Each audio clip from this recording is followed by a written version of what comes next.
Suggy. Ooh, Suggy. And I am here with more Final Fantasy 14.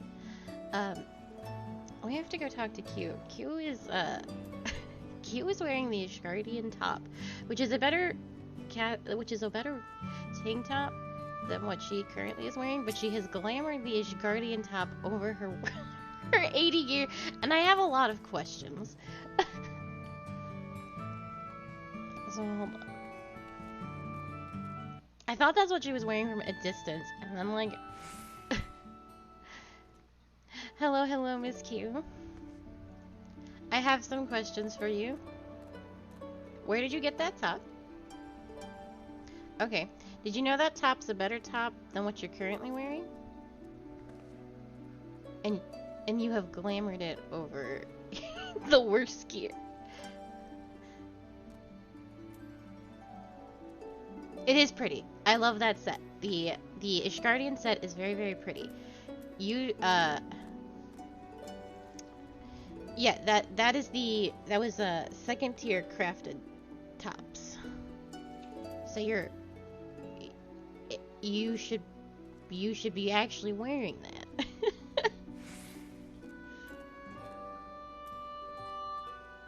Yeah, you should. If you've bought it, you might as well wear it, because it's way, way better. That's what I. Well, hold on a second. Don't go. That's what I was going to talk to you about. Because now we're in Shadowbringers endgame, right? And gear is going to be tricky unless you buy it. So if you open up your currency, you see now that we finally have filled in the Allegon Tomestones of Allegory and the Allegon Tomestones of Revelation, right?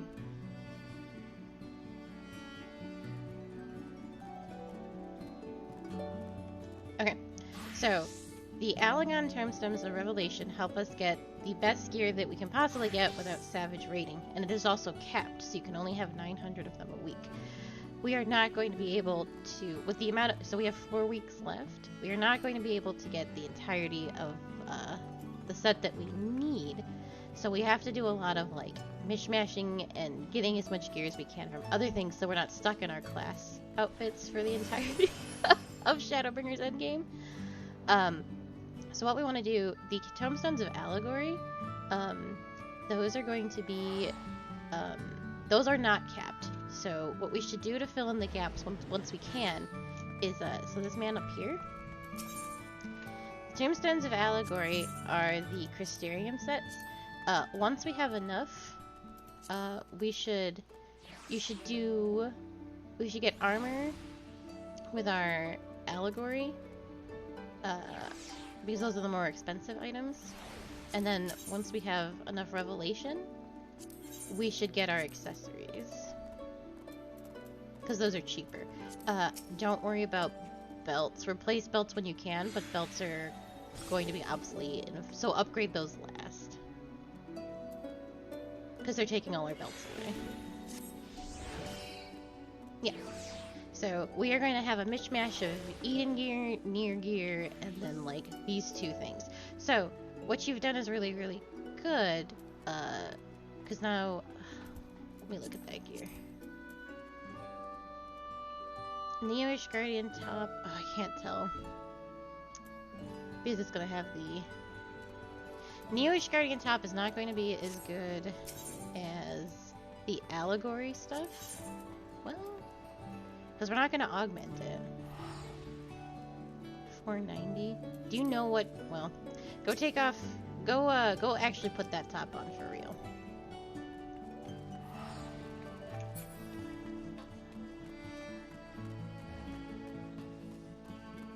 You know, you have to take it out of your glamour closet, right? Unless you put it in your glamour chest. Yeah. No, there's no in it anymore. You can go to the Crystarium and do it.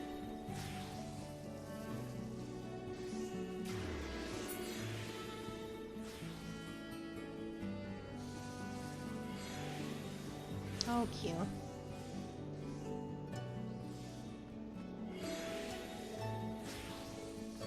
We're not, yeah, while this is true, I can't believe you glamored a better chest piece.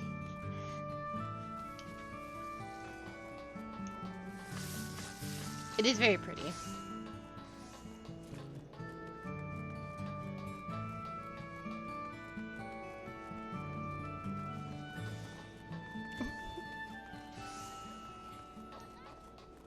Once it is no longer useful to you, you can repair it and put it back in your glamour chest and continue to wear it.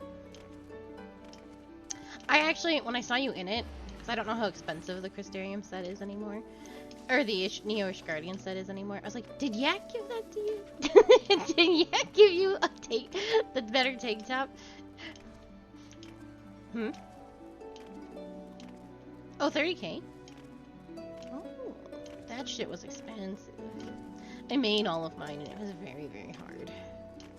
And I liked the set so much. I made all the tops for all the classes.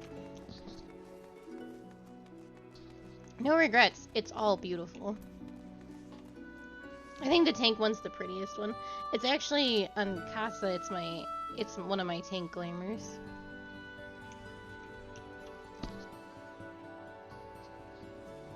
You have to open your glamour dresser, and then when it shows you the list of things that you have in there. You don't want to mess with plates. You just want to.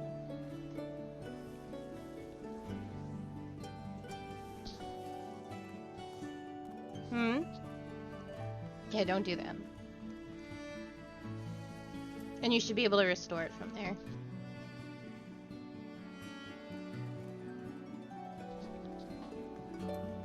And then you can put it on.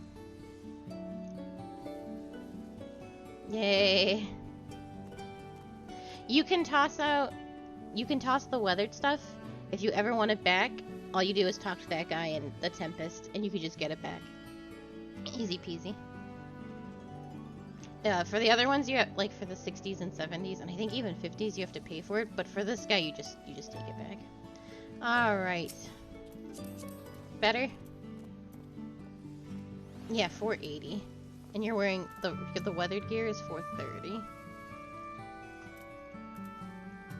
silly goose. Okay, so we have a couple of things to do before we start the raid series. Follow me.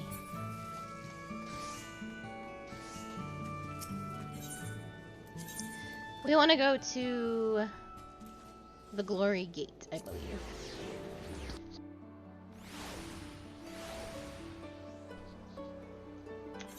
Well, I fucked up. I don't think I have that. Do I not have the Southeast Derelict? Southeast Derelict, I'm sorry. There we go. Oops. Well, I want to talk to this Ondo. The overwrought Ondo seems overjoyed to see you. Oh, Land Dweller, you were one of the Ancients' messengers, yes? How fortunate I have found you. We need your help. Ever since the abyss was lit with the city's lanterns, a great beast, the likes of which we have never seen, has begun hunting near the cups. It thrashes and gnashes with its cadaverous maw, leaving nothing but tattered flesh in its wake. The eldest of the Ath fear it is an omen, a harbinger of our people's destruction. Have we angered the ancients? We cannot know. We dare not enter their sacred abode without first receiving their blessings. That is why I came to this town of land dwellers, to seek out those who had helped us before. And here you are. Please enter the ancient city once more, speak with them, and learn what we have done to earn their ire. A hostile creature of unknown origin threatens the lives of the Ondo people. Perhaps the clerk in Amarat's Bureau of the Administrator can shed some light on this mystery beast.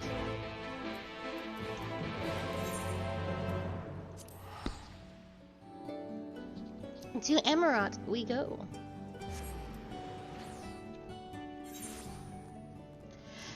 Emet-Selk's magic is so powerful that the city lingers, but one day it will disappear.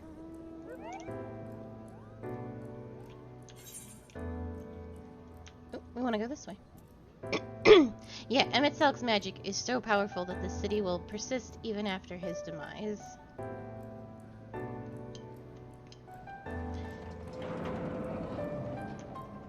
No, we were in a different part.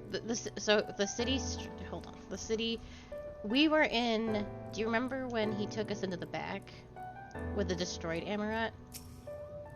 That's where we were.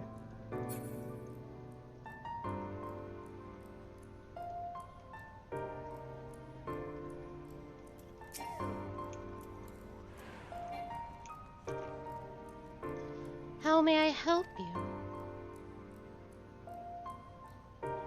And this beast was like no other, you say? Judging by the description, it may very well be one of the new types of fauna being created by the researchers of the Academia Andor. Sure, absolutely, Sue.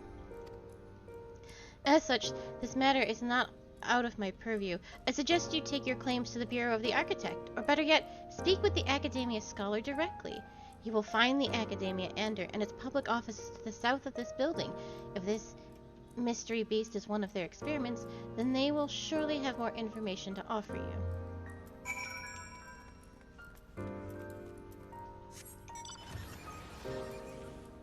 Get in the whale.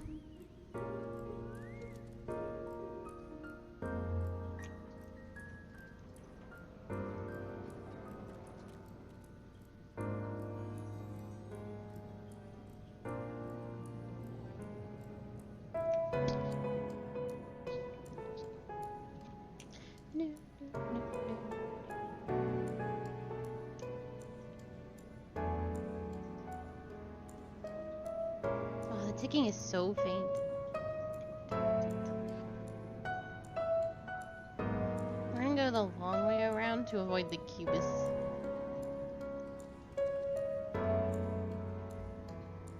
But it is surely a long way around.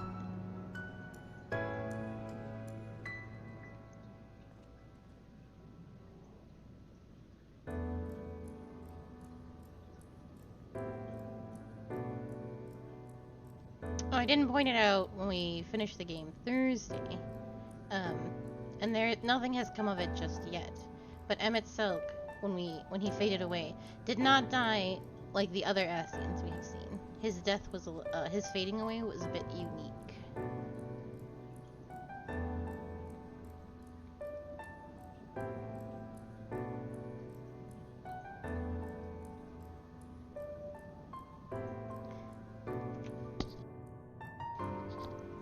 There's also been like there are a lot of people questioning because he definitely we didn't seal him in the aura site or anything like that. That's how we have had to do with Igiorum and Nahabrea, Nabrialis. Just some things to think about.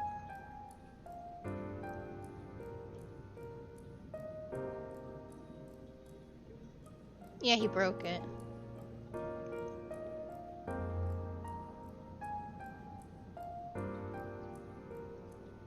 And then we did hit him. We did hit him with a lot of light aether. And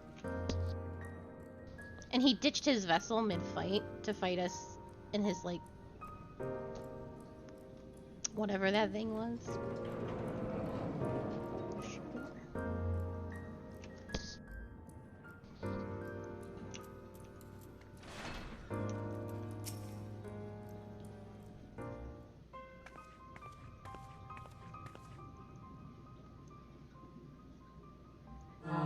Welcome to the public offices of the Academia Andor. The hallowed halls of the Academia itself are restricted to accredited scholars.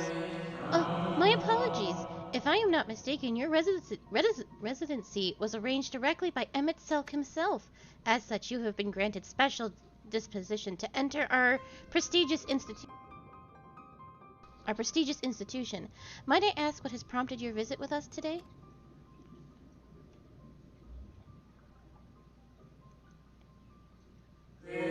I see. Yes, that particular creature is under our supervision. If you would like to confirm the beast's containment yourself, then might I suggest a tour of the grounds? Our head researcher is in residence and may be able to answer questions about the experiment you described. Your zeal for knowledge is impressive in one so young. I do implore you, however, to be careful inside the Academia. Mind what you touch and try not to distract the other researchers from their work. Finally, I must insist that you report to me on your return. It wouldn't do to lose track of our little visitor. This way, if you please.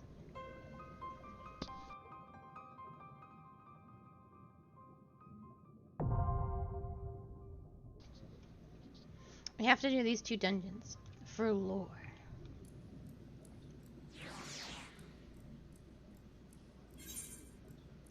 Thank you for the secret. Yes. Oh.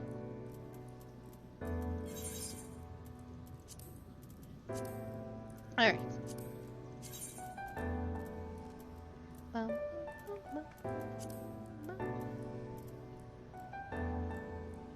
These are dungeons.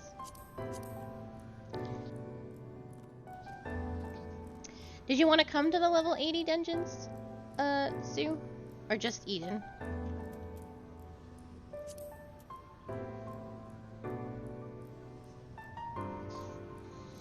Sure. Excellent.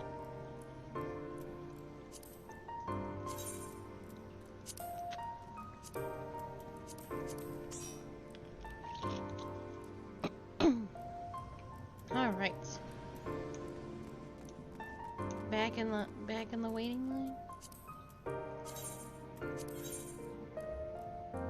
Sue is gonna dance.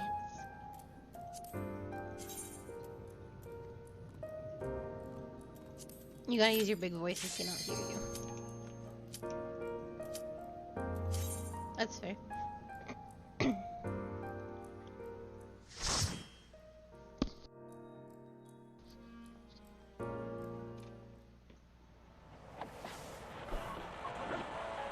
It's very pretty in here. This was the place that Thancred and Urianger wanted to break into, but they didn't know how.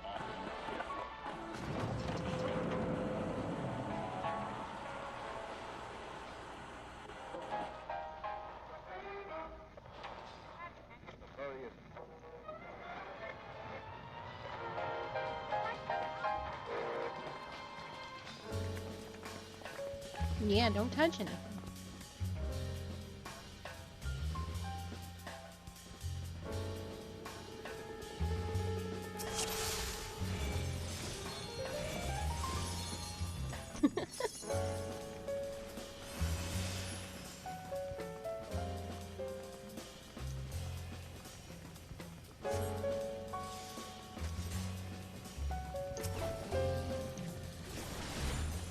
There's a shark coming too.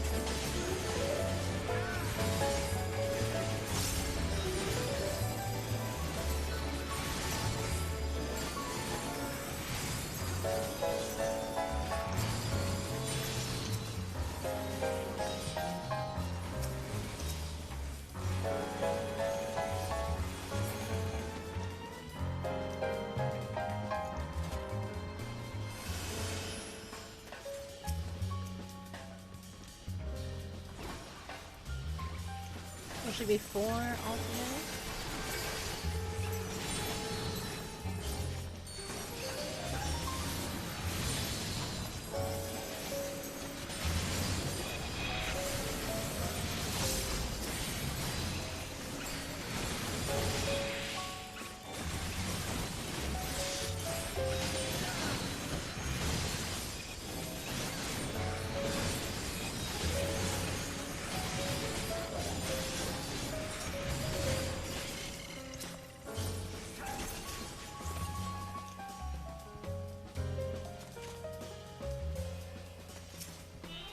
The Hall of Learning was established in honor of the first Mitrion, a scholar renowned for his exceptional contributions to our marine biosphere.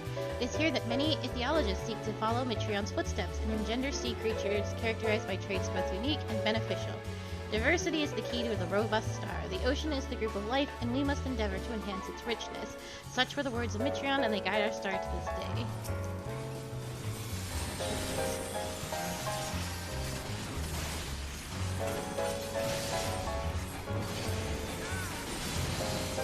Mitrion is one that we after Mitrion was the one that came to the first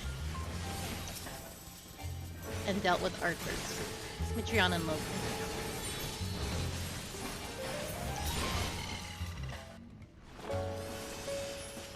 And is dead.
a street shark. It's a street.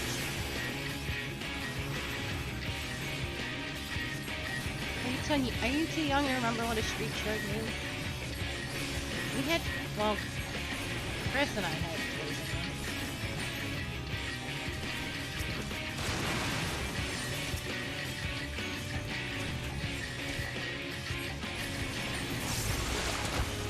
Grab the other shark, please.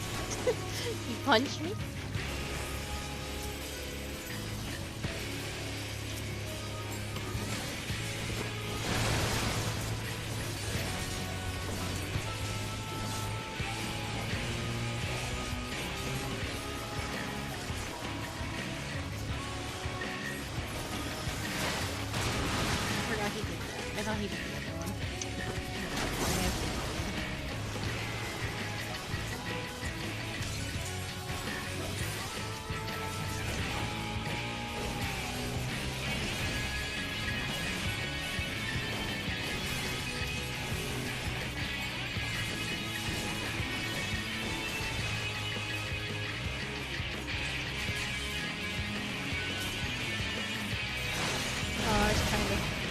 Trying to save you.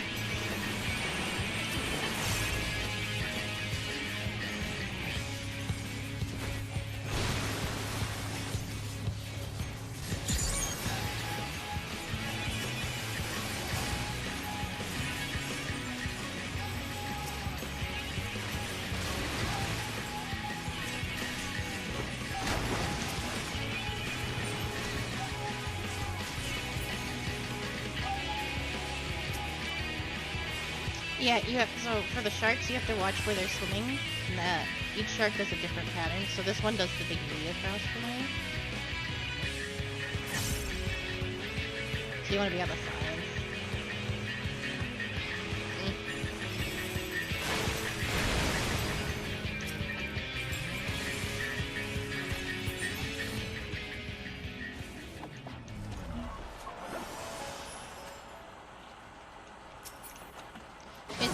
Same stuff that was in Amaranth, so that you can make sure that you have all your baby accessories.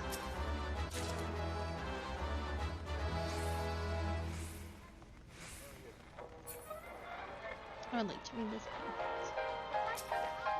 Did you know that the original Hamlet, a man lauded for countless advancements in the field of biology, was an avid landscape gardener. He was framed for botanical labyrinths of intricate design, the foliage of which he sought to protect from voracious pests with the intervened application of creation magics.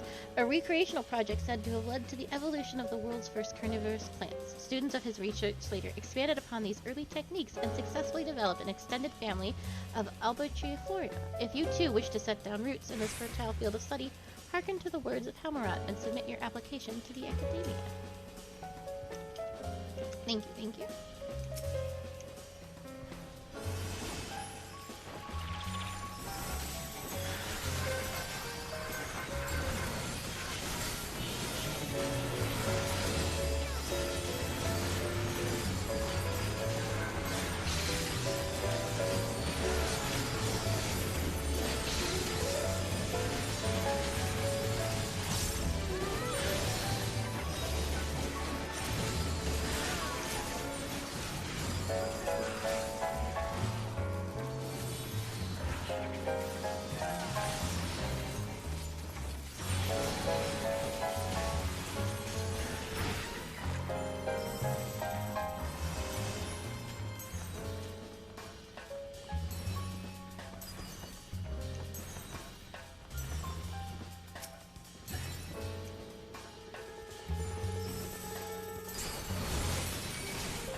There's materia in there.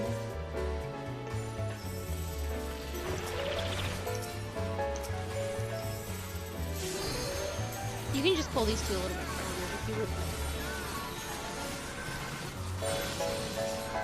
We have 2 dancers.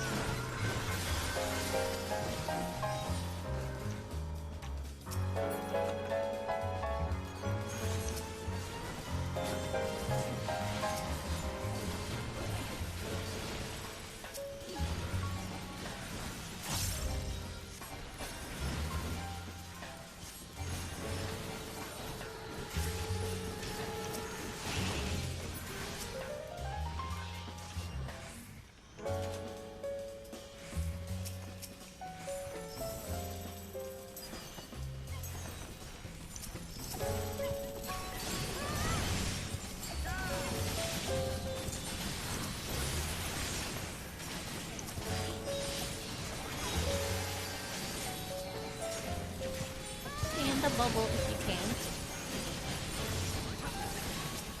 Did you say no?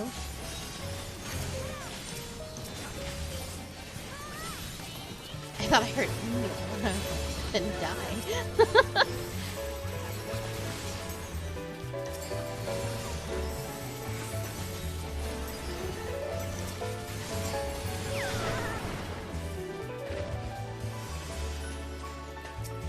Alright. There you go.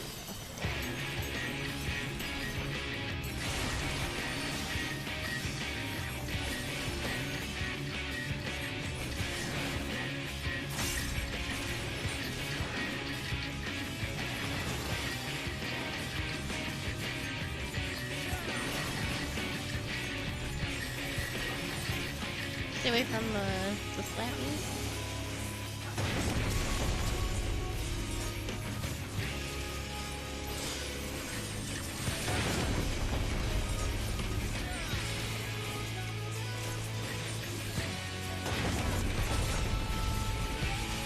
Stay away from its big mouth. I don't think you're by the big mouth.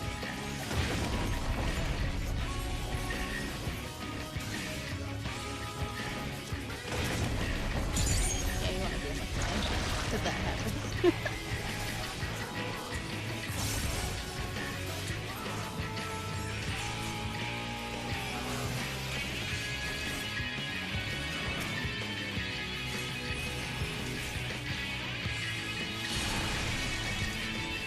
So don't stand on blue flowers.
A ring for you.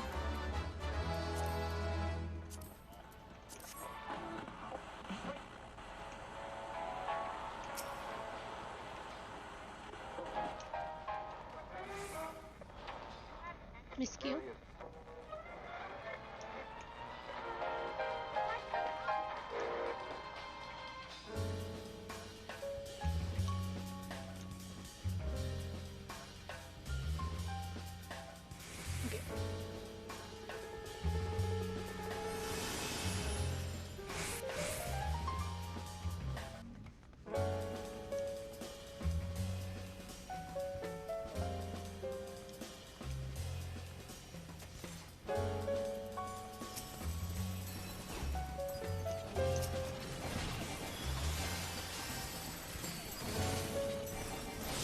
You can come to the other one if you want, Yak. We're gonna do both the 80s, and then we're gonna do some Eden, the first 4.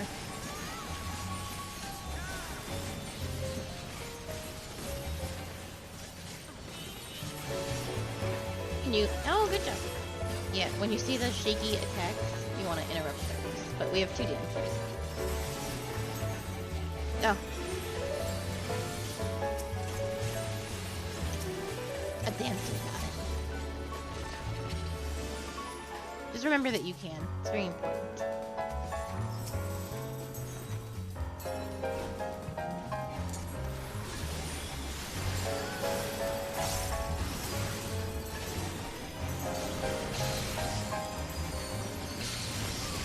I believe in you, yeah. You'll definitely be in time for Eden.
I don't know why I thought the bombs were dead, and I just stood in that AoE. The horse was dead. I'm like, surely that.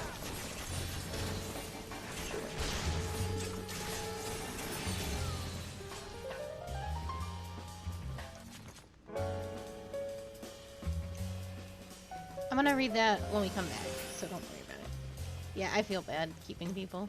There's stuff I want to show you in here anyway, after we're done.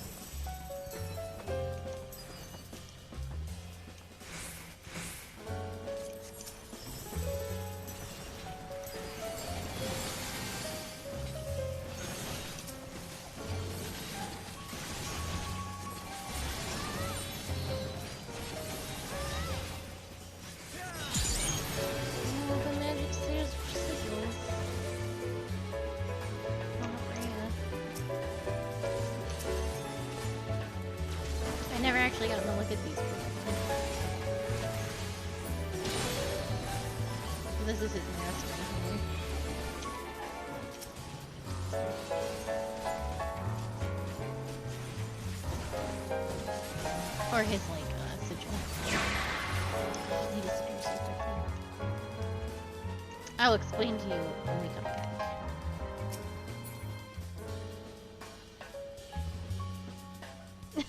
They do have the, like, the same sound effect.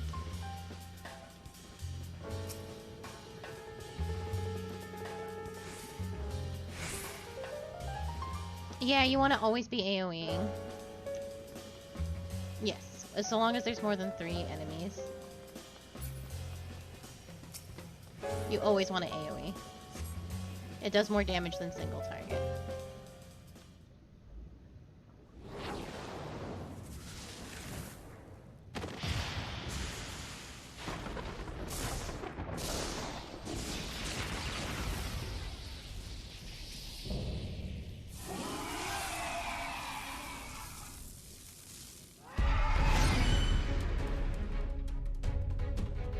Yeah, Yak told me you were doing that, I think the other day. You have got when you have many enemies, you want to be always doing AoEs. It's more damage overall.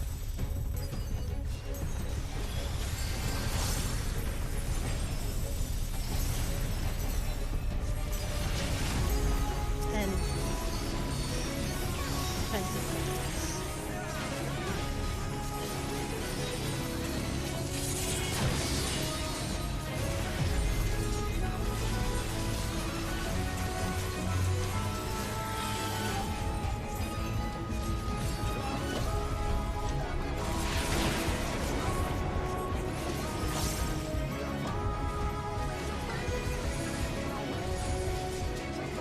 You want to grab these balls on the ground? Hopefully that other one we got. Yeah, if you see those little balls, we want to grab them. They're otherwise physical gets a buff.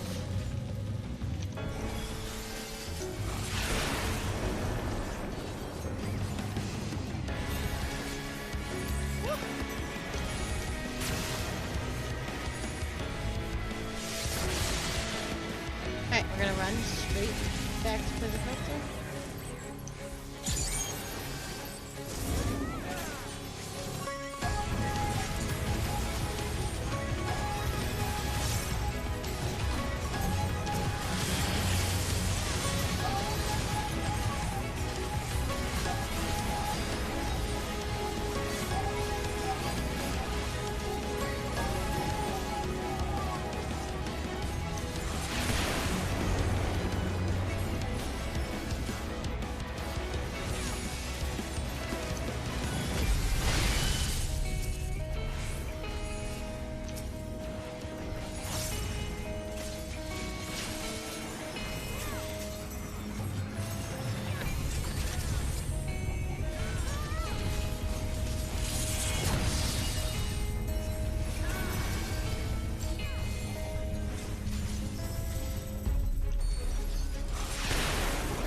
It's not risk going into videos.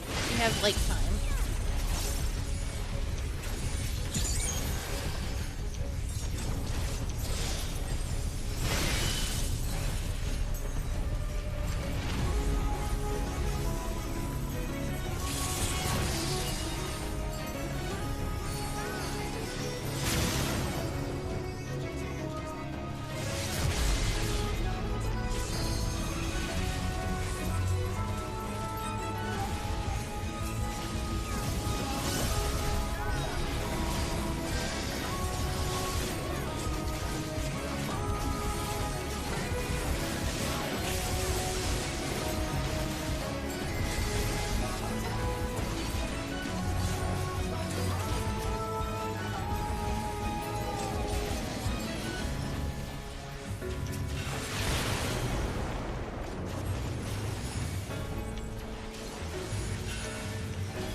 You got milk.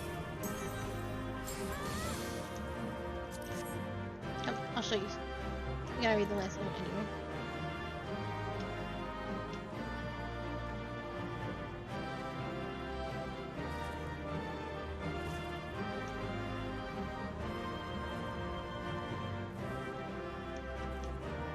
There's different versions of these on the floor. These are the Esper sigils from Final Fantasy XII. Simplified to a degree, but in each one of these Esper sigils, you remember like the red marks that show on the Ascian's face? So this part right here, this is La Habria's sigil. And then there was Hamelot in the gardening room and Mitrion in the aquarium place. Just because this was their sections of work. It's really neat. Yeah. So yeah, the other two, based on where they are, is it has their whole sigil on it, and you can match them to the 12 Espers, but then you carve out a little piece of their sigils right there. Oh yeah, I gotta read the report. The instances of spontaneous creation occurring in the lands across the ocean are now a confirmed phenomenon. Seemingly unguided by conscious will, these aberrations are said to manifest as malformed beasts of nightmarish aspect and unrestrained ferocity. High-ranking phantalmologists have since been dispatched to afflicted areas where they conducted the capture and transport of a single entity. This specimen, characterized by disproportionately large maw, was dubbed Arcotania, and investigations into this etheric composition are ongoing. A theory posited by the esteemed La Habrea suggests that the shape these fiendish beings assume is not random, but rather an amalgamation of the fears which lurk beneath our rational minds. As of this writing, researchers have begun pursuing methods by which potent guardians of deliberate design might be engendered to stand against this mounting threat. So the beast that they're talking about and the beast that's attacking the Ondo is not actually in here. It's a fate you can do out in the Tempest, and it's a huge, huge boss fate. I believe those started... I guess they did start in Heavensward, but there's a big electric horse in Stormblood and a big giant fox. The giant horse gets you a mount. And I think if you can find this big monster in the Tempest, you use its horns and you can get a frog suit. It's a frog suit and a minion. Frog. I hate the frog suit. If you the frog with the visor, if you open and close your visor, makes the mouth open and close. It's very bad. Don't laugh. Ah, our studious visitor returns. What did you think of our experiments? Were your questions answered in a satisfactory manner? I never thought of La Habrea as an academic. Oh my, yes! There are few who can match his knowledge and expertise in the field of phantom creation. You passed through the words of La Habrea, did you not? I imagine you found the research material there to be of particular interest considering the purpose of your visit. Was there aught else that piqued your curiosity? I shall endeavor to provide you with the answers to the best of my ability.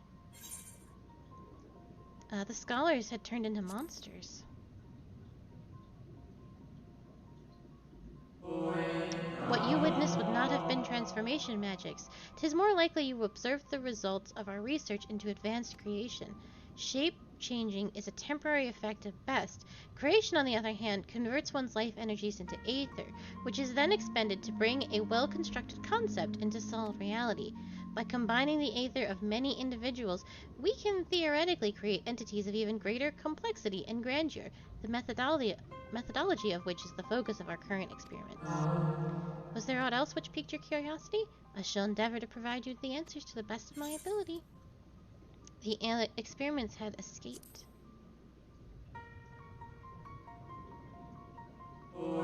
Escaped? I should think not. The Academia Ander boasts the most secure facilities and research protocols of any institution on this star. But they were scheduled to conduct research of those samples we captured from across the sea. It is possible that they were even more potent than we anticipated. Yet even if such were the case, one cannot dismiss the resourcefulness of our scholars, not to mention the presence of our esteemed La Habrea. Yes, I am certain they will soon have the situation well in hand. You needn't worry your young mind about such things, and do not be discouraged. 'Tis a pity your inquiries were disrupted this time, but there will be other opportunities to visit. Was there aught else which piqued your curiosity?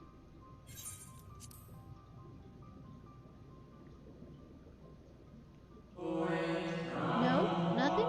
Well, as long as your thirst for knowledge has been slaked, then we should consider your visitation time well spent. As for the creature you suspect has broken free, rest assured that our officials will be taking up the thread of your investigation. You are certain it was not within the Academia grounds? If by some miracle Acrontania has gained its freedom, then what has become of the researchers tasked to contain it? Oh, idle musings, nothing more. Was there not an acquaintance awaiting news of your progress? Best not to keep them in the dark. It seems that Academia Ander has no further information for you regarding the mystery beast. Return to the derelicts and make your report to the overwrought Ondo.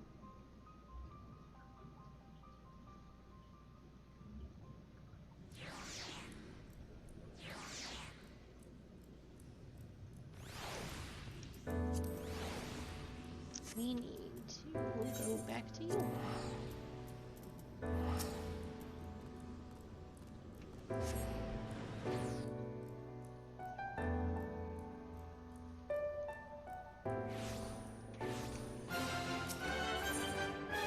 And the southeast relics.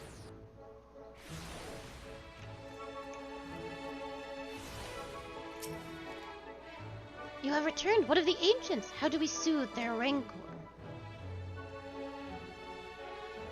You mean the beast escaped? It was not released to torment us? A terrible creation indeed if it can slip the bonds of the ancients. And yet it is a relief to know that we did not slight the old ones. That it was not our deeds which summoned forth this fiend. I will swim back to the cups and consult my comrades. We must think of a strategy. Though huge in size, this beast is swift, elusive. My kin would be glad to have your aid in seeking its tracks. Finless ones do best where there is no water, and the sea has yet to reclaim our home. Come to the ocean floor, land dweller. Come and hunt the beast. We shall not be doing that. That fate has a 3-day cooldown, and you do a series of fates with the hope of triggering it. And I have no idea what that cooldown is on. It's a huge fate. Alright, so to the Crystarium.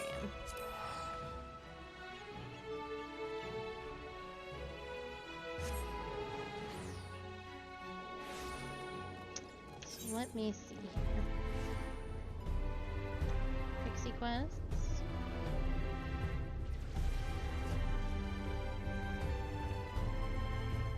Oh, we want by the time you hear this.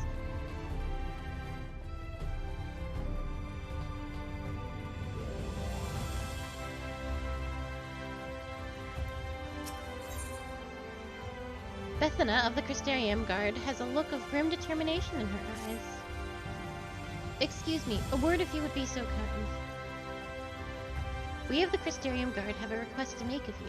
Our researchers are planning to enter the Crystal Tower to learn more of its history. However, there is a problem. Now, what I'm about to reveal is strictly confidential. Were word to get out, panic would spread throughout the citizenry. Our scouts have reported that ferocious beasts and bizarre machines roam the hallways. Until we can eliminate these threats, none may enter. Strange ethereal readings have also been detected, and we suspect that the phenomena are linked. The Exarch has ordered us to seek your aid in making the tower safe for our researchers to go about their work. He mentioned that you are better equipped than most to face dangers that lurk in the tower, though he elected not to go into detail. Is this true? Then your prior experience may prove beneficial. Come, let us proceed to the entrance.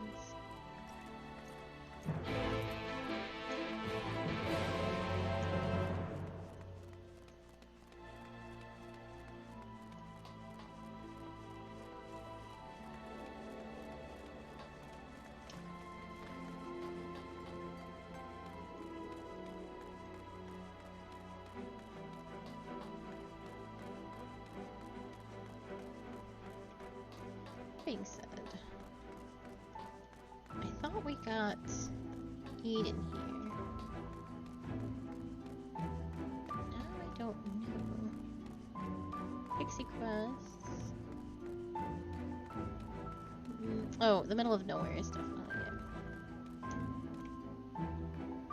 Oh, did I pass it? I did pass it. I was looking at my map.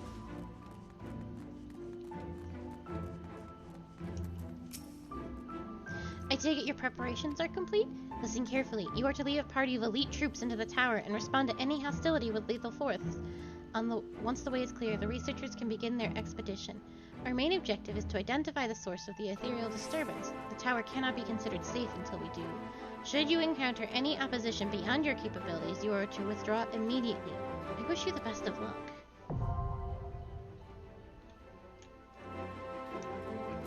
Are you ready?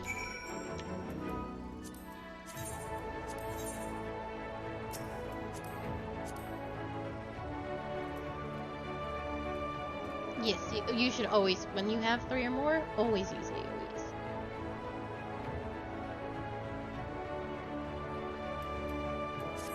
You do way more damage than single targets.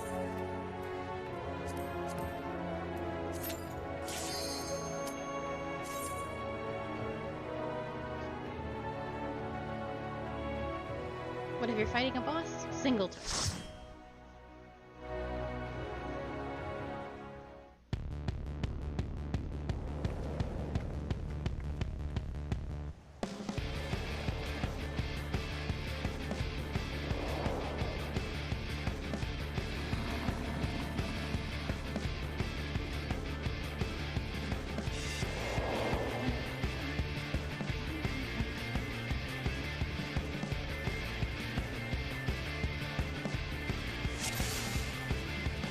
So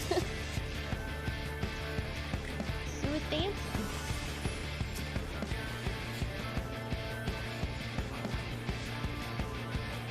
Let's do this. Nope, there we go.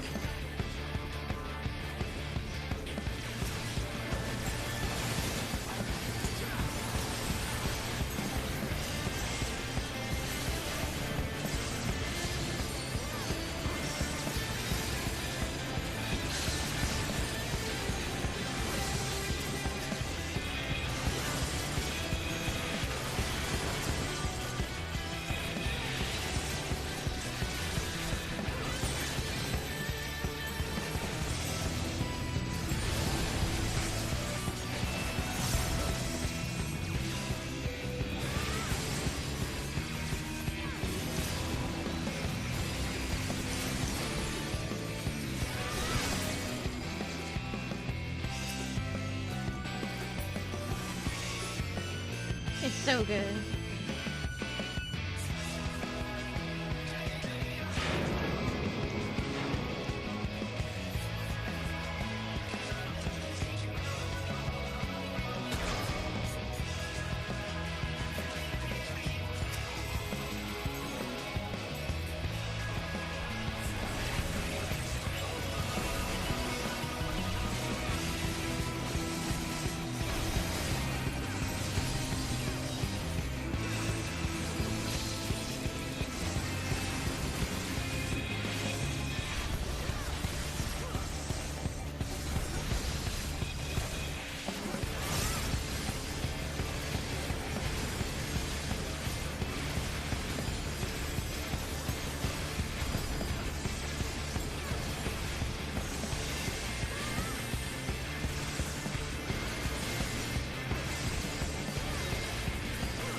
Run ahead and grab those other guys.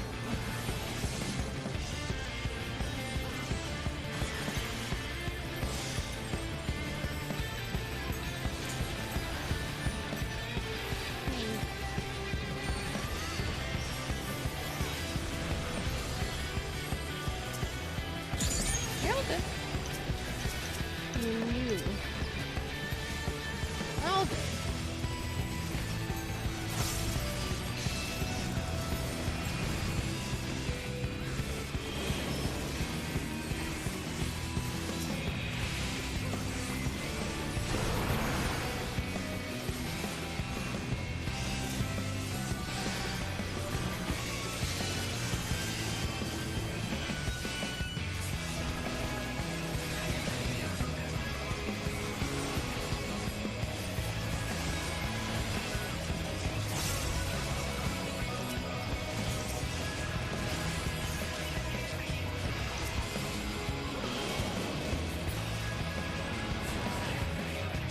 Nicely.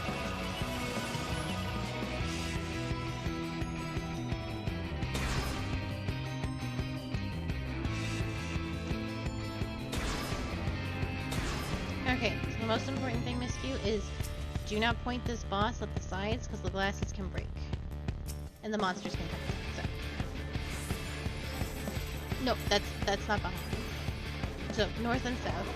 Also, if you get, like, you'll get targeted with, like, giant AoEs and, like, a number. Don't point those at the glasses.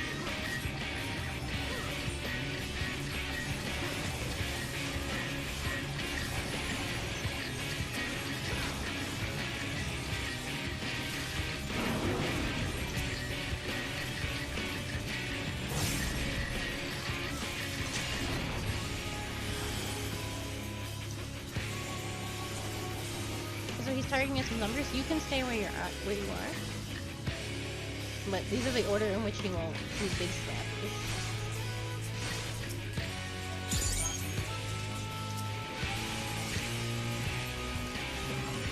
So you don't want to get hit with like more than that numbers.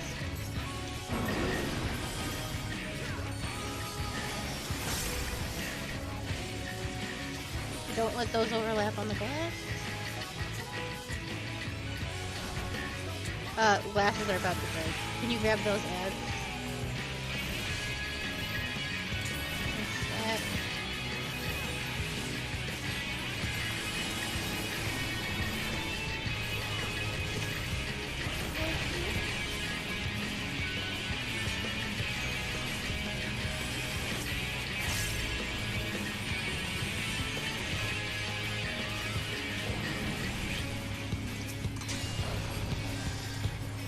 Alright, you stay where you are, we'll move to the west.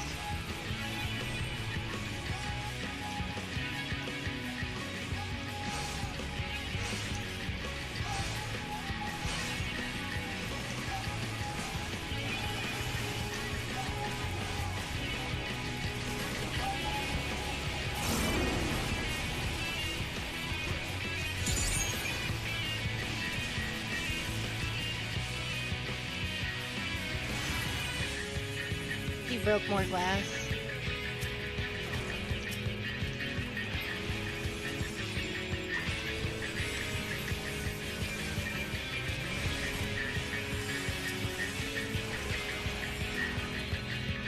Sorry, Sue.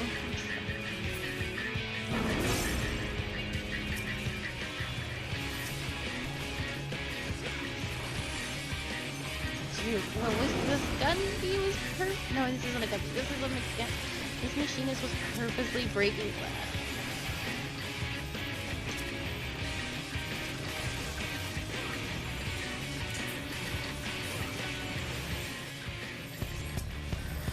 Ooh.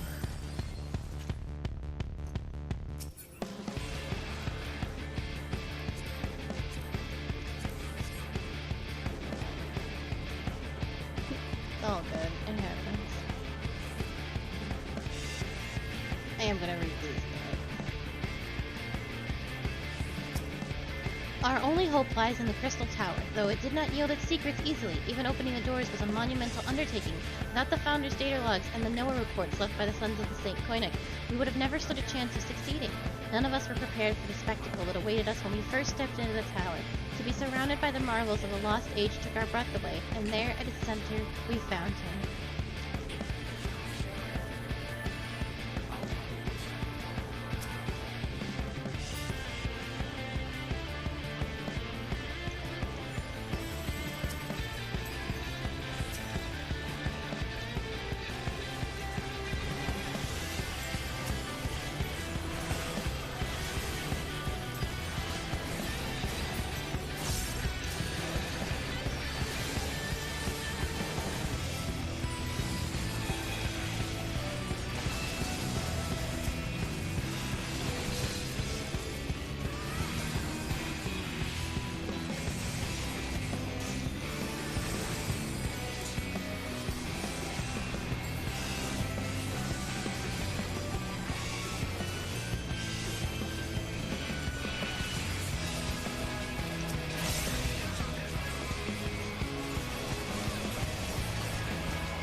Now that we're down to 2, you could do single.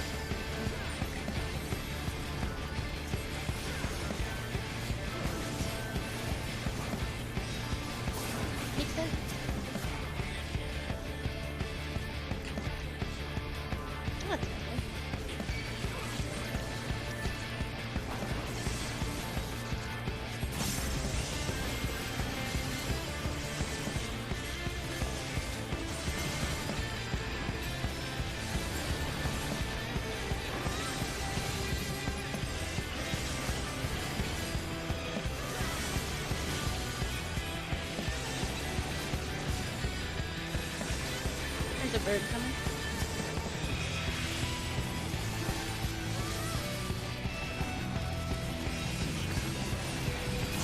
Okay.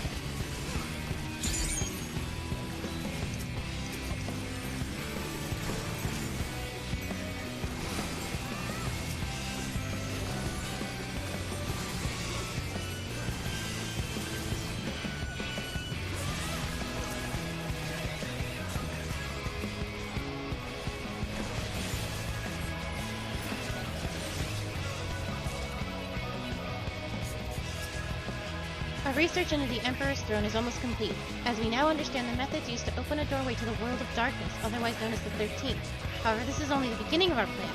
Even if we find a way to the first, it is already too late to prevent the 8th umbral calamity. For that, we must travel not only to another world, but to another time. Thankfully, the data logs gathered over the years detailing battles with various primals pointed us in the right direction.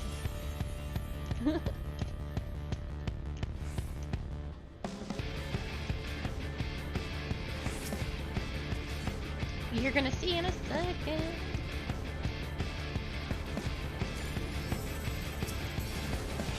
Yeah, so these big guys, the vitalized reptoids, you're gonna have to interrupt them.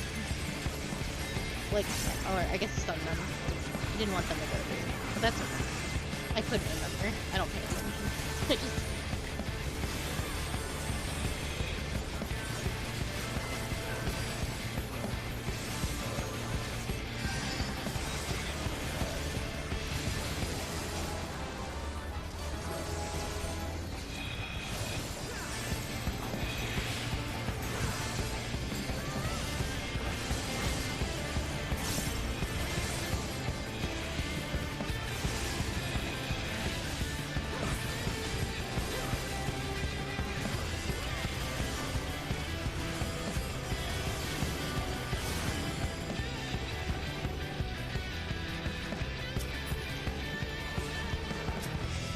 Just as we thought the pieces were in place, we came to the realization that traversing time and space has its difficulties. It is one thing to possess the technology necessary to enable such a feat, quite another to actually perform it. The interdimensional rift, as it was called at the Founder's Dialogue, is what I can only describe as infinite chaos. To navigate it would take expertise far beyond our ken. There was, however, once a being capable of exactly that, the one known as Omega, and yet, despite all of the research carried out, the mystery of how it was able to cross the rift remains unsolved.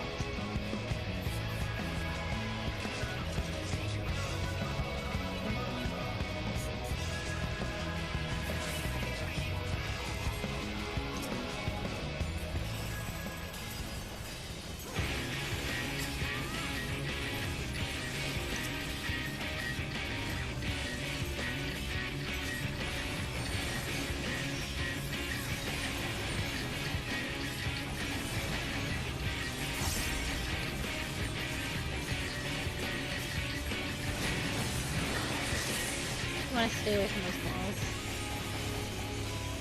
All the balls weigh more weight than that. Yeah, but they have big AoEs.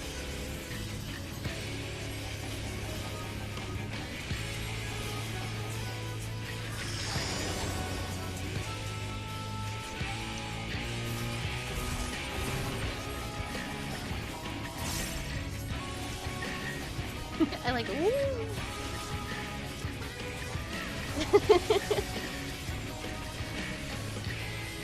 Hello, Seth! Oh, I'm just doing the Final Fantasy 14.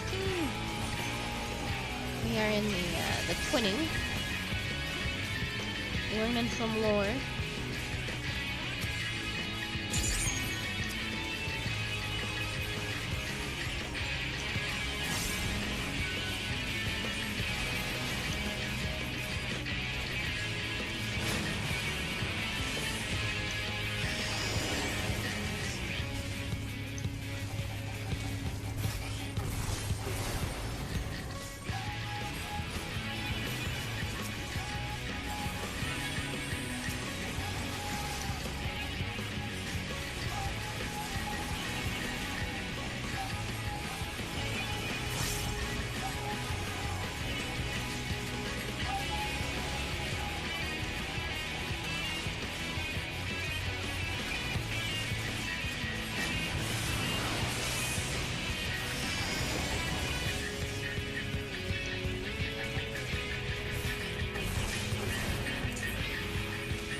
What about you?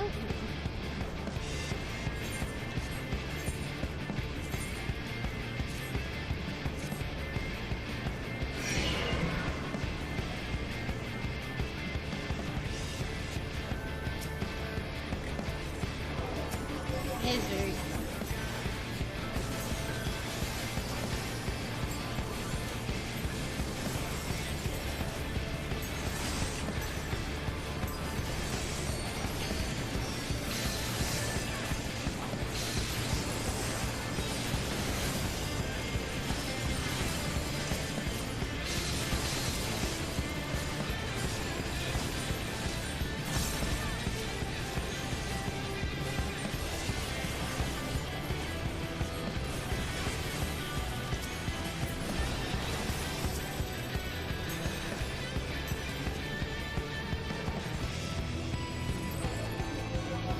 Well, that dancer is Sue, so I would say you have been in a group with this dancer.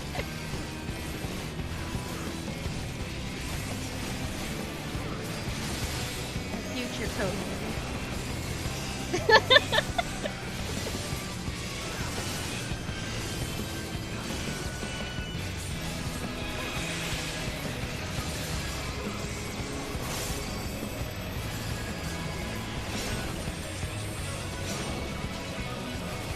Sue is not.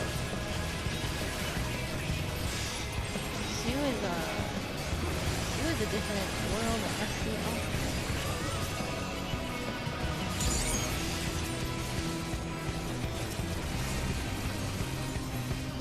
It's just easy 1, 2, 3.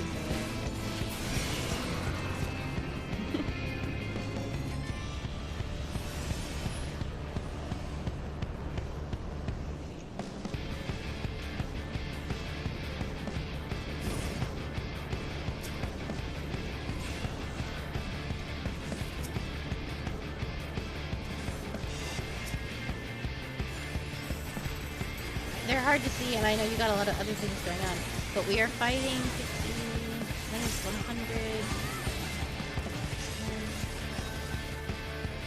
We are fighting sentient boil busters, which is the teapot that Nero hated so much.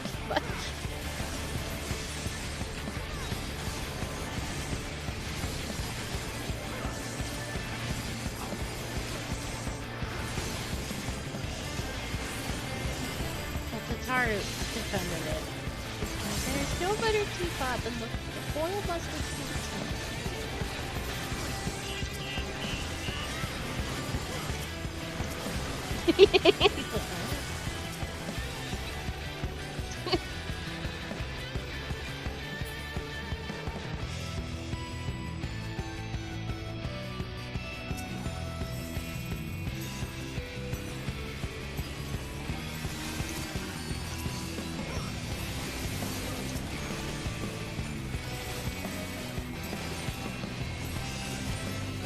Yeah, it's okay.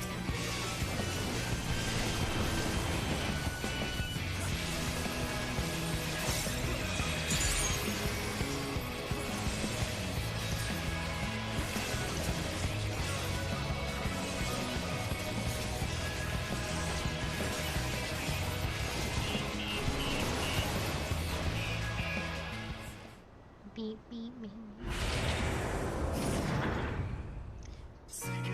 Does that look familiar to you? Hmm?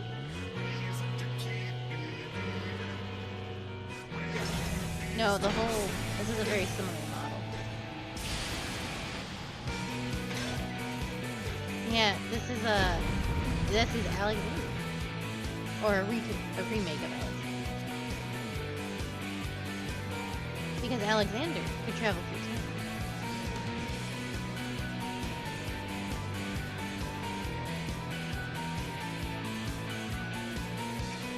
You can see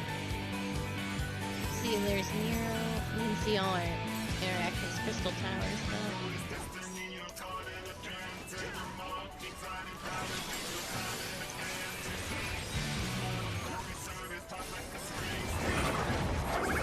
Alright, so you don't want to make these go off. So stay exactly where you are. Do not move. Yeah, don't. If you hit one of those, it damages everybody.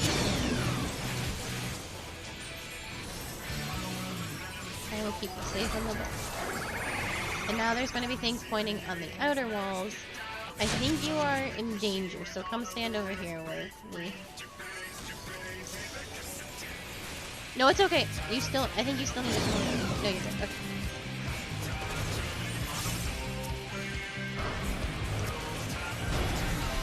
Alright, we don't want to stand in the...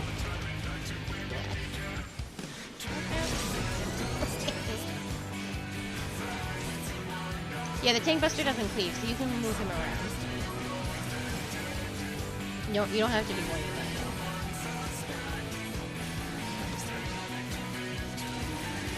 And we don't have anyone that does positioning, so that's nice.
Over there, cute. Okay. Oh, I'm perfectly fine.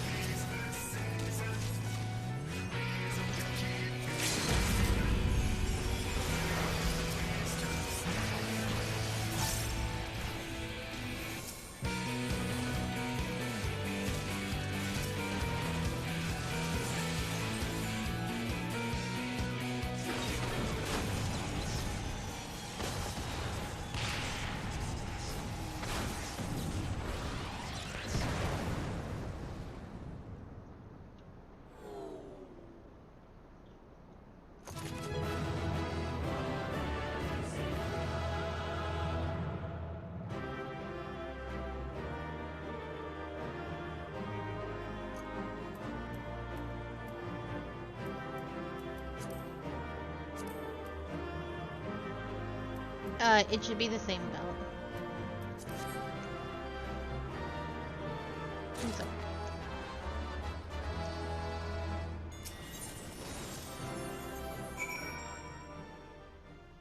So there. It is very cute. It's part of the. It's one of the Nier outfits. Nier Automata. I'm pretty sure. Excellent work. Not only did you reveal the cause of the ethereal fluctuations, you were able to remove the threat entirely. Thanks to you, the researchers have already completed their preliminary observations. Their findings were somewhat surprising. The crystal tower appears not to have been created by the Ronkins or any other known civilization. Its origins are veiled in mystery, much like the Exarch and yourself. Forgive me, it is not the time for idle speculation. We have, however, recovered an artifact. Though its purpose is unclear, it may be purely decorative.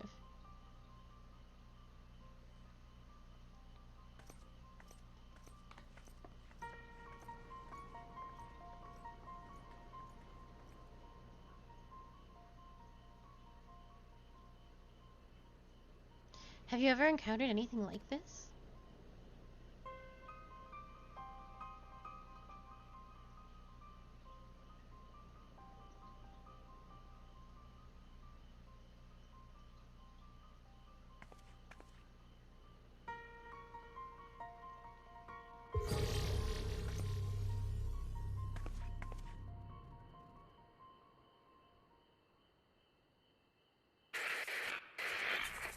Has come to carry out our plan. This will be my last recording.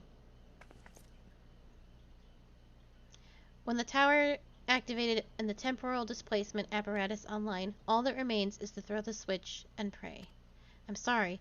I truly am. I wish there was another way. But you are our best chance of success, our only hope. Your gift will allow you to become one with the tower and survive the journey through time and space. Were our technology as advanced as that of the Allagons, perhaps we could have gone with you.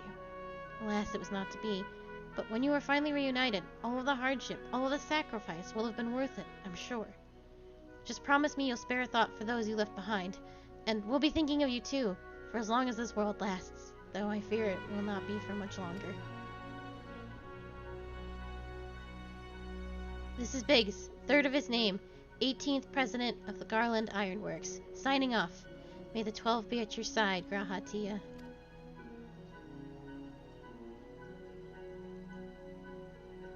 A person's voice coming through the machine. To be honest, I cannot make head nor tail of it. Do you have any idea what that was about?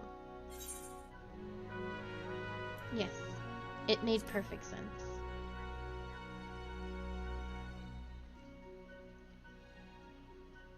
Considering your connection to the Exarch, I'm not entirely surprised. The one thing was clear even to me. The people who left this message were facing a giant catastrophe. They placed their faith in the Crystal Tower, in much the same way we have done ever since the Flood of Light.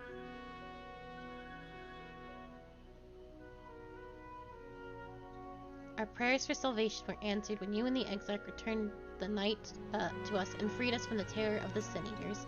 I sense that this was all made possible by those people from a long time forgotten. We should do our utmost to learn more of them.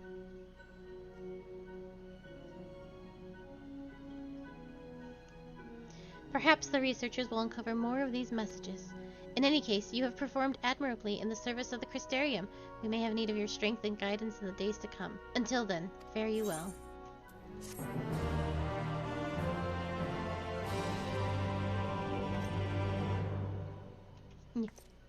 Yeah. And for reference, I go Sid is the first. The Sid that we know. So that is how long it took to get Graha to the first. How many generations of people came and went to make all of this happen. Yeah? Alright, are you ready? Yes. Alright. I didn't know if you were still processing. It is a lot to process. Also, that quest title is actually really sad. It's by the time you hear this. Yeah. It is sad.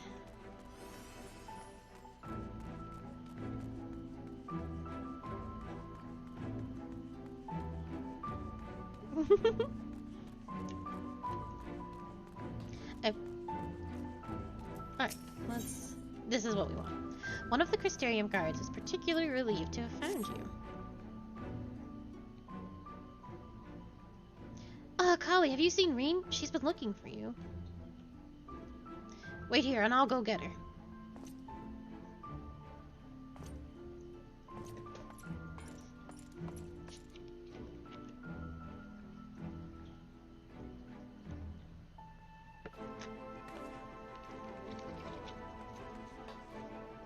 There you are. The truth is, I need your help. Well, now hold on. I haven't even told you what it is yet. After you defeated Emmett Selk, I sensed a strange concentration of light somewhere far to the south. In the empty, the lands that were once swallowed by the flood. I can't tell you what it is, but we have to find out. For all we know, it might even be another Light Warden. But whatever it may be, I don't intend to stand by and watch. I'll...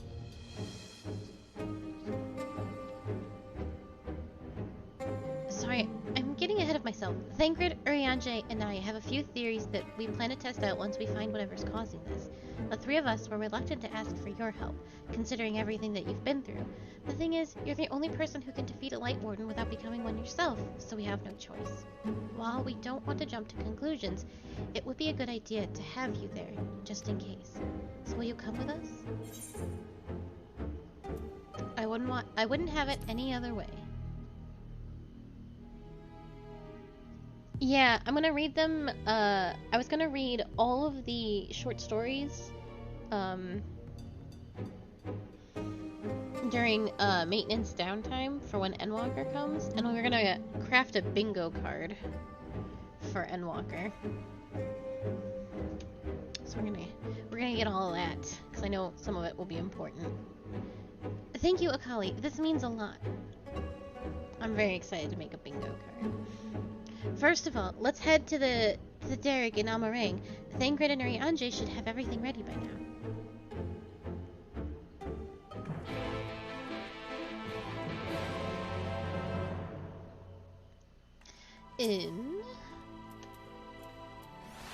Let us... I believe we want to go to Mord's...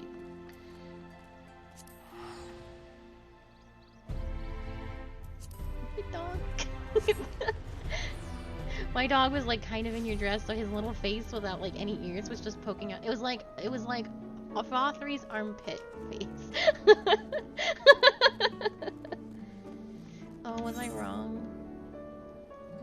Kind of.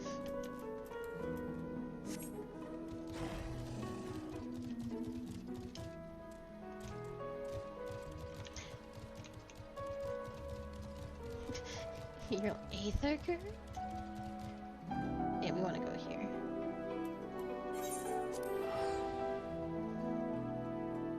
I thought you wanted to go to Moritsuki. I think that's later. I goofed it.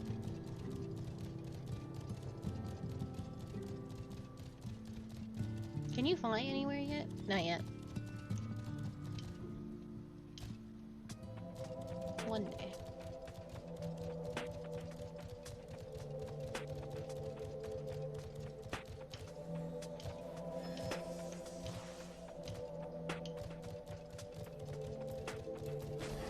Hello, Urianger. 'Tis a blessing to see thee so hale. Sorry to drag you all the way out here. I have a feeling you'll miss this place when you see where we're going next, though.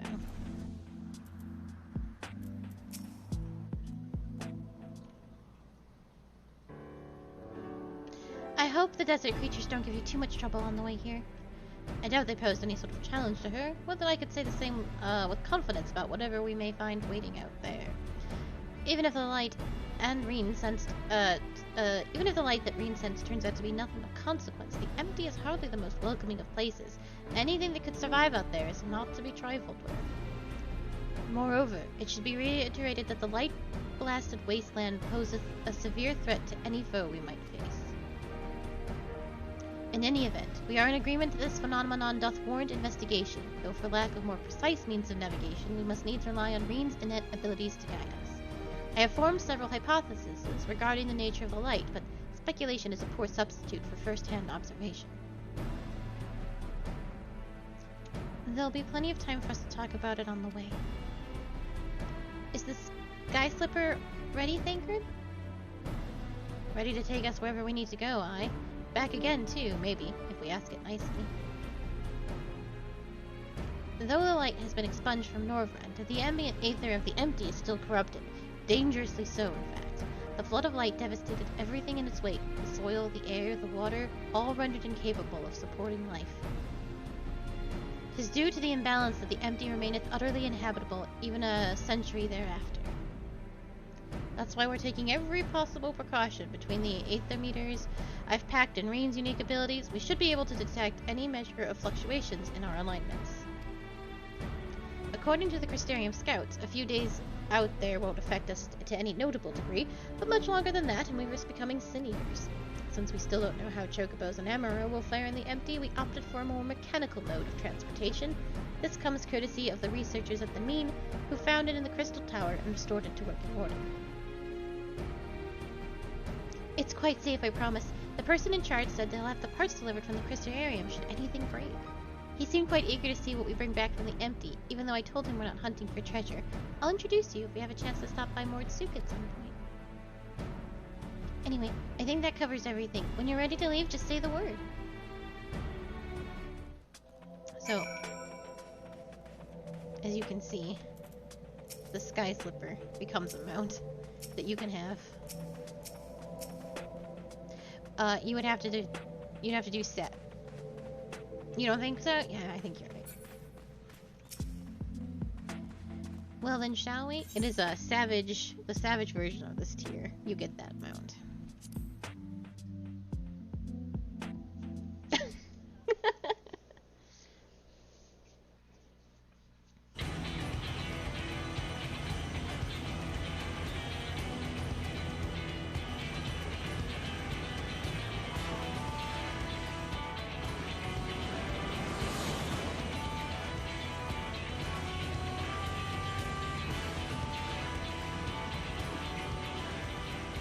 With a name like the Empty, I wasn't expecting much in the way of pleasant scenery, but this is downright depressing.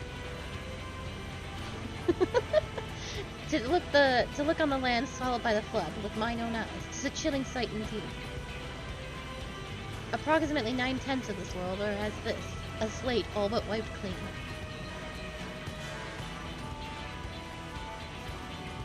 Were it not for the warriors of darkness and Ophelia. Reen, are you sure we're heading in the right direction? Yes, I'm certain. There's no telling how far away it is, though. Nothing for it but to keep going, then. You two back there may as well take a nap. I have a feeling we've got a good a few malms ahead of us.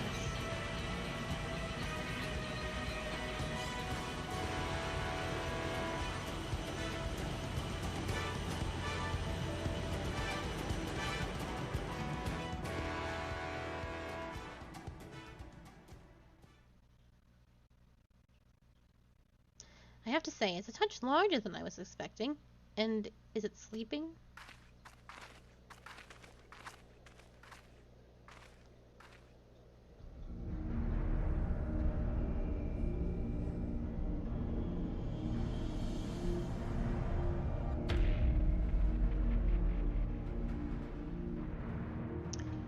Miss Q, how familiar are you with Final Fantasy VIII?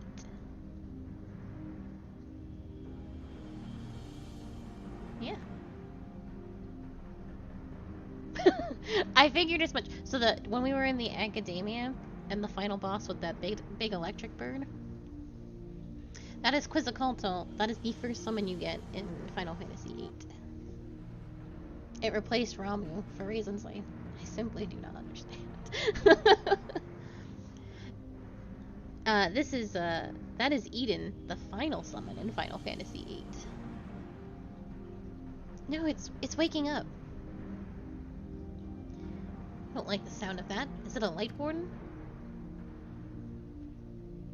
No, I don't think so. Instead of being filled with light, it is light.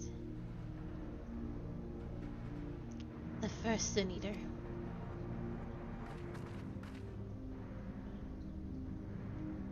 Long have I strived to unravel the mystery surrounding the flood of light, to discover what set that terrible cataclysm in motion. Every thread led to the same conclusion, the same single point. Or single being. I have reason to believe that the entity we see before us is the first Sin Eater, the instigator of the flood, the very foe Minfilia vanquished a century ago.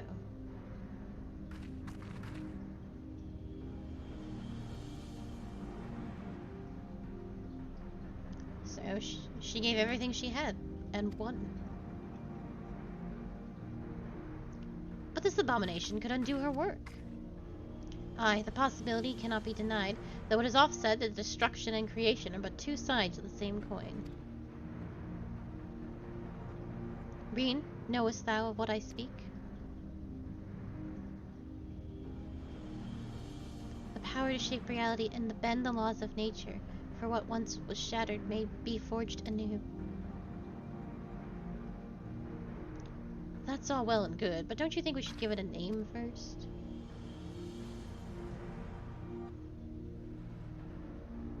Eden. Utopia in Fae, a most auspicious title.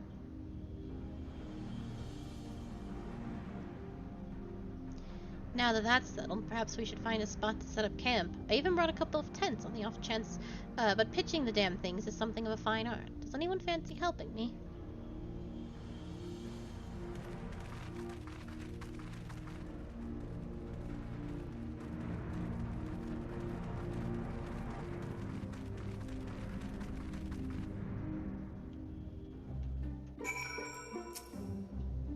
I never realized that putting tents up could be such a bother. Still, I'm glad we got there in the end. Thancred should be back from scouting the area soon. Once he's here, we can plan our next move.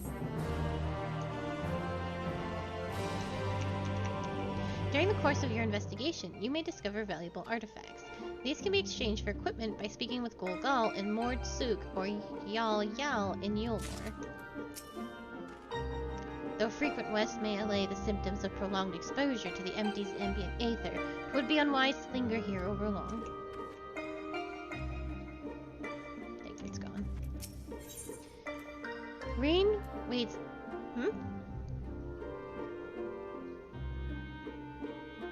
Reen waits anxiously for Thancred to return from surveying the vicinity. I wonder what's taking Thancred so long.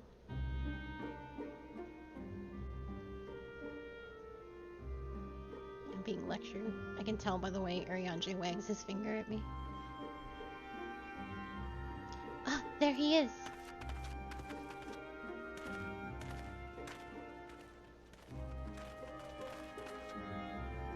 Well, that was rather uneventful. Not that I'm complaining.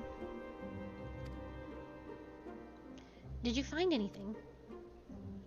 No, thankfully there's not but barren plains in every direction, apart from Eden, obviously. I tried approaching it, and the brute didn't even seem to notice me. I thought it best not to attempt fate, so I withdrew. We should act now before it's fully awake.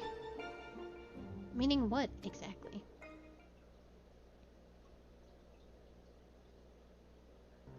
When I think about the flood of light, I get the feeling that rather than destroying everything in its path, what it actually did was stop the flow of aether. Of course, that means that all plants, animals, and people here could no longer survive. They must have crumbled to dust in the years since. But the aether is still here, lying dormant. If Eden is the one that caused it, maybe it can get it flowing again. I don't know for certain, but I think I can use Eden to bring life back to the empty. Now hold on a moment. What makes you think that's even possible, and how do you expect to control that kind of power? Reen's aspirations may not be as preposterous as thou dost surmise. I believe Minfilia halted the flood of light's advance not by destroying Eden, but by silencing it. And in so doing, she hath gifted us an opportunity too precious to waste. Even now, the flame of hope burns on. Aye, as Minfilia's successor, it standeth to reason that Reen doth possess the means to exert her will over Eden. But such a monumental task is not to be taken lightly. What sayest thou, Akali? I imagine this is easier said than done.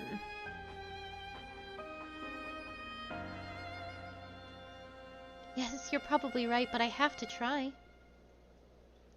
Very well, Reen. You've made up your mind, so how should we go about this? I have an idea. I've been studying it carefully ever since we arrived, and it seems to me that the light is more concentrated at a certain point. I suppose you could call it the core. The giant Talos had a core too, like a beating heart. It controlled the flow of aether. If Eden's core is the same, perhaps we could use it to restore the etheric balance?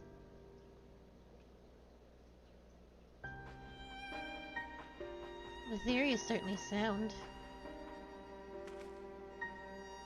By employing Aethernet shards as beacons, mayhap we could trace the ethereal flow to Eden's core, and in doing so, the means to teleport to the very heart of the beast. Thankfully, the Settlement Council has kindly furnished us with a plethora of apparatuses by which to perform such feats. However, we must needs first have Reen study the entity's interior and chart us a suitable course.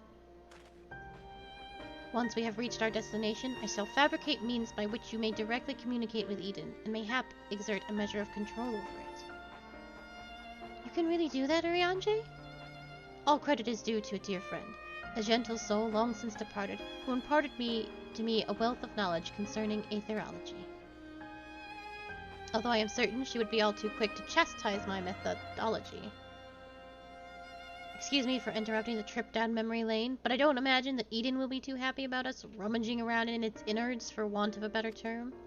In all seriousness, though, I wouldn't be surprised if there's some sort of welcoming party arranged for intruders. Perhaps you would best lead the way, Akali? It's true that she's the only one who can defeat a Light Warden, but I'd rather not rely on her any more than we have to. Yes, I haven't forgotten what happened when she absorbed too much light, but as Alize said, making promises you have no way of keeping is not kindness. Now, I wish I could put down Wardens myself, but a simple fact is I can't, and there's no point in pretending I can. That's why I'm asking Akali. Then perhaps I could. You already have a job to do, remember? The only reason this plan even has a chance of success is because of your involvement. We need you to concentrate on the task at hand and guide us to the core. Not only that, you'll have to keep an eye on Eden itself. If we somehow manage to make it angry, get us out of there.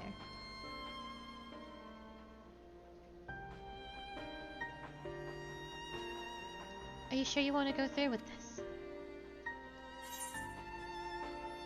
This is what I do best. I won't let you down. Though we will remain here, Reen and I shall do our utmost to guide thee along the ethereal stream. After thou hast breached the exterior, we shall remain in contact via these link pearls, courtesy of our comrades in the Crystarium. Being relics savaged from the Crystal Tower, I fear they may be somewhat less reliable than those to which thou art accustomed.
The teleportation apparatus has been calibrated successfully, and I believe the probability of irreversible disintegration to be relatively low. We're ready when you are, Akali.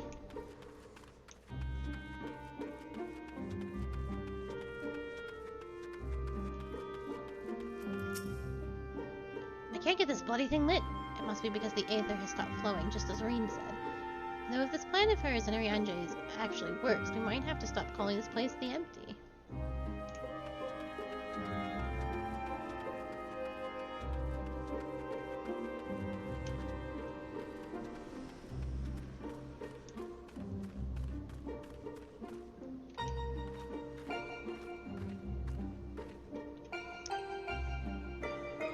I can't believe 2 tanks and 2 healers have to wait this long.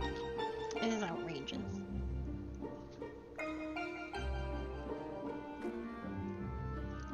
Do you want a main tank queue?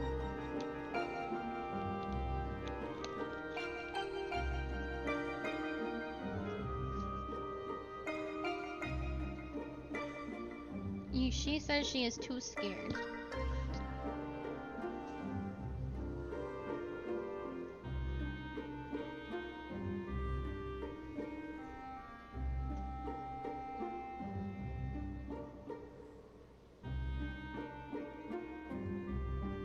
She's scared.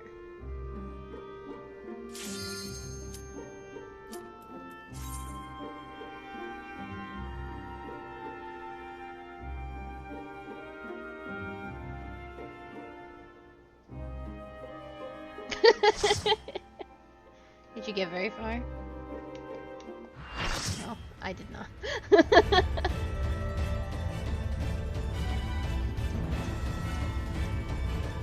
Be careful! Huge amounts of aether are rushing to the core. Wait, what's that?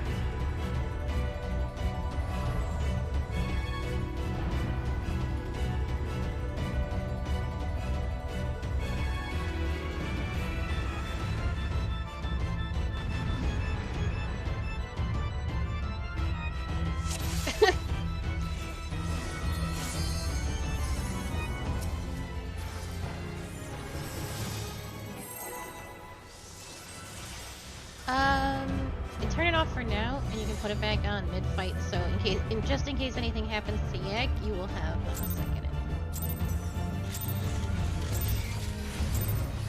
I don't think you could pull it from Yak anyway, just based on gear.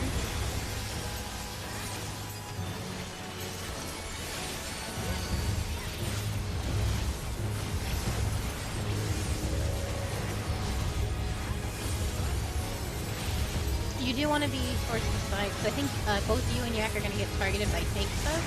And you want to make sure that you're not near any of this.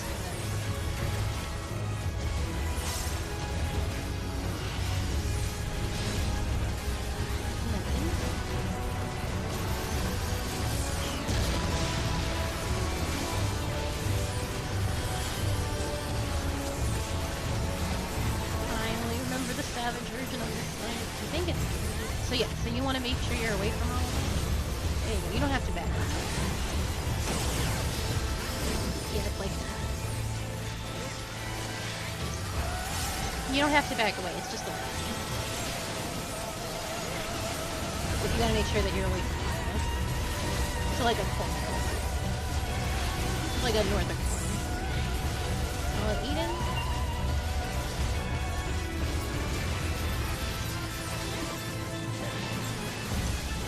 You want to be farther back in this corner with us. See?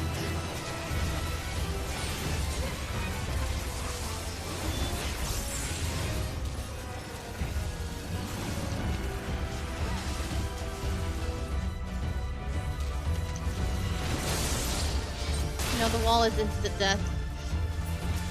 It's okay. I didn't tell you.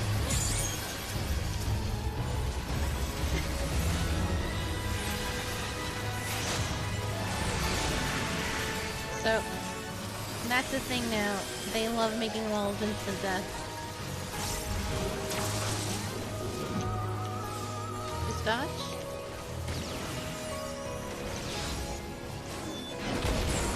And then, give it a second, we want to go towards Eden from this way.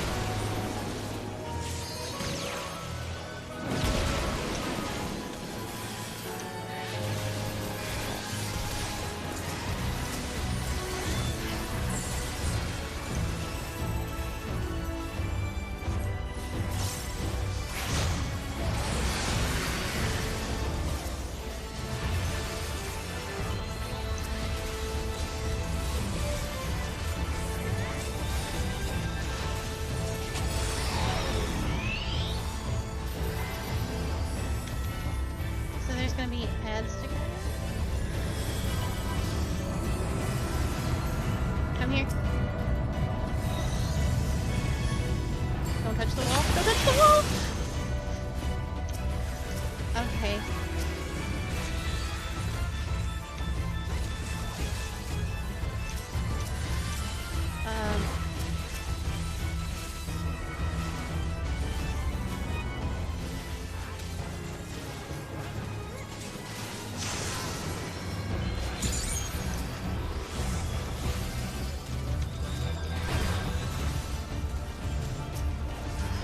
I got tank busted.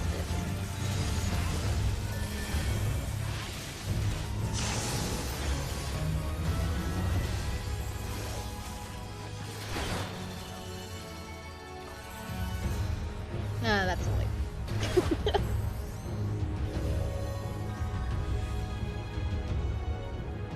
It's okay.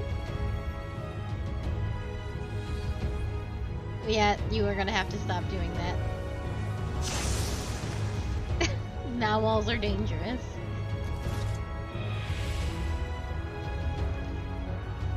Yeah, so be very careful. Also, when that big, like, plus or X goes across the ground, don't go all the way back. You are melee, so you have rights. You can be in that corner and still auto attack and stuff.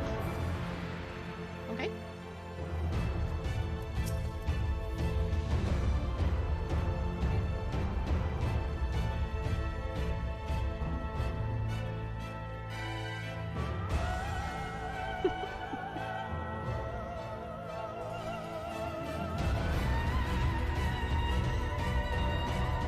Alright, so you're gonna take the ad to the right when it drops, okay?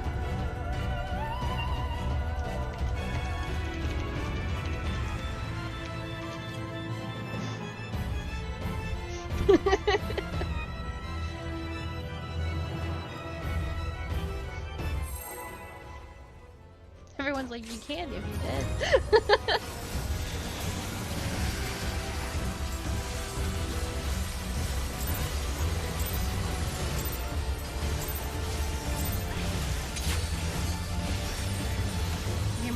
You probably want to stand so you don't cleave to hit people. You want to stand right here. There you go.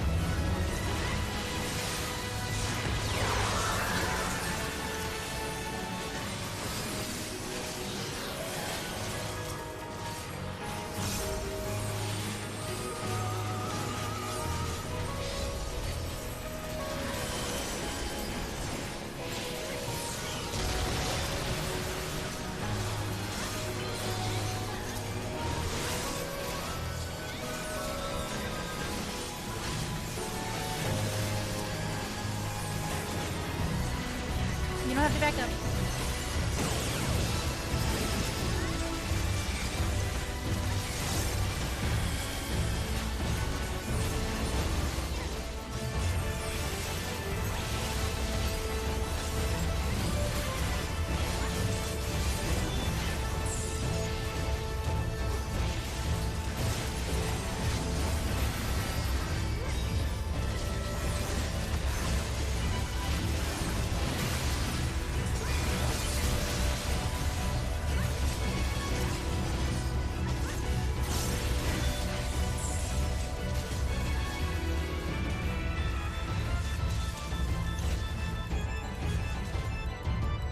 Yeah, you're good. You don't have to worry.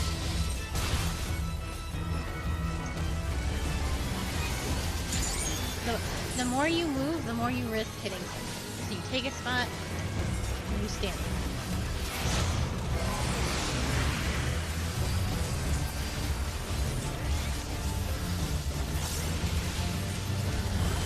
You gotta learn to hold your ground when he's coming.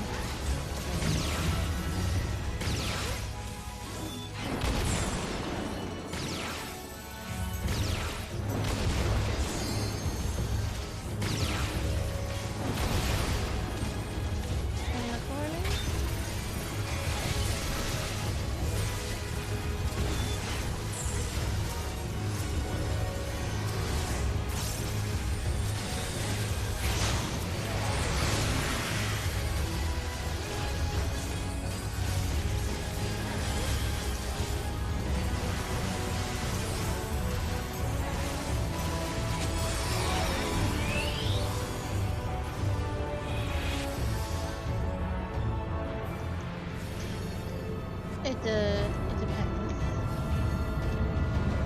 Here.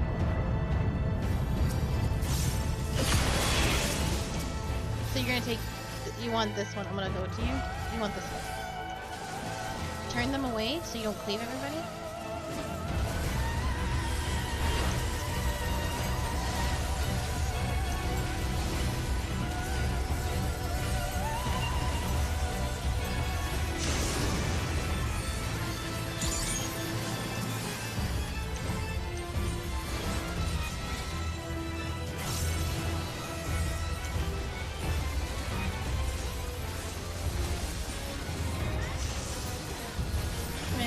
Now we want to be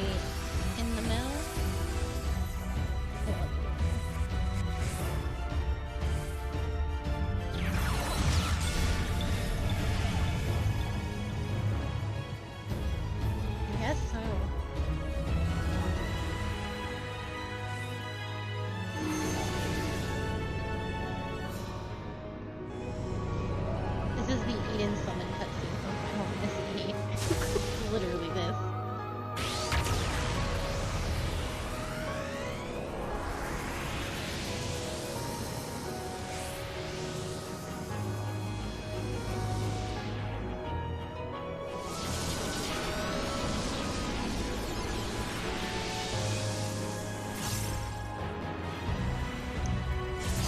I didn't have very much health left, I would say.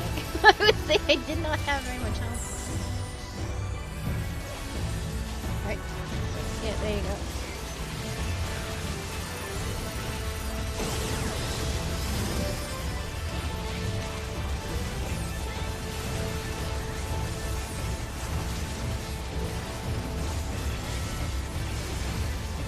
Oh, I think I do actually need to start replacing these things. Morning? What? Oh, you got the Dragoon Tether. Come over here, closer, closer. There you go. You got the Dragoon Tether, which means you do more damage. No, that's the... You were probably the closest to the Dragoon, so... Let's not see that.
You did it.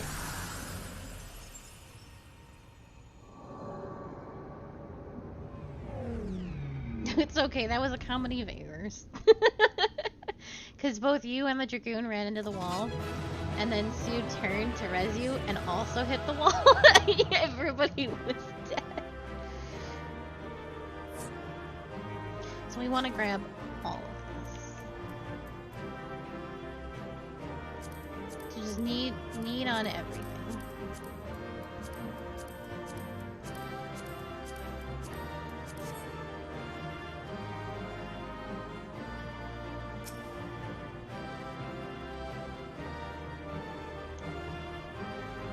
This is like the tools we got from Omega and stuff. So like, we need like 2 boots, 4 shirts. It's a little more understandable than all the gears and bits and bobs. A shoe is a shoe. Oh, help me.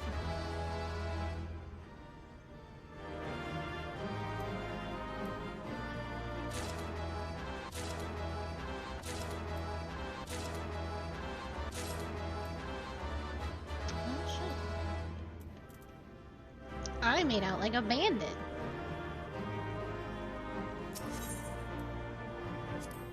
Finally, my day has come.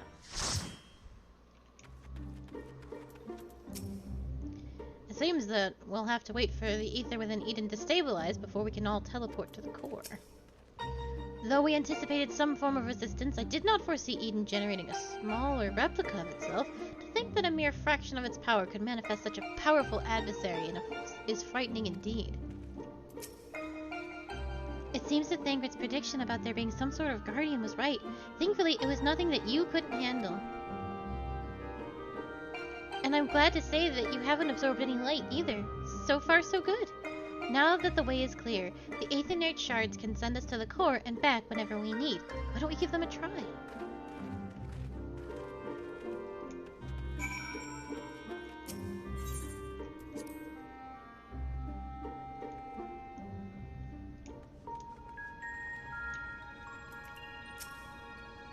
Standing around and waiting is hardly my forte, though I dare say I'm more suited to this than whatever Arianje's doing.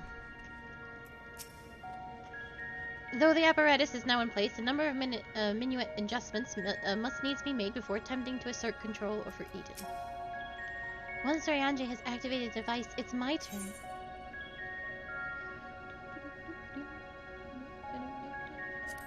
It doesn't matter.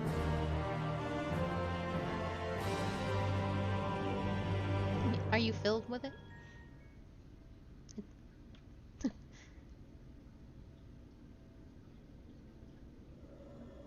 The time hath come, Reen.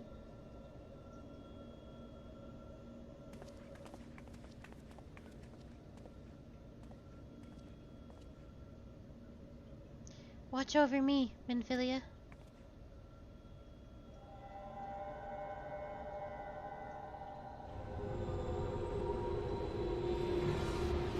Is it supposed to happen? Eden is offering considerable resistance. Not now, not when I'm so close.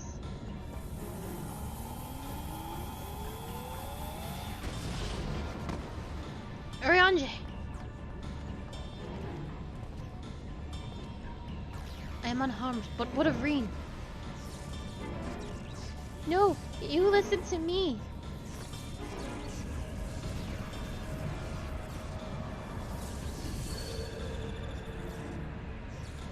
Reen, be careful.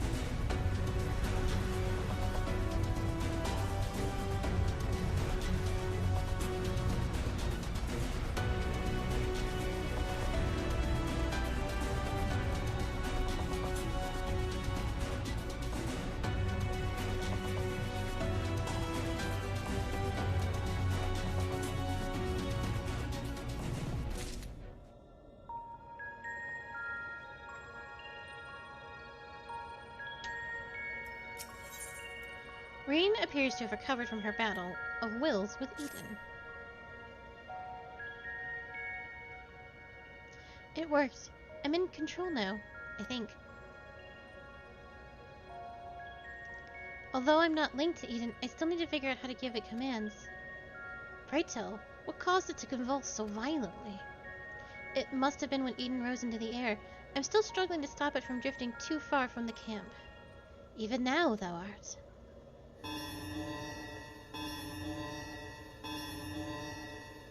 Reen, what's going on?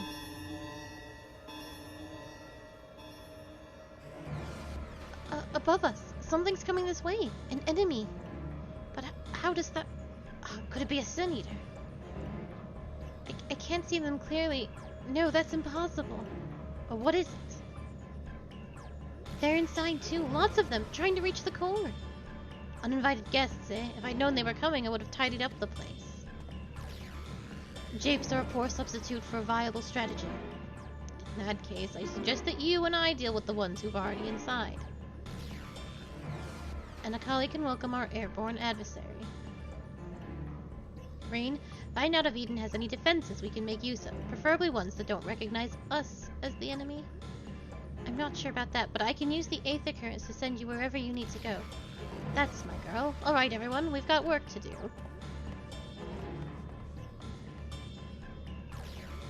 From what I can tell, Eden is able to form simple structures by redirecting Aethers, so I'll try and give you something to stand on. When you're ready, head for that portal over there.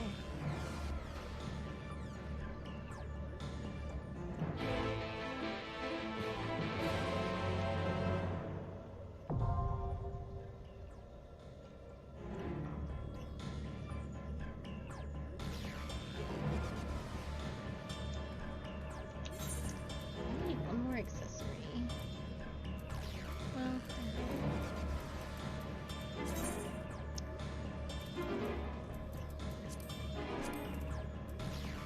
Well, what were you able to get, Miss Q?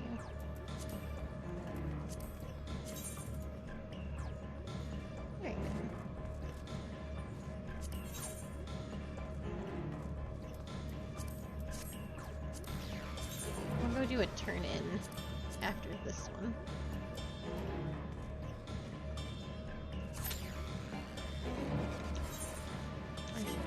I should do a turn in now since some of my stuff is breaking. If I have time to do so.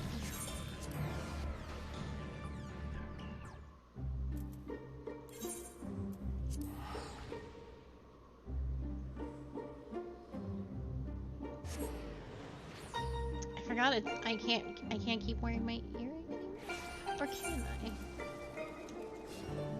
80 and below. Nope, can't wear my earring anymore.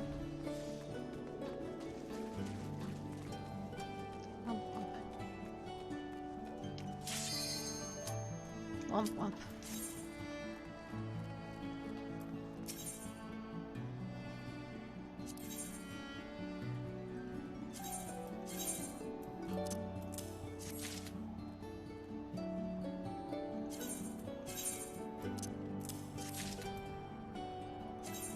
Should need a ring more than I need. Oh. I said I hip, I hop. I'm hipping and hopping. That's right, I hip hip hop and I don't stop to the rhythm of my thumper feet. I got it. Thank you. Then thank you, Sprightly! 10 months! Thank you so much! I can't believe it. In 2 months. 2 months. It'll be a whole year.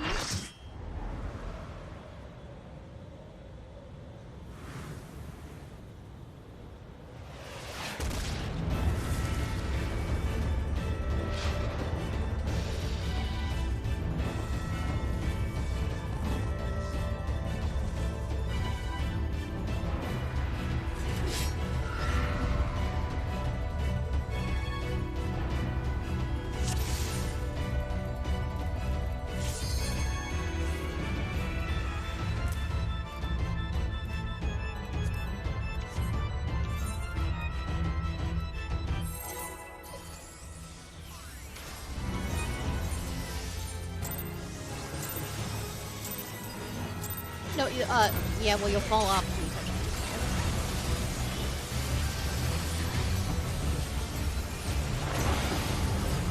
Out of the bacon. So you want to be behind these little guys? So yeah.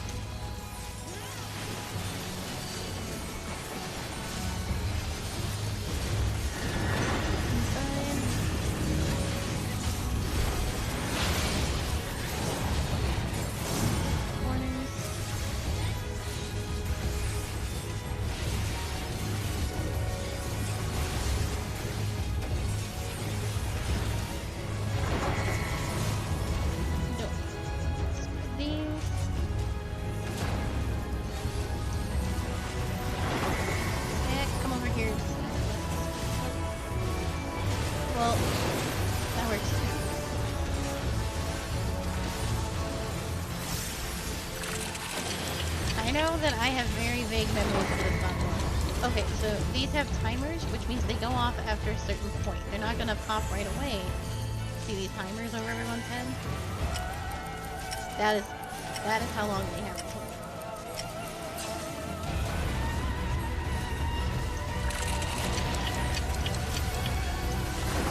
We stack again. The stacker also has a timer.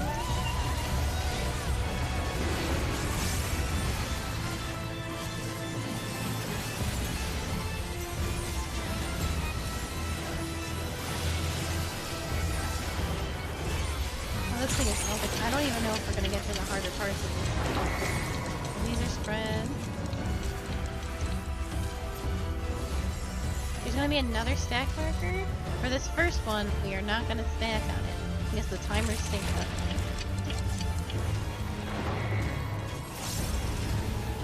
Yes, don't stack.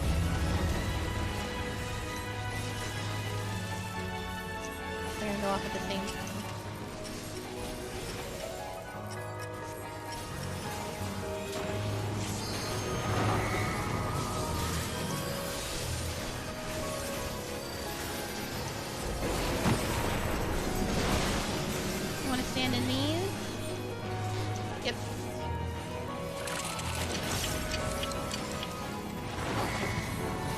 Marker can wait, don't move the puddles. Now we go stag.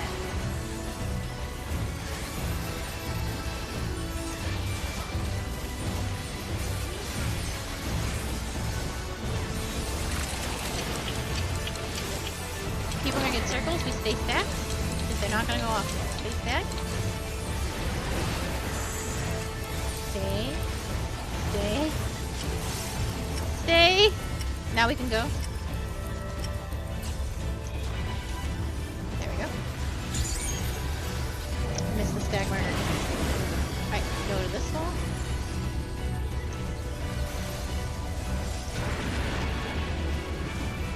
Oh, goodbye.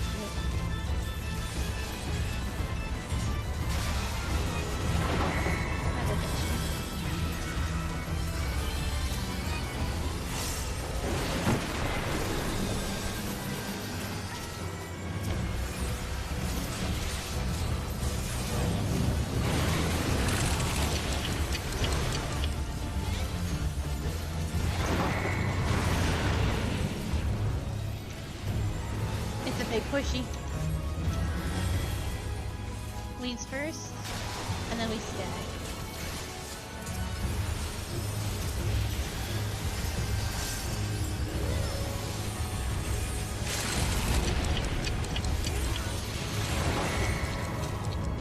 Yeah, we didn't even get to the harder parts of normal. We burned that thing.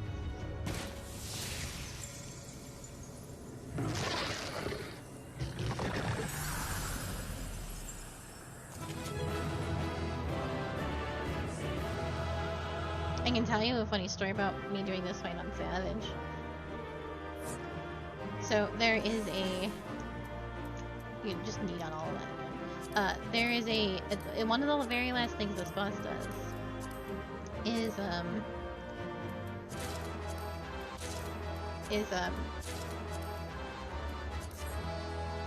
it's a phase called Quietest Phase. And it's a bunch of like big cleaves with no tells, so you just kind of, and he does them in a very specific order, all while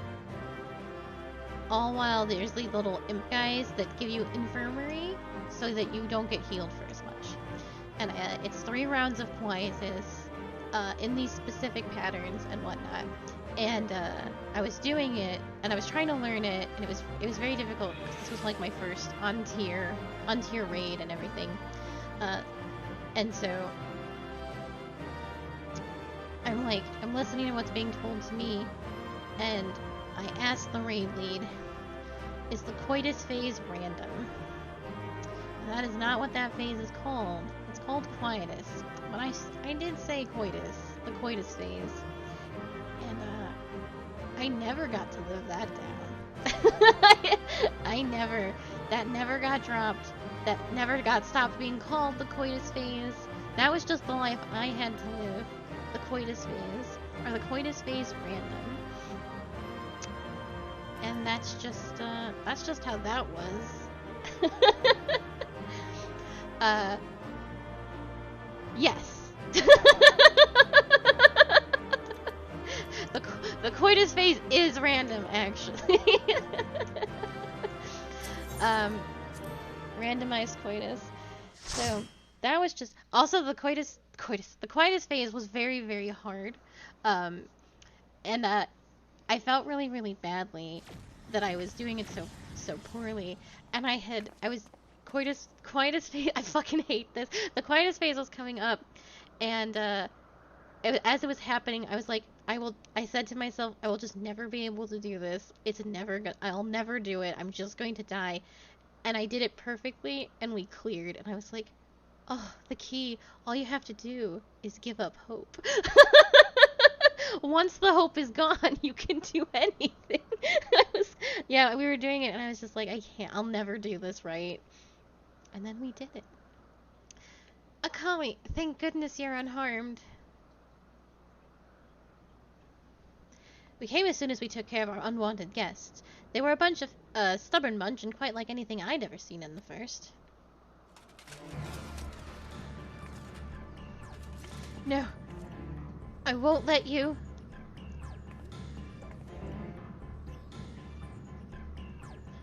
Damn the light. Damn you all.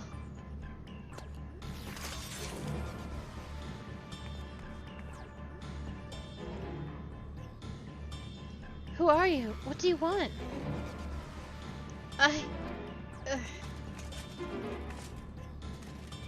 Why am I here? What is happening?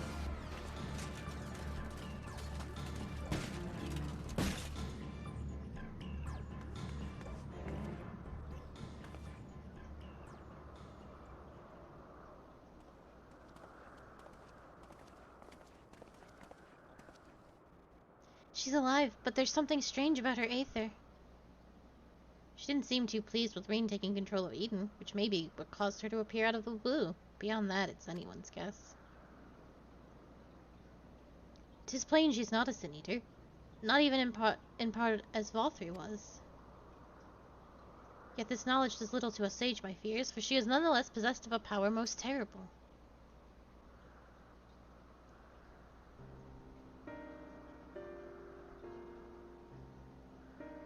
On the other hand, if she's feeling cooperative, she might be able to tell us more about Eden. I'll keep an eye on her until she wakes up. There's no telling what will happen when she does, but I'll make it clear that we mean her no harm. Well, no further harm, at the very least.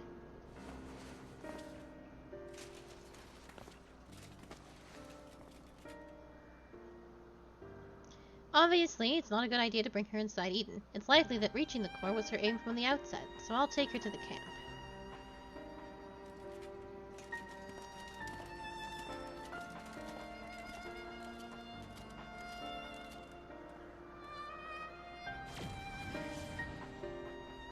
Now that things have settled down, I should get back inside and try and strengthen my link to Eden.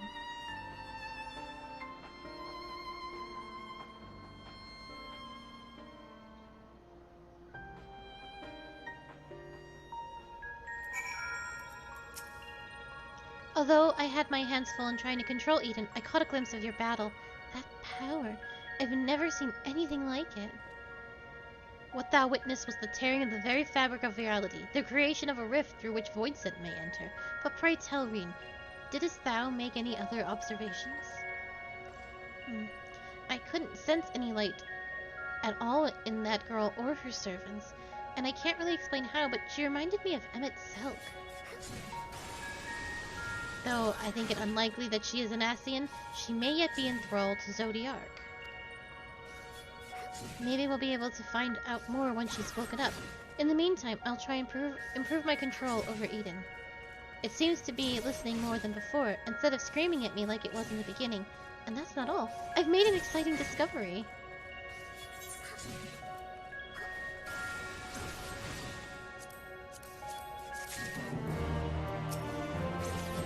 Mayhap Eden hath imparted unto Rean some manner of ancient knowledge.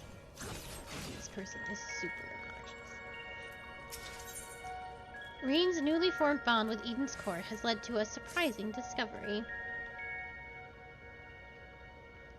I feel a lot more confident in my ability to control Eden now. Of course, this is only the beginning. And we shall accompany thee wheresoever that path may lead. But pray tell, what manner of discovery hast thou made? I understand how Eden's power works. And therefore the true nature of the flood of light? Yes, it affected the balance of all of the aether and the empty, shifting it so far towards the umbral that it stopped flowing altogether. The power to tip the scales. And to tip them back again. That's what Eden does. It controls the balance of aether over a wide area, forcing it from one alignment to the other. Left alone, it still poses a threat, but if I can harness its power, I think I could use it to breathe life back into the empty. The trouble is I haven't the foggiest idea of where to start. And if I go about this the wrong way, I'll do more harm than good. Thou needest not bear this burden alone, Rean, nor should thou. 'Tis no simple matter of awakening that which lies dormant. All things in nature are inextricably linked. The elements maintain a fragile harmony, without which life cannot prosper. So then what should we do? A solution has to begin to take shape in my mind, though it will require further discussion. For the time being, let us return to the camp. 'Twould be remiss of us not to involve Thancred. I forgot to tell you not to grab chess pieces, because you have the Ishgardian one. That just occurred to me. I was like, wait, I need those. And you do not. Did you win a chess piece? Damn, I should have told you not to. I wasn't thinking.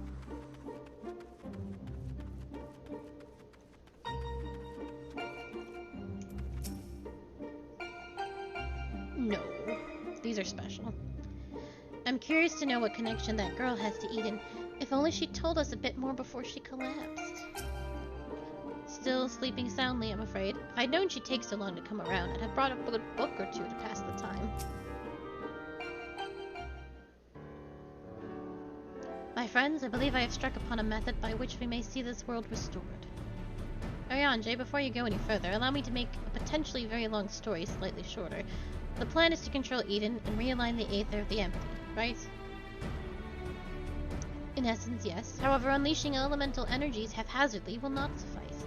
In addition, the Empty is unfathomably vast. Were we only able to effect change over one small region at a time, it would take many lifetimes to complete even a fraction of our task. Instead, our energies would be better spent revitalizing each element in order that we might set in motion more widespread transformation. One at a time. I hate to say this, but I don't think Eden will be able to draw out a single element without affecting the others. For that very reason, we shall select a location in the ambient aether we wish to restore as its most potent. Even in a dormant state, certain elements will be more prevalent and therefore more easily manipulated. Then we rebalance the aether and return it to the land, whereupon it shall be borne on ethereal currents to the furthest reaches of the empty. What's to prevent that element from breaking free of Eden's hold and causing a disaster of some sort? It must needs be contained. The question is how. Akali, indulge me a moment if thou wouldest. Pray imagine a corporeal manifestation of each of the individual elements. What dost thou see in thy mind's eye? Surely not.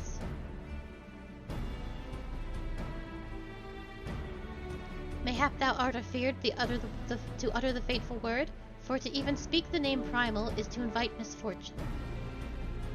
Thou invite it we must. As the aether is drawn forth and realigned by Eden, we shall perform a summoning as Master Louisoix once did, on the fields of Carteneau. Do you remember when everyone thought we'd get a Moogle fight? Everyone's like, King Mogulmog, it's happening, it's coming.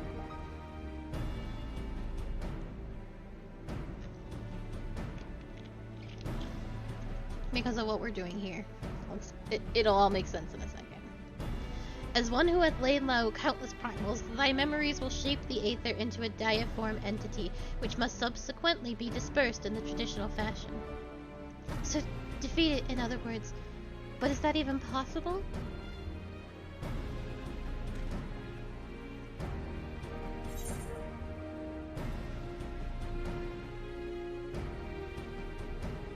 I break my fast on primals. Lest thou forget, 'twill be no more than an approximation of a foe thou hast previously bested. I have every confidence in thine abilities, Kali. As do I, though it...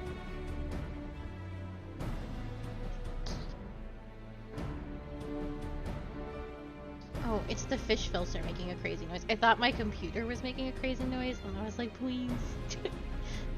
Don't. As do I, though it might help to have some idea of what you will be up against. Have you decided on which element to tackle first? I propose water, the source of all life. As for the location, an area to the west of Norvrut was once home to the world's deepest ocean. Alas, the flood of light reduced it to a yawning chasm. Water. Yes, that seems like a good choice. I'll see if Eden can take us where we need to go. And I shall prepare for the summoning. Thancred, wouldst thou keep watch over our enigmatic antagonist? She may have vital information to impart. In the event that she becometh agitated, thou mayest have need to restrain her. Someone's gotta do it, I suppose. I'll be praying for your success while I wait here, twiddling my thumbs.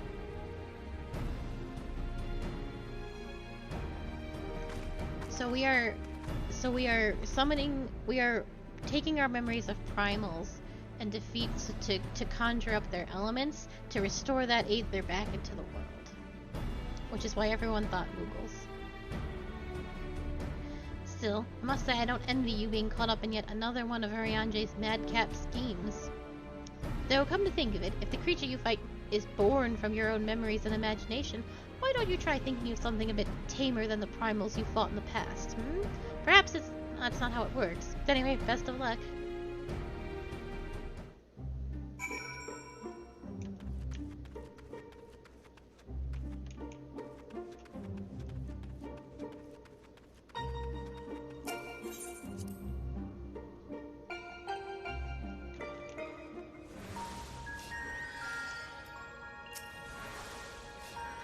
Eden seems to be spawning well to my instructions, so we should reach our destination in no time at all.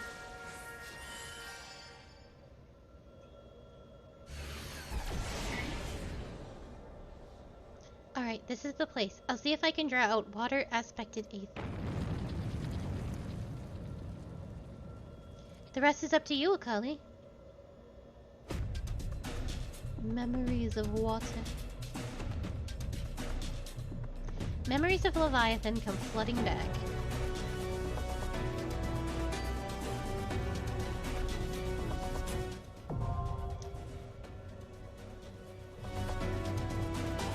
Alright, we're gonna go up our up to snuff our gear before we jump into this.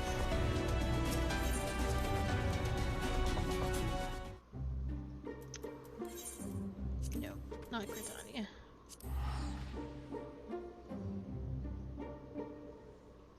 You remember the Leviathan fight, right?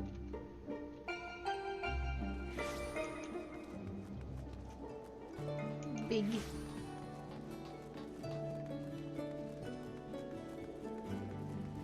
So, we talked to this little guy right here.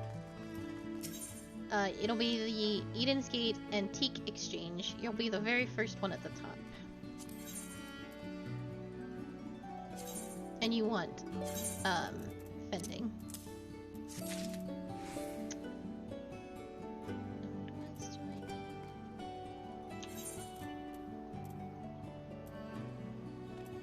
A bracelet.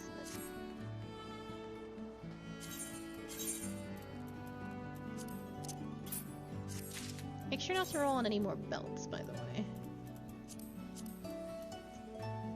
So don't roll on belts. You rolled on 2 belts. That's okay. Just the one. That's okay.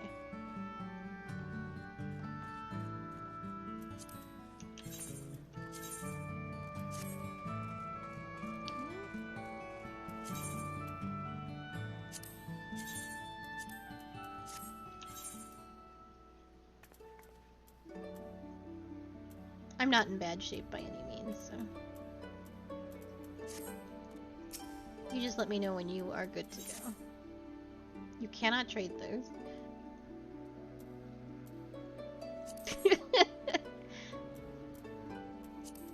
Are you good? There's a mender at one of the small tables. Over here.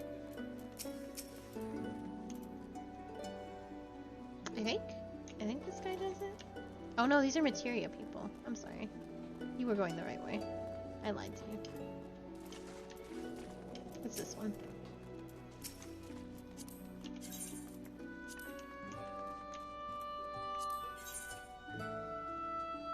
No, you're fine. Take your time.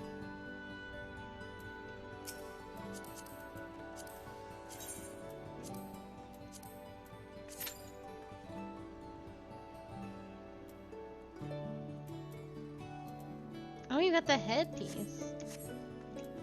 I can definitely see it on here. No, I can't. It was a joke.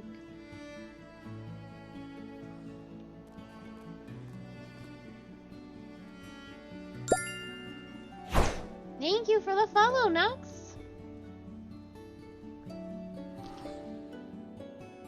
Oh my god, that was the very first thing I said. I was like, when you teleport here, you run around aimlessly, like, oh god, where's the table, where's the table? You do like 2 laps and find the table. You do 2 laps and you find the materia. It's the worst.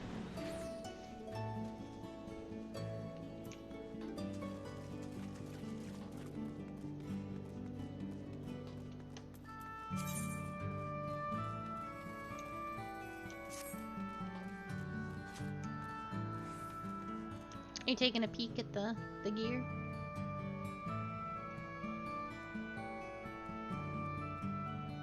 I can promise you. You just don't believe me.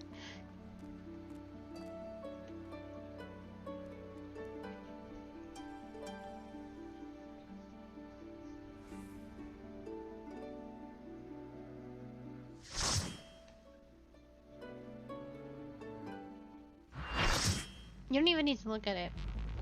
You can check your the accessories we're wearing is 550 or 450, and the chest piece you are wearing, I believe, is 480.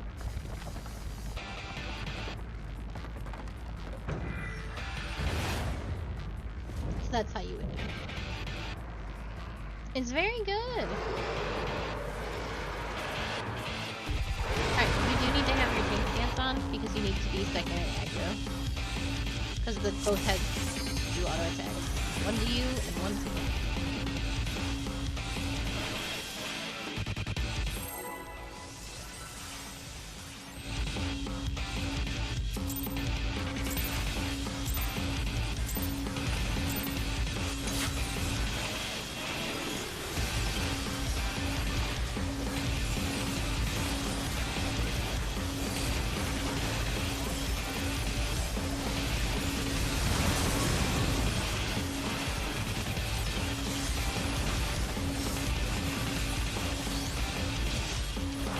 Get that, one of those little markers, you go all the way to the end, to that, into the corner. You can also fall off if you're still mindful.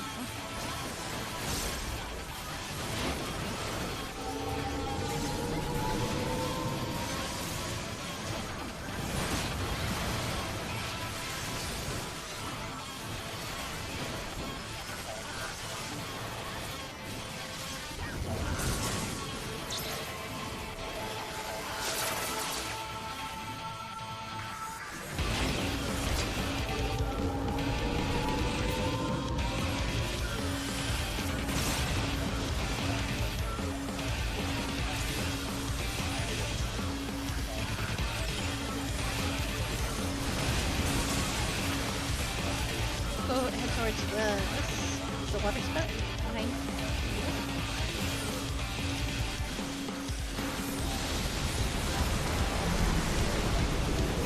Stay in the middle.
Don't take that super far.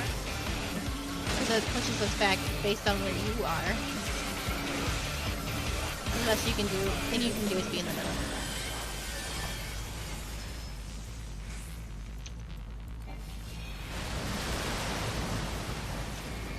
Just stay in the middle.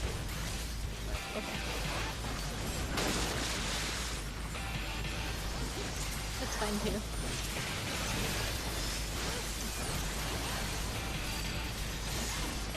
It does push people away, but you can really screw people up by moving that all around.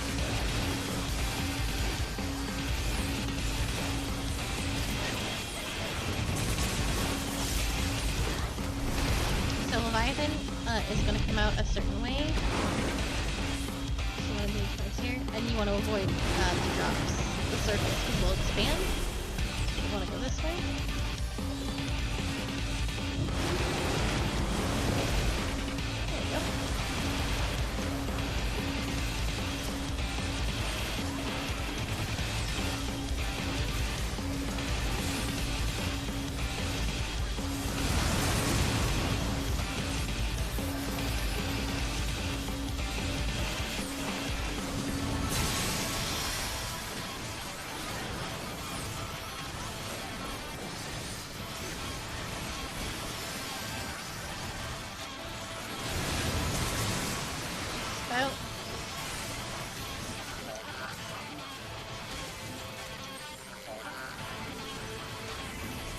did it too soon. That's it. Oh man, we didn't do the part. But I was wondering if you were gonna fall into the pit. So you know how Leviathan broke the sides? He also breaks it down the middle. So that we're both, like, we're split. And if you try and gap close, you fall into the pit.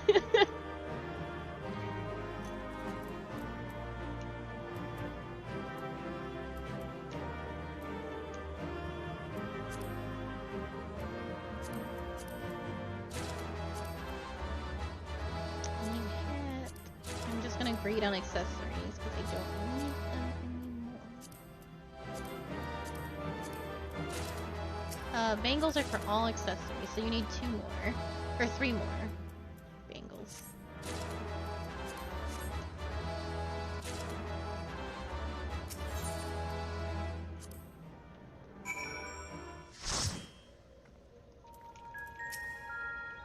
A most empathetic victory, Akali. Unfortunately, we cannot yet be certain if the Aether is behaving as predicted.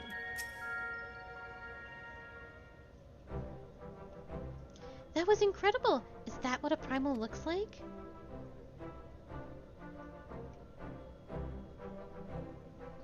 Oh, not quite the same then. But why is that? The Leviathan of the Source was summoned by the Sahagin, to whom he was no less than a god. Without their faith, the demiform entity that we brought into existence differed on a fundamental level, though it was no less formidable. The manifestation relied on Akali's experiences of Leviathan, and may have been influenced by recollections of other water-aspected beings, leading to further discrepancies. Memories brought to life. But I still can't tell if our plan actually worked. We'll just have to wait and see, I guess.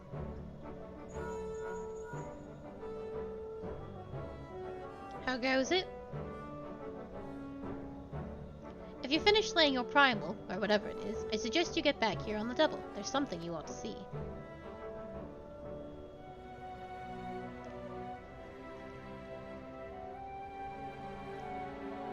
What could that be? Evidently, our only recourse is to return to our base of operations forthwith.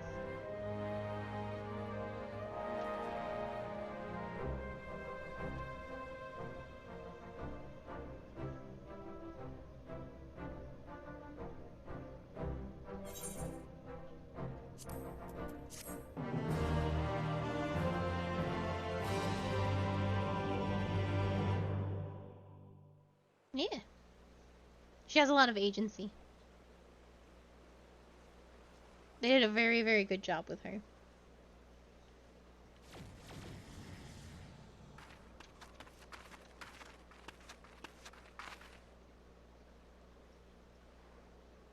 Akali, look!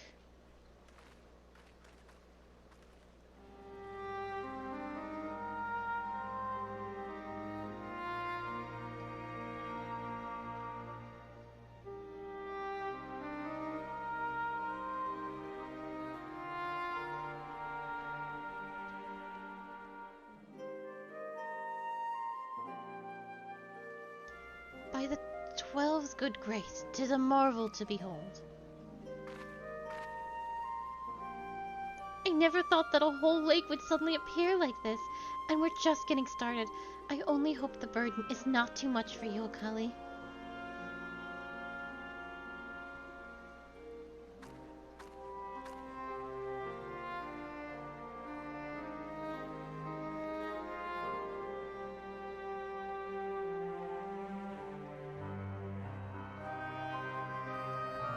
I do want to lick the rock, just a little bit. You know, when I first heard Ariange's plan, I didn't know what to expect, but then that enormous crystal appeared and water came gushing forth, and well... Such a profound transformation, though a change appeareth to be limited to an area of no more than a few malms in diameter. Rain and Ariange are considering the next step in the plan to reclaim the empty. I think this proves that the water-aspected Aether is no longer lying dormant. So which element should we realign next, Ariange? I propose Earth. Should we succeed in returning the soil's life-giving energy, the empty shall become capable of supporting the growth of flora. Imagine that. Forests in the empty. Before we begin, I'd like to know how that girl is doing. Still sound asleep. She didn't so much as stir even when I took off her helmet. I thought she might be getting a bit stuffy in there, and I was curious to know what sort of person we're dealing with. She seems surprisingly normal. Not at all like your usual void scent. I'd say she's around the same age as you, Reen. Perhaps a little older. Well, whoever she is, we should let her rest while we concentrate on the task at hand. As much as I'd love to go with you, I'd best stay here in case she wakes up and is feeling less than cooperative. And while I wait here wishing I had something to read, my thoughts will be with you as you fly off to face your next opponent. It must be a strange feeling to bring something into existence through your own willpower, only to slay it immediately after. I almost feel sorry for the poor things. All the same, I wish you luck. If all goes well, he won't be waiting for long. The sooner we get this over with, the sooner we can see the results. I'm very excited to do Titan. I do like this fight on normal. I think you, however, are going to have a bad time, Miss Q.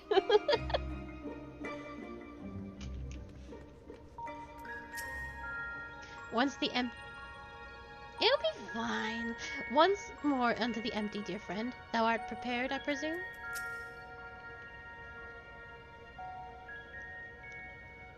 Yak is also going to have a bad time.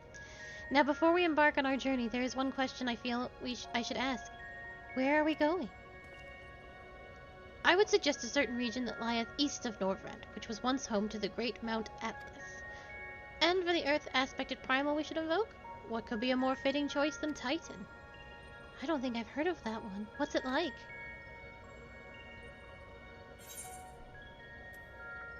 The landslides. The landslides.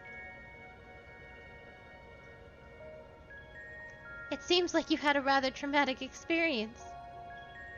And if our last battle is anything to go by, this one will be different from the Titan that Akali remembers, yes? Aye, 'twould be wise to consider the two as entirely separate beings. As such, thou must needs conceive new stratagems, if thou art to triumph in the battle to come. Past experience will avail thee not, I fear. Alright, Akali, once you're ready, we'll be on our way. It's just a little different. You remember Titan, our good friend Titan.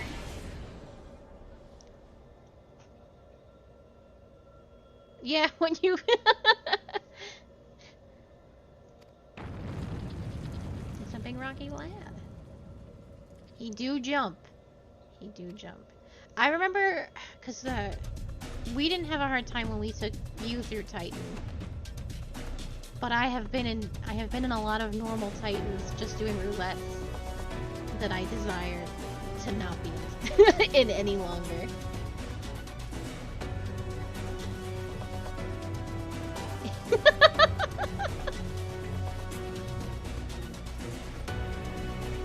Beep beep.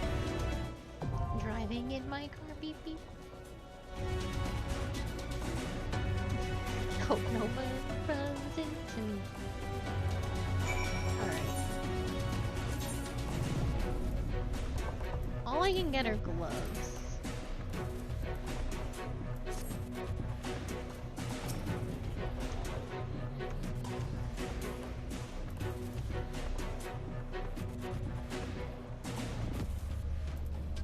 Yeah, if you don't need them, and you cannot use them.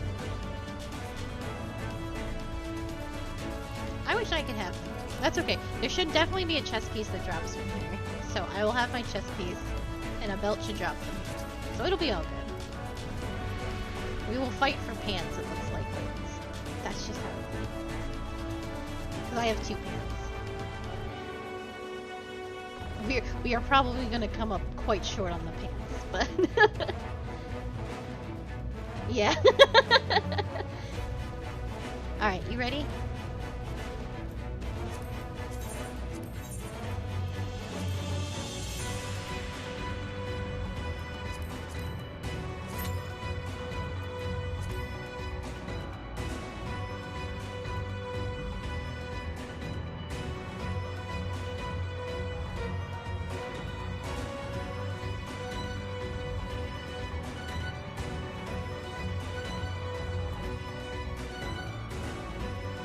Why the frowny face? Don't be scared. Yak says that the only reason that she is gonna live through this fight is because she's better geared. So don't feel bad. If anything.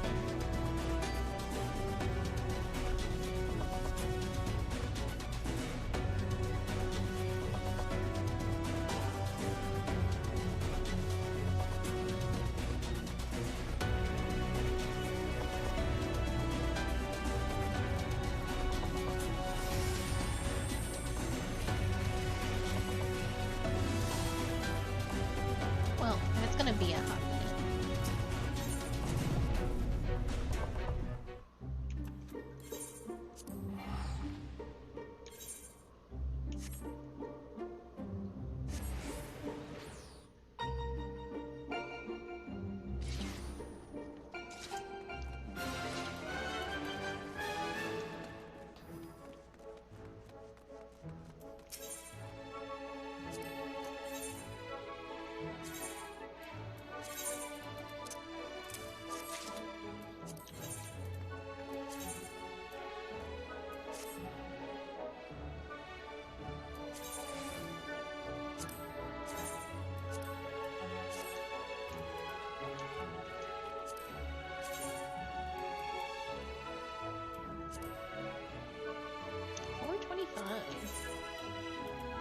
It was super good then that we got a bunch of gear from here.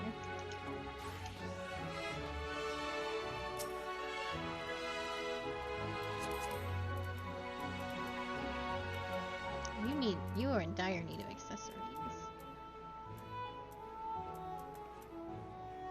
Make sure to roll on the bangles and stuff. Gotta replace that ring.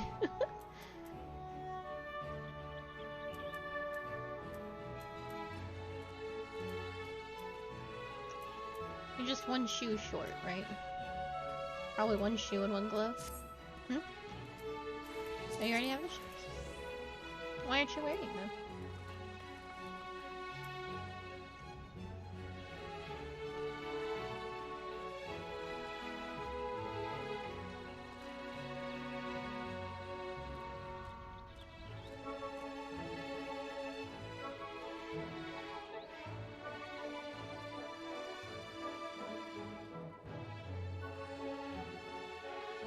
Hey, there you go.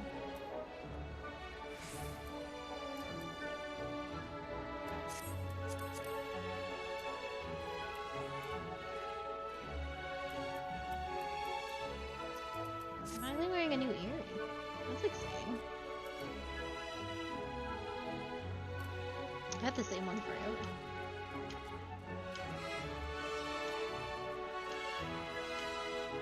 Since I pre-ordered Endwalker, you might say.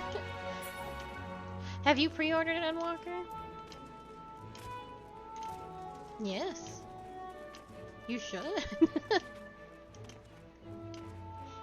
You should go do that.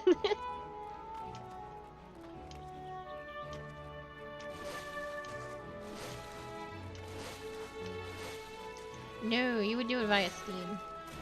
You don't have to do it right this second, but make sure you do it, we might as well, if we're on pace, we'll be doing early access stuff, so. We have 2 extra weeks to catch up. After this, do you know where we start? Do you know where you start Bojin? That's gotta be in the source somewhere. Yes.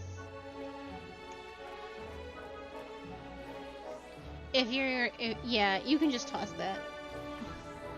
I'm holding on to my Delta Escape stuff because I'm going through a lot of classes, but you are just tank. You may never, I don't know when you will be doing, getting your Red Mage or any other classes through, but by that point you'll have enough regular tomes to just gear yourself up along the way. You don't need the Sigma Escape stuff anymore unless you want it for glamour. Yeah. Okay. You can always pop it in a retainer.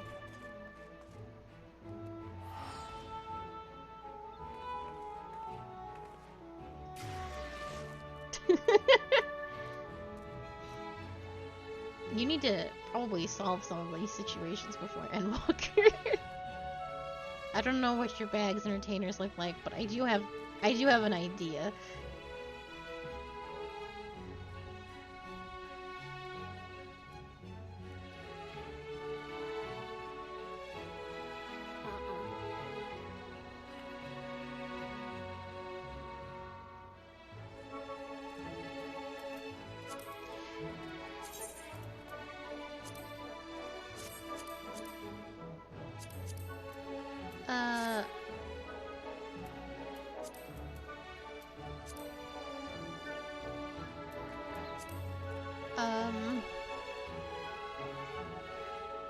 If we can hit rank 15, just put all your materia in the FC chest. If you should be able to.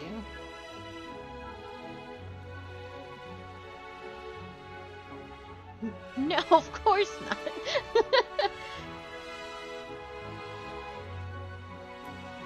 I actually don't know which egg that is. I don't recognize.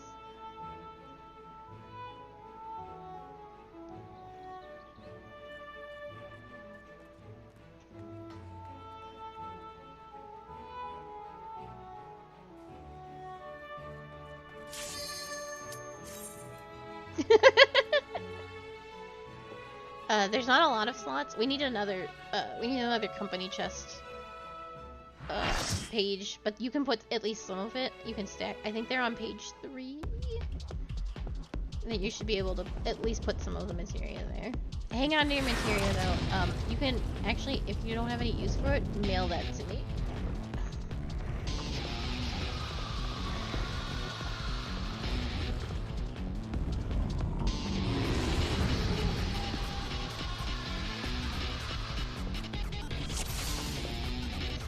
You don't recognize our good friend Titan? Titus? That's definitely Titus.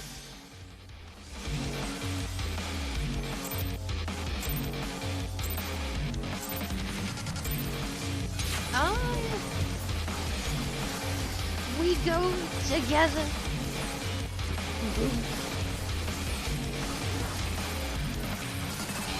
I miss that too.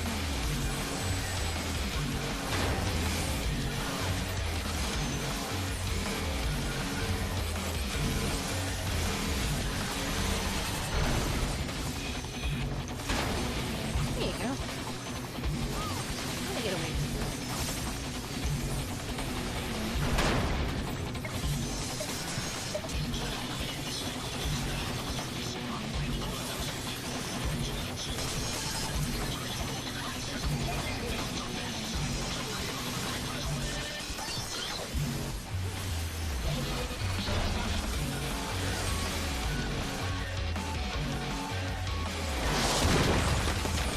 So we want to hide behind the one that is not glowing. Line of sight. He is. But you are directly. You have the rock directly between you.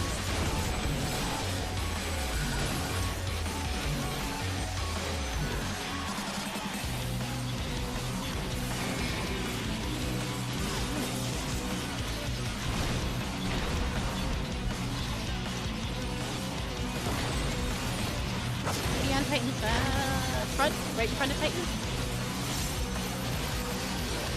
And then you're gonna immediately move to the left.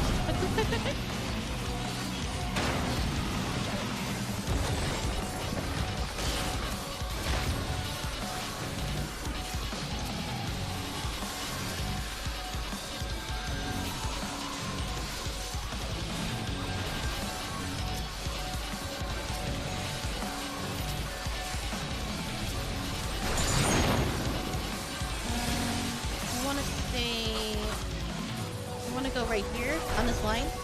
Right here.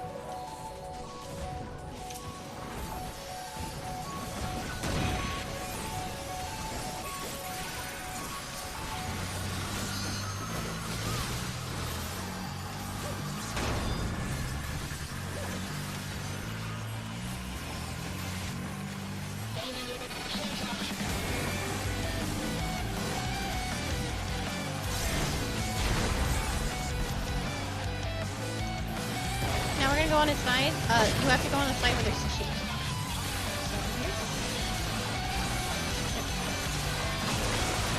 Wait. And then go. Very good.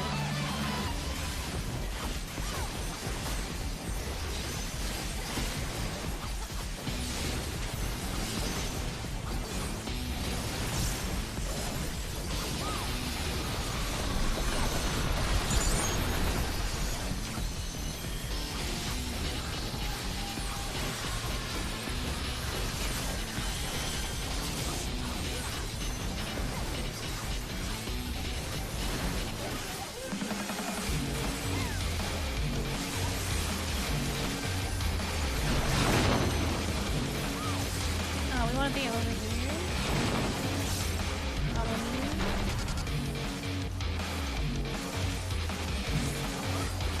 This far corner. And then these have blown up, so we're not gonna go this way. And over here.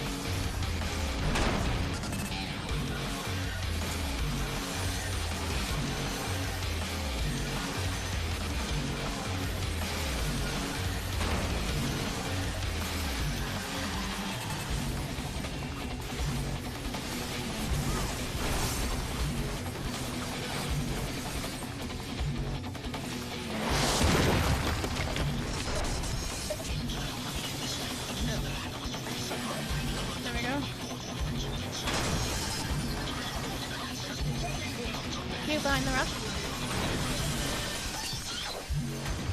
Let's do it.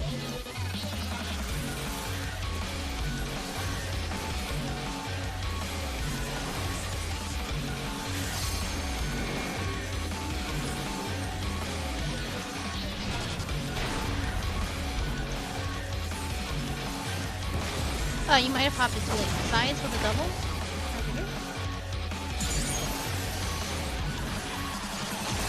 Alright, move towards, wait for the blue to pop. There you go. Get on the other side, two sides. There you go. Do the same thing again. Wait for this to blow. And then go.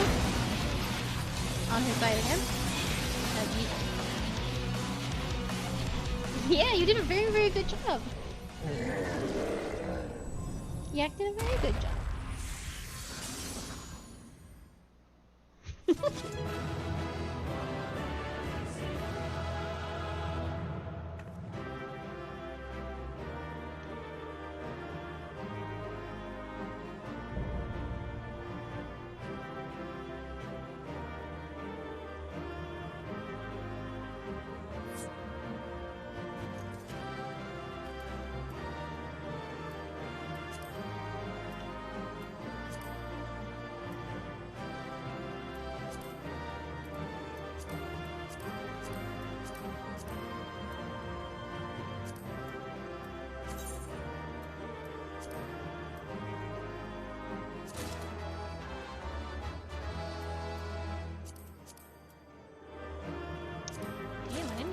That's okay.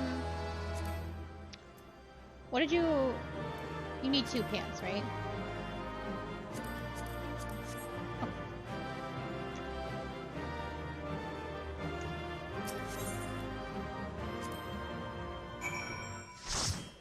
Somebody should get pants. There's no need to be feral about it. Welcome back. You must be exhausted. For a creature made of rock, he was a lot more agile than I was expecting. I wonder, was the Titan of your world a tough opponent too? Yes, if I'd put one foot wrong, I'd have fallen to my doom. So all it would have taken is a momentary lapse of concentration. I don't like the sound of that. But more importantly, as you've defeated another elemental being, which means we're a step closer to reclaiming the empty. I can't wait to see how much of a difference we've made this time.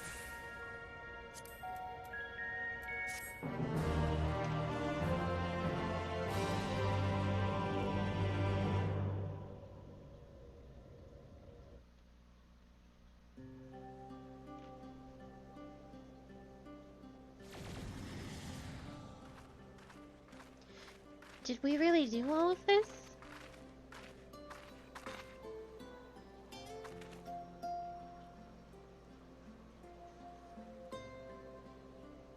Aye, 'twould appear that balance has returned to the element of earth, and yet... The transformation hath affected only the immediate vicinity, whereas the lands beyond this lake doth remain unchanged. 'Tis passing strange indeed. Did we do something wrong? Though this has fallen short of the outcome I had envisioned, 'tis plain our efforts were not in vain. Mayhap this localized phenomenon is a result of an intersection of ethereal currents. Therefore, it is reasonable to assume that similar locations in the empty hath undergone comparable alterations.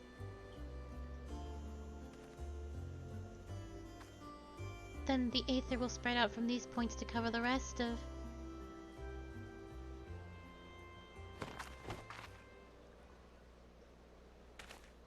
Reen.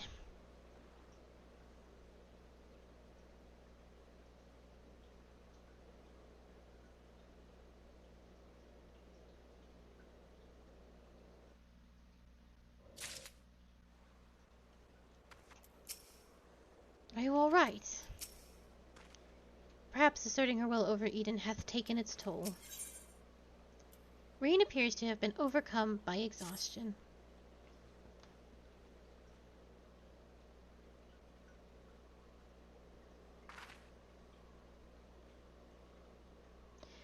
It's nothing. That didn't look like nothing to me. You better lie down for a while. No, really, I'm fine.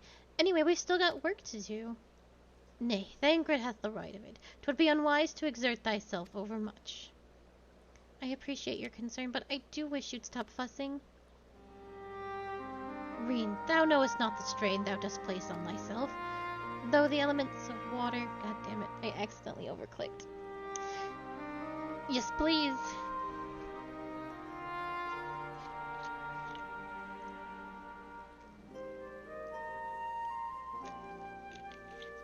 Good job. That will not be on the VOD, but that's okay.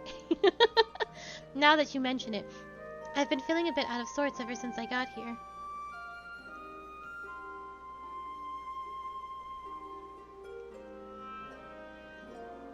I should probably get away from the empty and rest for a while. Pray do so. Meanwhile, I shall remain here. The restoration of the first two elements hath produced unexpected results, and I require time to analyze our findings. However, I must ask thee to refrain from discussing our work in the empty, even with our closest comrades. Why? I thought they'd welcome the news. And indeed they shall, once we have more to show for our efforts. Nevertheless, the mission is one of surpassing danger. I am loath to place our dearest friends at risk unless absolutely necessary. You have their best interests at heart, I'm sure, but to be perfectly honest, I prefer not to keep secrets from people that I trust with my life. I don't want to make a habit of this, but I'll do as you ask.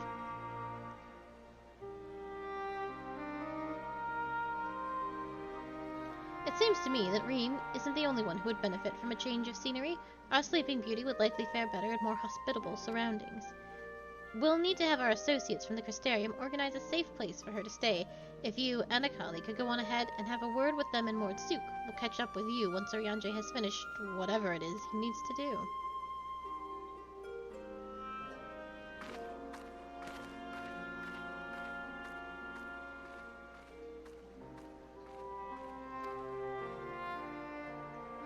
Perhaps thou, too, should accompany her on her return journey. I dare say she would be glad of thy presence. No, not this time. She's come such a long way since we first met, and I worry that relying on me too much will only hold her back. We won't be staying in the First forever. The time will come for Reen and I to part ways, and for her to follow her own path. I know you understand this too, Urianger. I see you are trying to pass on as much of your knowledge as possible while you still can, and to her credit, she's actually taking most of it in. Reen is possessed of a natural affinity for aetherology, unlike some who shall remain unnamed. A natural affinity for staying awake during your lectures, more like, though come to think of it, she doesn't really take after me at all. However, like thee, she is predisposed to brooding in silence in lieu of voicing her concerns.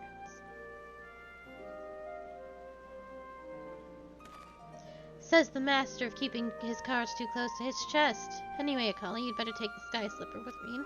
It's true that she's been through a lot lately, but so have you. We'll need you ready for the challenges that lie ahead, so go on and get some rest. We shall await the news of thy arrival in Hammurabi.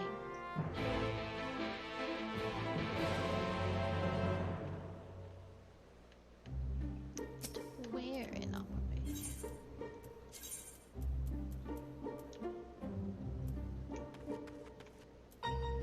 Oh, right out the door. Yes. Oh, we have to go talk to her. Well, it's a good thing I just didn't teleport away.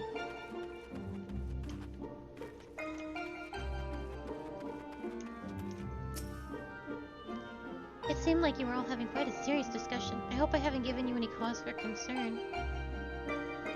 Well, if you say so, I probably shouldn't stay in the empty any longer than necessary, though. So do you want to take the first shift piloting, or shall I?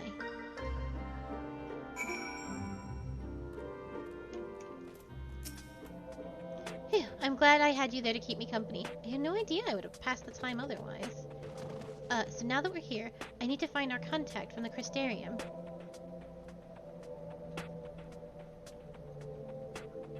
But before that, I was hoping I could have a word with you. Something's been on my mind.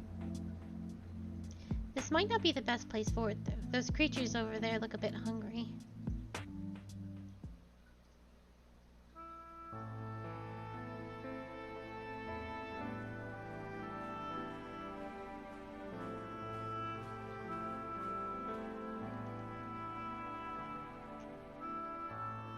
When I first spoke to Thancred and Urianger about what I'd sensed in the empty, part of me wished we could have just left it alone. I guess I was scared of what we'd find.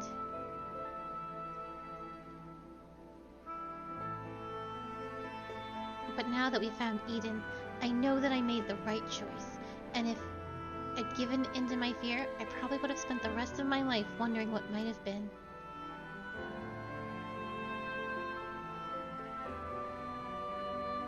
But from now on, whenever I hear the voice inside telling me to run away, to hide, I won't listen. That's not who I am anymore. Even so, all the courage in the world is not going to help me decide what we should do with that girl once she wakes up.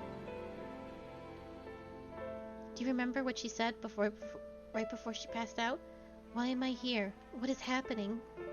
What if she's being controlled or forced to act against her will? Whatever the case, it's clear that she's not a monster. She's a person like you, or me. Obviously, she knows something about Eden, and we need all the information we can get. But more than that, I just want to talk to her, to find out who she is, and if there's anything we can do to help her. On the other hand, we mustn't forget that she's already attacked us once. What's to say she won't try again when she wakes up? If she keeps us from reclaiming the empty, it will be all my fault. It's no good. I can't make up my mind. What do you think we should do, Akali? Even Emmett Silk had his reasons. We should at least hear her out.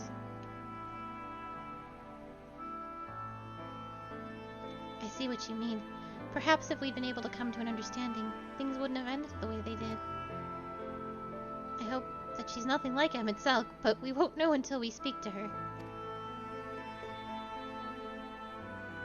Until then, I'll try to concentrate on the here and now. Speaking of which, I still need to see to Urianger's errands. The people we're on our way to meet lent us the Sky Slipper and most of the apparatuses we've been using, and since we've been sworn to secrecy, I assume the same applies to them and their colleagues. Anyway, once that's over with, we can find a place to relax.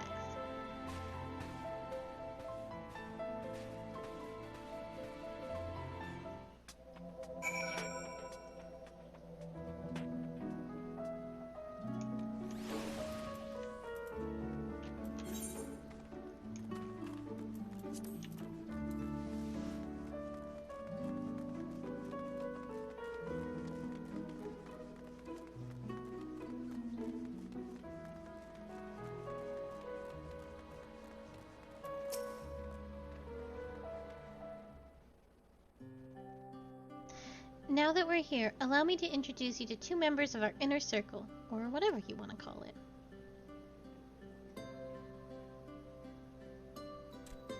That's Gogol, who's interested in trading for any relics we find in the empty. Apparently he mostly deals in exotic weapons and whatnot, but he's agreed to keep us supplied with whatever we need, whatever else we can't get from the Crystarium. Now the ones we came to meet should be around here somewhere.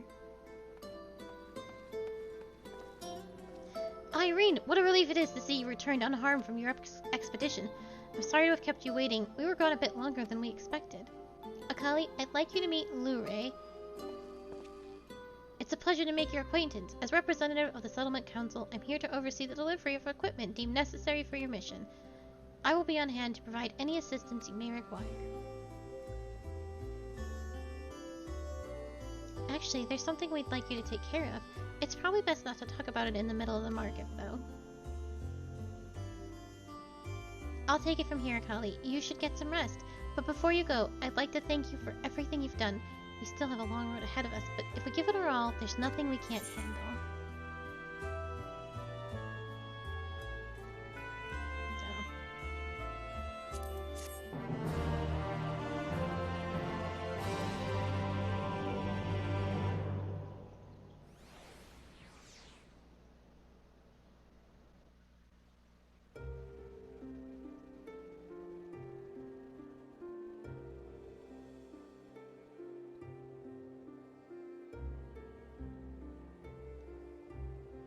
I see. Though it is mere supposition, it would behoove us to proceed with caution. Moreover, I would refrain from discussing the matter with Reen and Akali until we know more. Well, I appreciate you telling me, even if it is too soon to be sure. I'm the one watching over her, after all. Well, didn't we tell Urianger no more secrets? He just can't stop lying.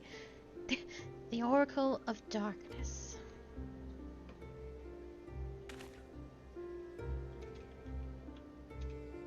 I pray it is not true.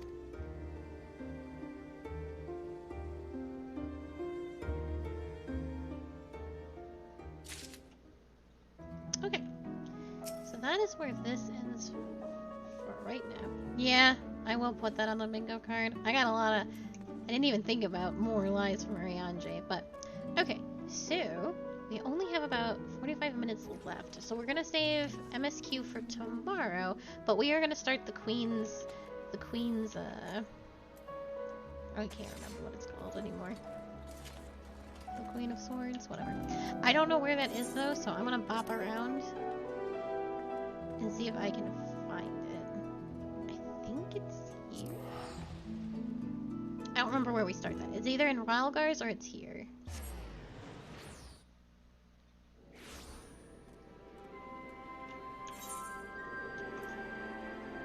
I want a fish.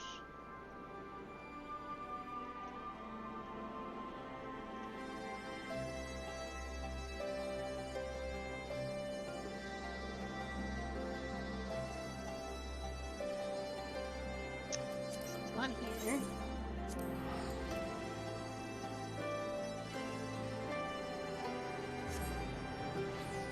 Is it Kungagami?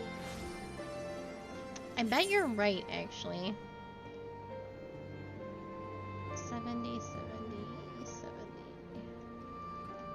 I actually think you are right about that. It's probably Kungagami. That makes sense, considering I have to go to Dome. Yeah, it's close to Doom. Yep, hail to the Queen. Absolutely correct. So you want to go to Kugane. Or we're gonna go to the markets. Is it you?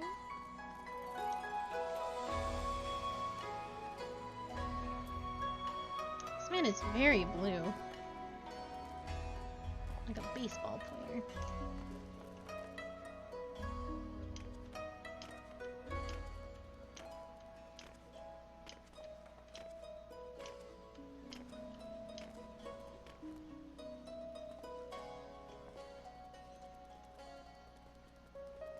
Miss Q. Miss Q.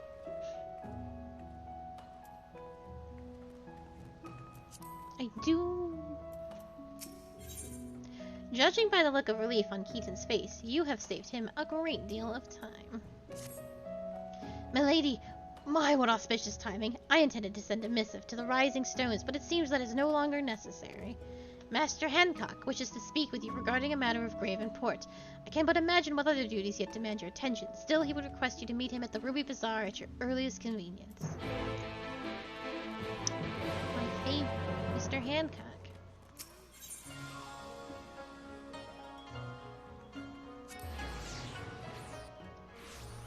I love you.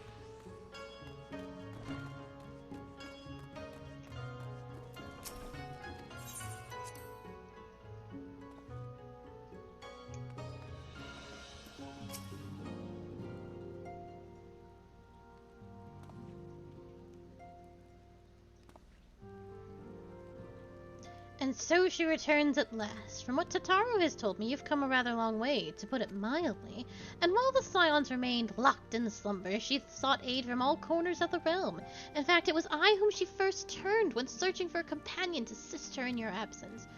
Though, as you have no doubt surmised, I did not call you here to discuss such matters. I received word from Lord Hien that the Bosian Resistance, our comrades in the Eastern Alliance, seek the aid of distinguished heroes in their fight against the Empire, and naturally your name immediately sprang to mind. The Bosian Resistance, you say? Indeed, from a small nation found in the southern reaches of Ilsbard to the west of Dalmasca, they were no doubt among the first to fall to the Empire. Yet it would seem their hearts have yet to give way to despair, and with the Empire now in disarray, they would seize the opportunity to fight back. If you would know the details in full, I think it best you speak with Lord Hien. His endless list of commitments makes him a hard man to find, however, so perhaps you can have one of his attendants in the House of the Fierce track him down for you.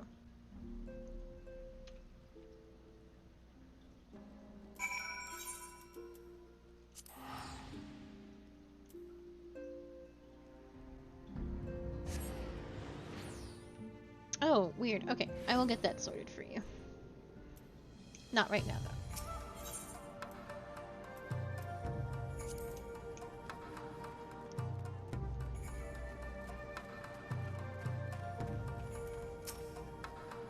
Greetings, my lady. Lord Hien has been expecting you.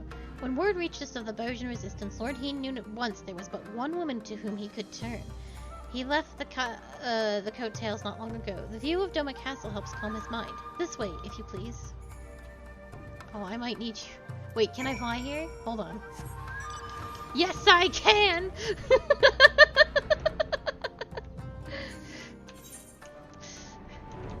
Do not presume to know where I can and cannot fly. It is most places, I assure you.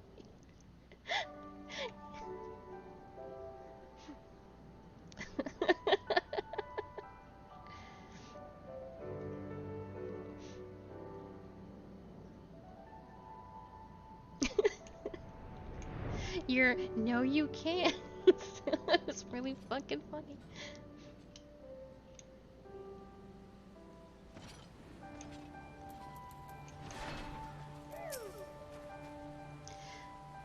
This way, atop the broken bridge. He will be most glad for your arrival.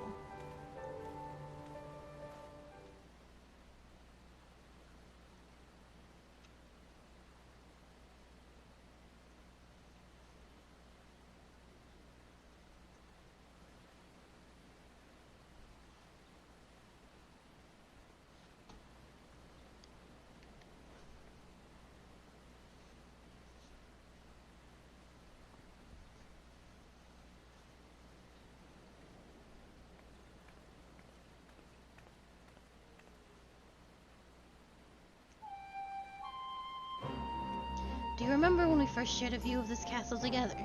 Still under the Garlean's control, perhaps, yet for all their wickedness, its beauty would not be so easily sullied.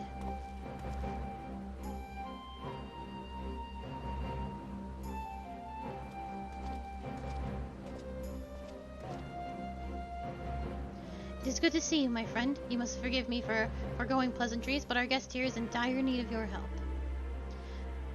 Marsak of the Bosian Resistance. A pleasure to make your acquaintance. I have to not call it Baja Blast like I have been for the past 2 years. No, I can't. It's Boja, but we've been calling it Baja Blast for since it came out. It's like, I'll meet you in Baja Blast. And Gongaga, even though that's not at all the name of the place we constantly go to. I have to better myself. As you have no doubt already heard from Lord Hyan, my people seek to reclaim our homeland from the Empire.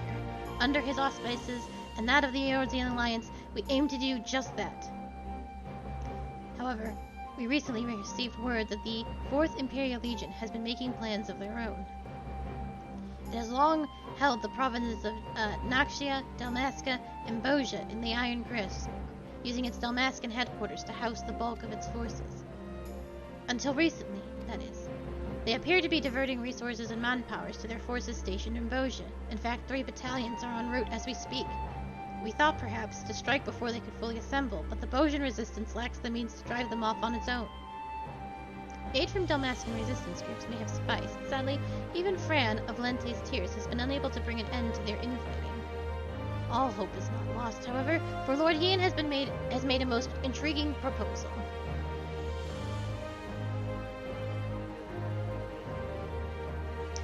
An idea not my own, I must confess. We have our old friend Gogetsu to thank. As the Empire tightened its grip on Doma, our people were at a crossroads. Would they lay down and surrender, or stand up and fight?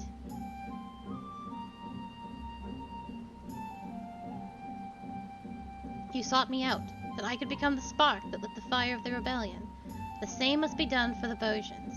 They require a standard under which they can rally, a symbol of hope to steel them for what is to come. Lacking a living figurehead such as Lord Hyan, my comrades and I looked to our nation's past for inspiration. There we found the answer we sought. Gunhilder's blades.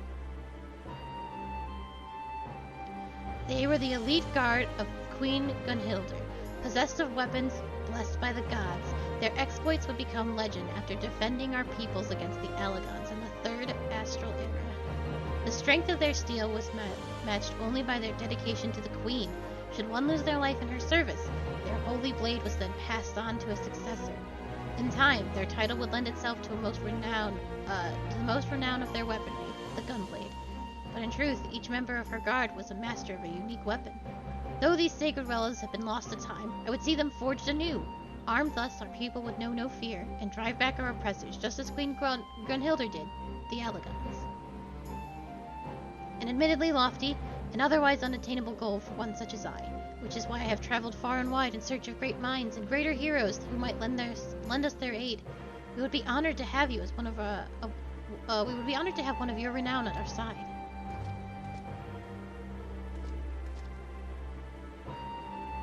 We value the Bosians' commitment to the cause, and I would see the plans come to fruition.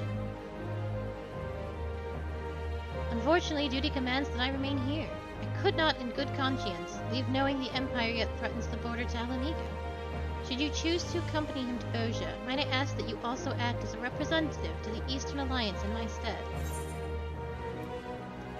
Leave it to me.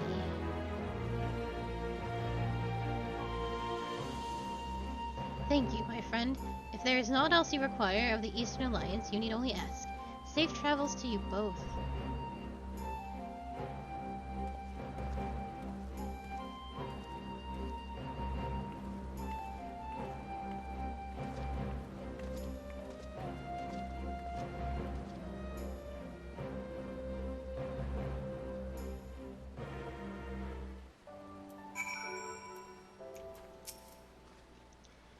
An airship to our base has been prepared for us in the Enclave's dock. I hope to see you there soon. Marasek is ready to depart. When you have finished your preparations, meet me at the dock and we can be on our way. Okay, I need to run to Yumor really quick because I never got my top. And then, but you can go to the Doman Enclave. And you will go to the dock, and it will take you to where you need to be.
Coming aboard, miss? Gungaga. Do you know Gungaga?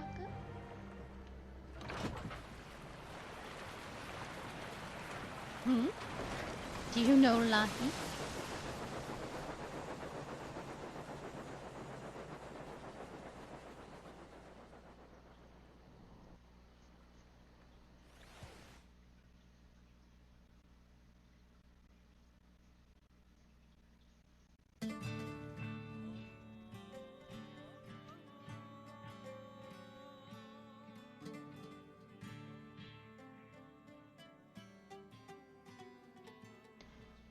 I don't know. I don't feel much towards this place anymore. I've done it. I have done it and been here and still toil away on my main in here. It just grates against my every nerve.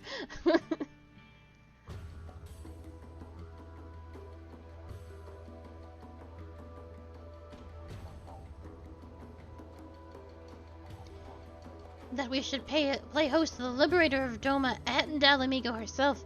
I did not think you could be persuaded to help us. Valjean, leader of the Beaugenal resistance. Not the best choice for the job, if I am to be frank, but I will bear the title all the same.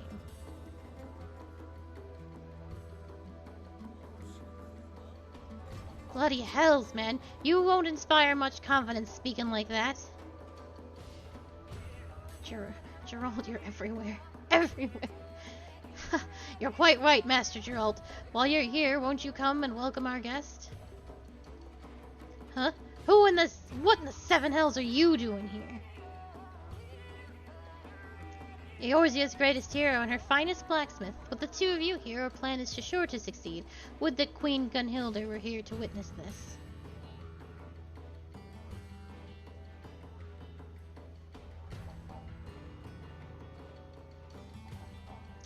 Oyakali, just between us. I'm only here to pay off me debts to that black-hearted snake Rowena. She's been selling supplies to the Resistance, and they happened to mention they were in need of a smithy, so she went and told them I'm the greatest bleeding smithy in the realm, with the skills that put Brygert himself to shame. Can't rightly say I'm even half of what she claimed, but I'll do me damnedest. They're happy to ply me with good grub and better booze, so play along, will ye?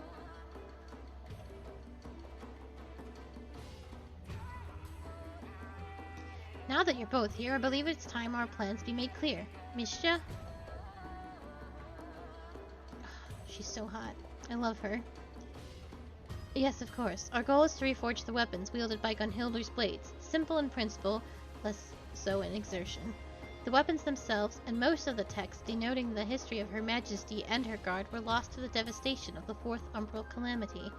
That said, we have managed to obtain pieces of information, and coupled with Master Gerald's knowledge and expertise, we have made great strides in reproducing these vaunted blades of Eld. We've worked out the manner of weapons they wielded, their shape and weight, even the materials needed for reforge, but we've learned bugger all about what gives them spirit. It is said Queen Gunhilda etched a holy inscription into such blade, thus granting them the power of the gods. Unfortunately, no records of any such engravings remain, but there is still hope. Though not but pale imitations, there once existed replicas, which may very well have borne these inscriptions. Alas, they were lost when Boja Citadel fell. Do you know of the Boja incident? It sounds vaguely familiar. A bitter chapter in our history, for it would mark the end of the Boja as we knew it. 15 summers passed. The Garleans were conducting experiments, seeking a means to make contact with the lesser moon Dalamund. They believed the satellite to be possessed of immense power, and a lunar transmitter was erected in the hopes of harnessing it. But when the transmitter was activated and the signal sent, Dalamud responded with an intense blast of raw energy. The destruction wrought defied reckoning. The Citadel, the relics of Queen Gunhilda's kingdom, naught was left but smoke and ash. Hope ain't lost yet, though. The Citadel's been wiped off the bloody map, aye. But there's still a way for us to find those inscriptions, or so I've been told. An explanation better left to one far more knowledgeable than I.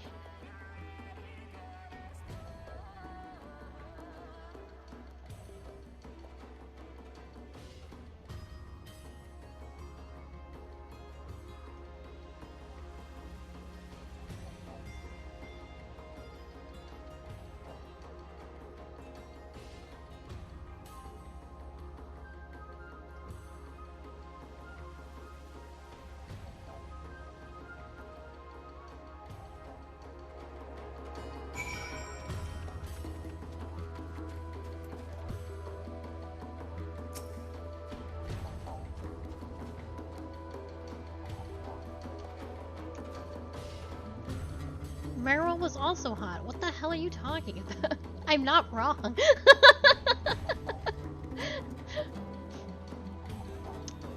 You have bad taste.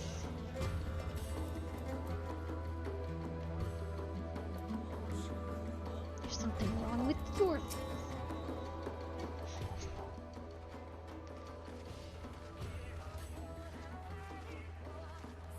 Really doesn't think the Admiral is hot.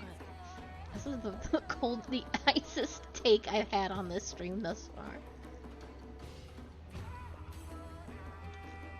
'Tis good to see you again, Akali, though I'd hoped to accomplish more before your arrival. I'm sure your help will be invaluable now, as it was aboard the Prima Vista.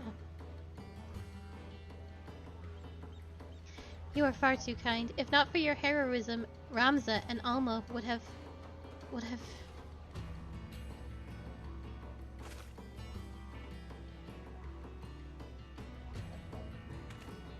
From the onset of our endeavor, it was abundantly clear that one versed in aetherology would be essential. We relayed this to the Alliance, who then introduced us to Mikoto. She is said to be one of the most brilliant minds among the students of Valdesian. And yet, it is my ineptitude that demands your presence here. I was all but certain that Geralt and I alone would suffice in this. Alas. The matter she speaks of concerns a long-forgotten practice of the holy men who once inhabited these lands. Utilizing uniquely aspected crystals, these seers would be able to provide succor for those with ailments of the mind. They possess the ability to shape the very memories, removing those deemed harmful, and replacing them that the patent may find some semblance of peace. I just remembered, you asked me a question a couple days ago, why Urianger doesn't know Grahatia. And I just remembered the answer to that.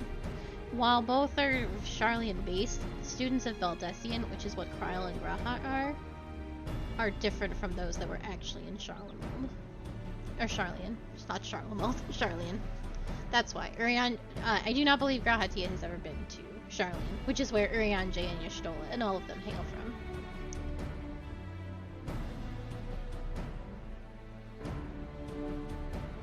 He is a student of Valdesian and part of the scholars of Koinig. He is not a Scion. No. Why do you think that?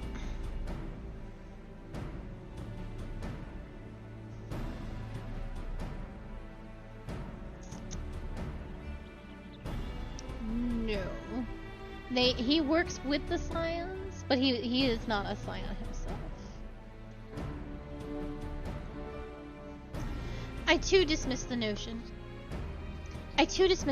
that such practices could exist. That is, until a recent excavation unearthed compelling evidence of their work. The crystals, we believe, were used in their healing. Unfortunately, we were unable to discern how they are meant to be used. It was at this juncture that we petitioned for Mikoto's assistance. Well, alas, made any progress? My initial analysis suggests the crystals were artificially created at some point in the distant past. The materials used suggest they were most likely produced by the ancestral peoples of this era. What's more, their etherical signature is strikingly similar to the oscillatory activity in brainwaves, which, when made to resonate with the distinct frequency NNR-type harmonic vibrations of the individuals... I've done it again, haven't I?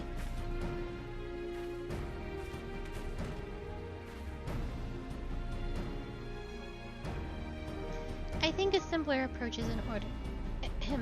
Every living being is comprised of corporeal aether of the flesh, incorporeal aether of the soul, and the etherical residue of their memories. Were one to be possessed by only corporeal aether, they would be but a walking corpse. Conversely, entities comprised of only incorporeal aether are referred to in layman's terms as ghosts. In either case, they may also retain some of their residual memories. Aye, zombies and ghosts, I follow. These crystals are able to isolate and resonate with the ethereal signature of memories. This allowed the seers to probe the minds of their patients. That's all well and good, lass, but what if their mind ain't what it used to be, or they was too deep in their cups to remember what you're looking for? An excellent question, Master Geralt. We are all possessed of two types of memory, explicit and implicit. As their name suggests, explicit memories refer to an active remembrance of previous experiences, while implicit memories are acquired and stored passively. For example, when making a new acquaintance, their appearance will become part of your explicit memory, allowing you to recall that information. Should a great deal of time pass without meeting, however, such recollection can prove difficult. Yet in that moment, your mind also takes record of the sound and smells of the location, and the temperature, and so on. Perhaps a demonstration would best explain this phenomenon. Without a seer?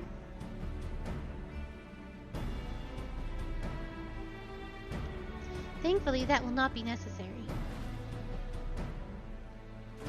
When I was first told of the seers and their practices, I was immediately reminded of your ability to peer into the past. I believe these people were blessed with a similar gift, and it is for that reason they were chosen to serve as seers. Though I too am possessed of the echo, I lack the ability to peer into the past as you do, and thus have been unable to wield the power of these crystals. That's why we called you here. Until now, I could do not but posit theories. With your help, however, I may be able to put them to the proof.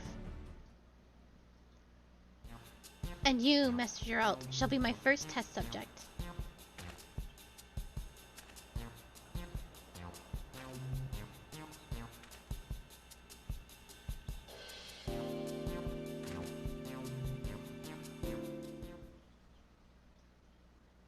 When they were talking about all those memories, it took all my strength as a person to be like memories are links, like a chain of memories.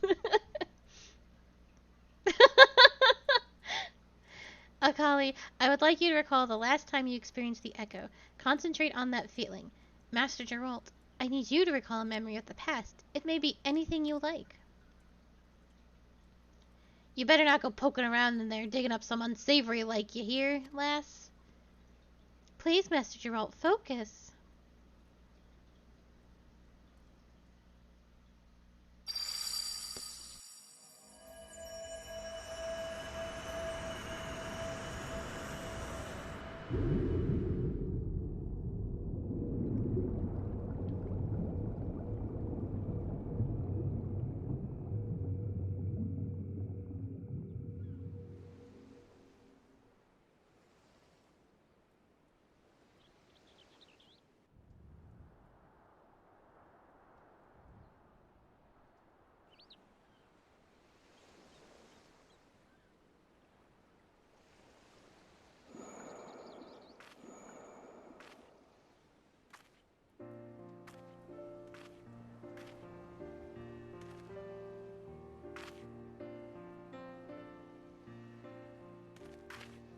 This is most unexpected. For reasons I cannot yet explain, it appears the echo has allowed me to accompany you into his memory. Hello, Cerberus! You're a skilled smith, Geralt. There's no denying that. But you hold money about as well as your liquor. Well, what bloody good is money if you can't spend it? A man has to live a little, Rowena. Aye, and it wouldn't hurt for a man to use his head, neither. With all that talent of yours, I reckon you could have amassed a small fortune by now. Could have been you sitting on the syndicate instead of Godbert. As if I ever wanted it to be anything like that Dordner and old, half-dressed.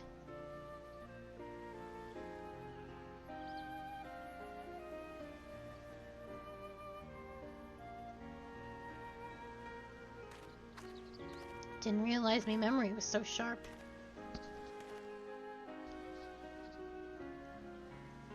As you can see, implicit memory is surprisingly comprehensive.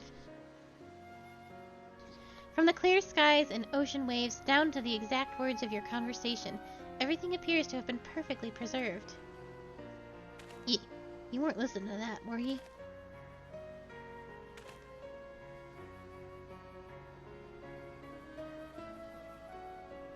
Every time someone gives you good advice, you turn around and do the complete sodden opposite. I used to like that rebellious streak of yours, but now I see you're just a bloody idiot. However, I don't know what I would ever, honestly, I don't know what I ever saw in you. Whatever you think it was you saw, it ain't as if it's changed since then. And ye haven't either. Still as beautiful as the day we met.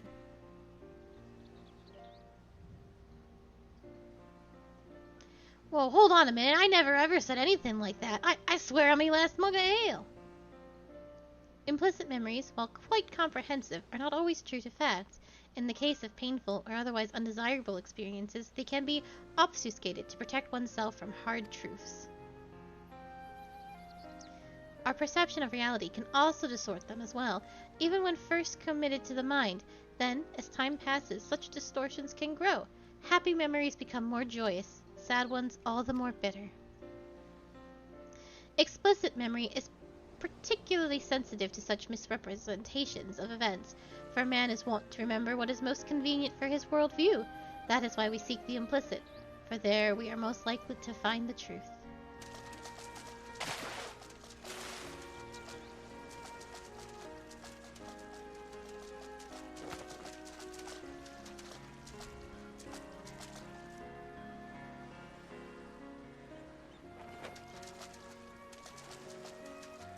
I love them.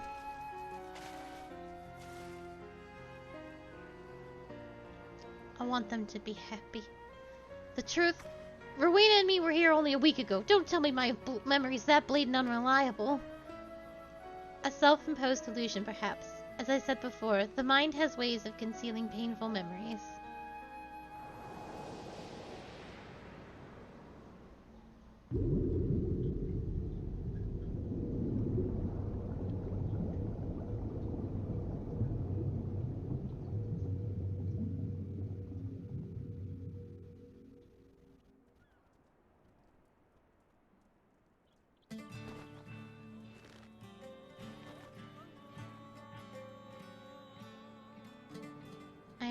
Ain't feeling so well, if you'll excuse me.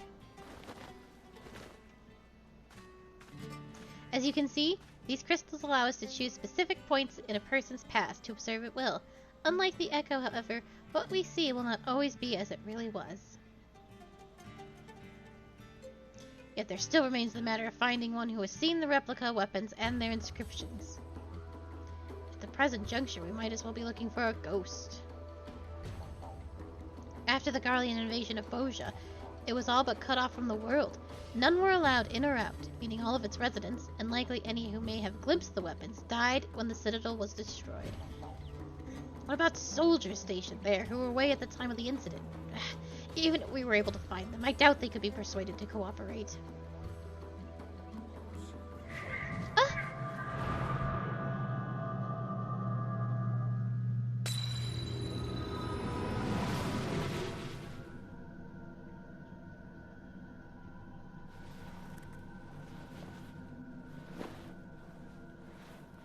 No, please! Lord Varys, no!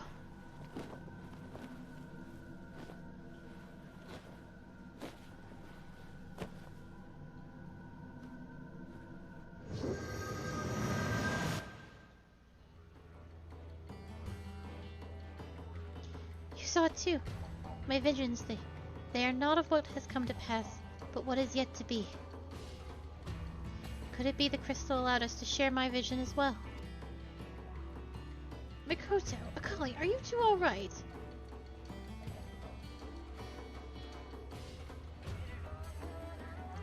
Sid Garland, son of the monster behind the Meteor Project.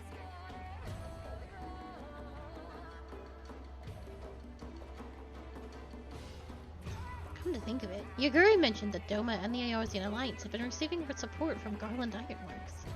I thought that the company should use such a moniker where happenstance, but you mean to say Sid Garland owns the company?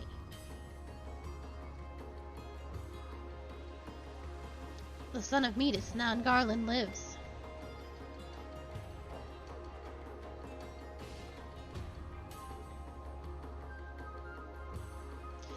He must be summoned at once.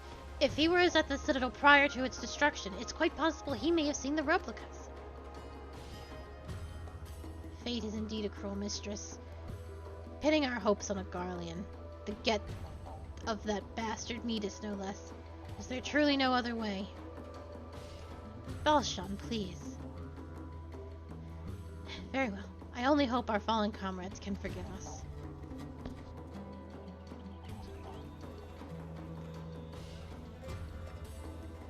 Please bring us Sid Garland for the people of Boja, for all of Ilzabard.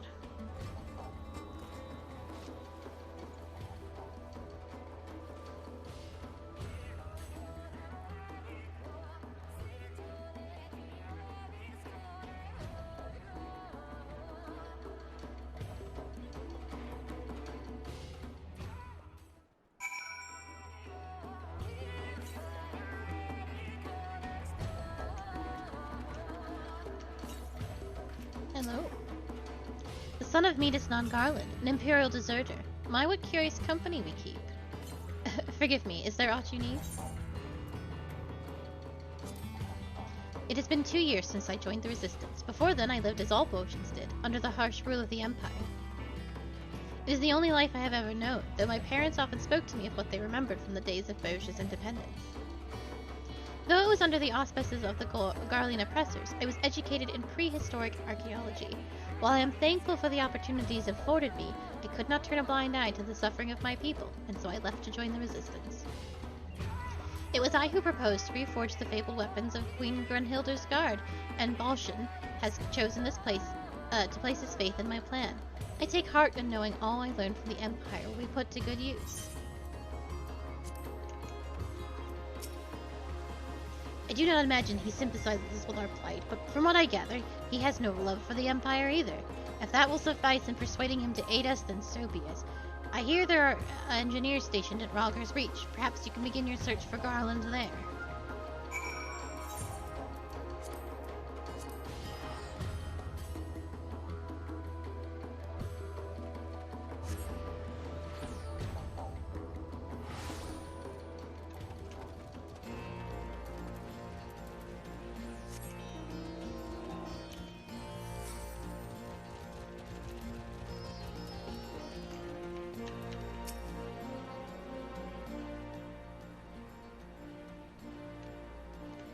Aren't you a Kali, savior of Eorzea, liberator of Alamigo, and so on and so forth?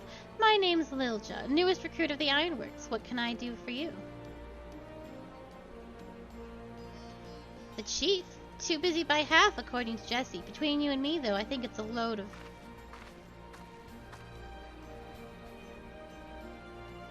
Oh, do go on. A load of what? I was saying what a load off your shoulders it must be, knowing the chief is back from whatever he was doing. Speaking of whom, Kali said she wanted to speak with him about... what was it again? God damn it, Lilja. You might hear better than most, but you're a terrible listener. Would you mind starting again from the beginning?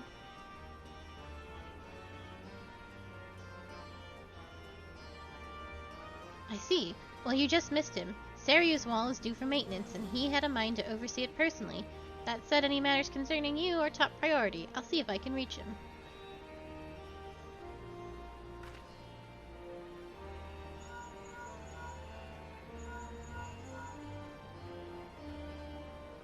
I take it this is an average day for you. Must be hard, always having to put on a brave face as you thrust into danger, people tugging you this way and that like some sort of errand girl.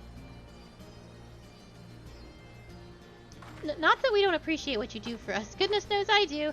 In fact, well, you see, I'm something of a fan. I knew the Ironworks worked with you on occasion, but I didn't think I'd have the chance to meet you in person. Can I shake your hand? Leisha! Sid being back took a load off my shoulders, not yours. Don't you have work to do? Oh, right, work. Duty calls, but hopefully we'll meet again soon.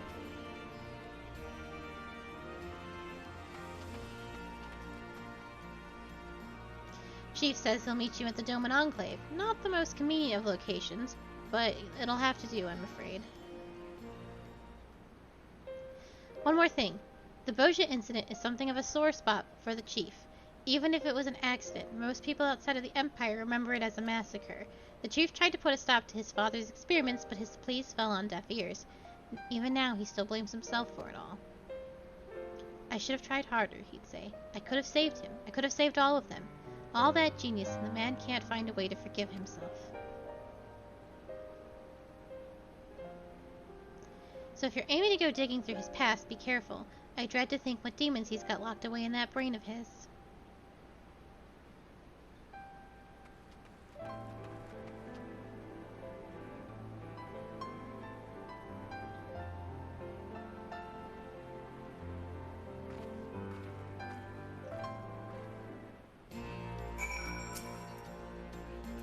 She's tough as Magitech armor plating when she's tough as Magitech plating when she wants to be, but her heart's in the right place. A shame she's always so busy. As are you, if I'm not mistaken. I won't keep you any longer. Best of luck.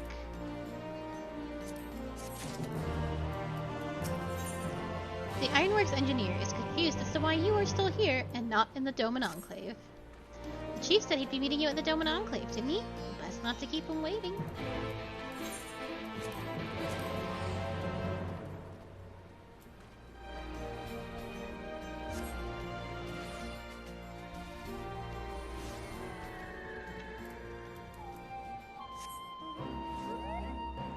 Oh, actually, we can use the Ethernet to get us...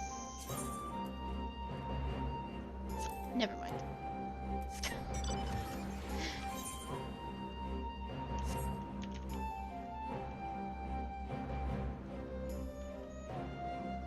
Not right now, it seems.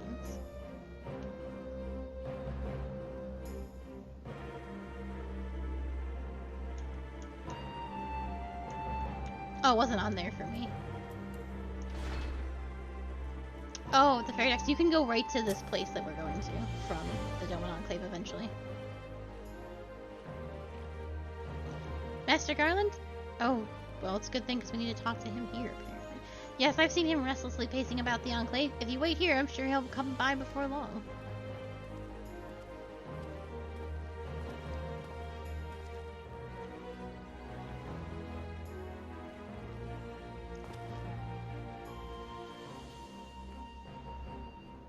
It's hard to believe this place was, until recently, occupied by Garleans. Doma has a long way to go before it regains its former glory, but they're off to a good start.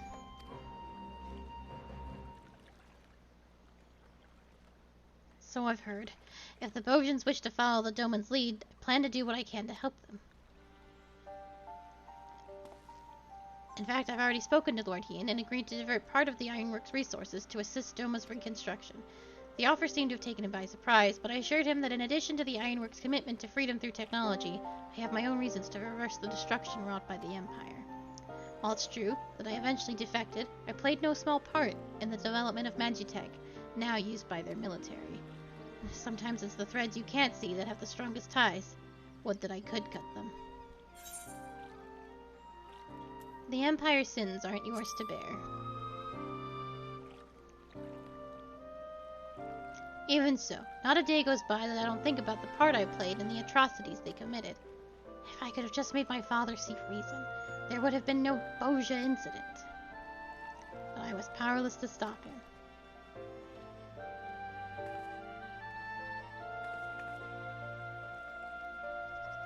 Yes, you're right. There's a time for wallowing in self-pity and a time for action. I plan to do whatever I can for the Bojan resistance, but they're up against the 4th Legion. If they're to stand a chance, their allies here in the east won't be enough. They're going to need all the help they can muster. I'm not entirely sure what part I have to play in all this, and I doubt anything I do now will be enough to atone for my past mistakes. But if it means throwing a spanner in the Empire's works, then count me in.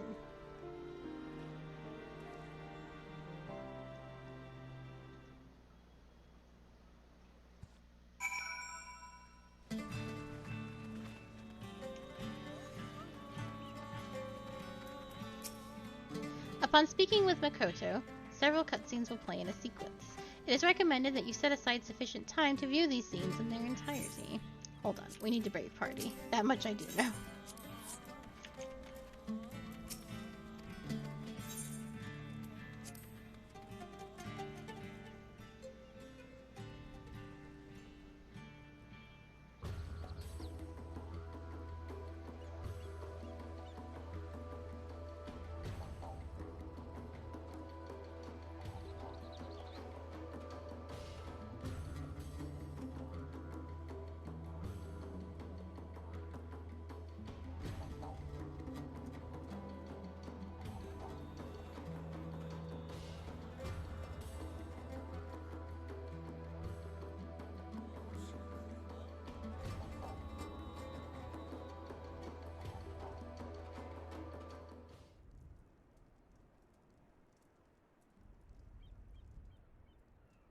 If you are ready, I would begin our exploration.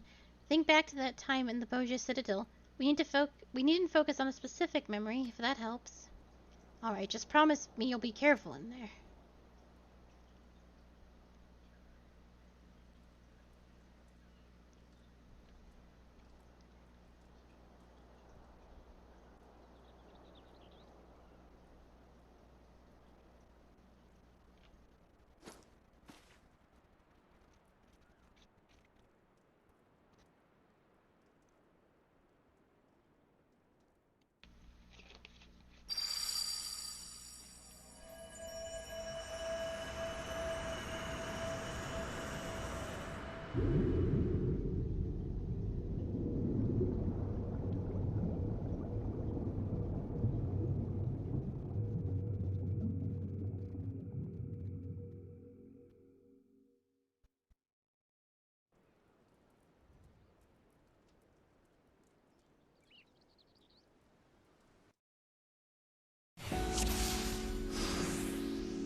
This is Boja Citadel, alright?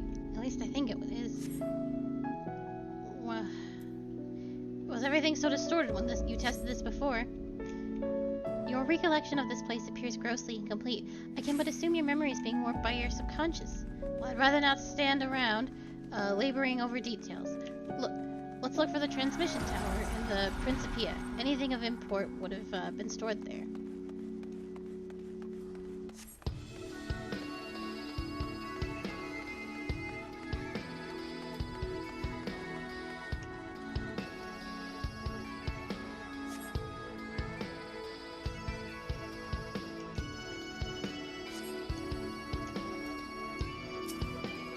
This all seems so absurd. Recalling the Citadel shouldn't be so difficult. Try recalling the cityscape.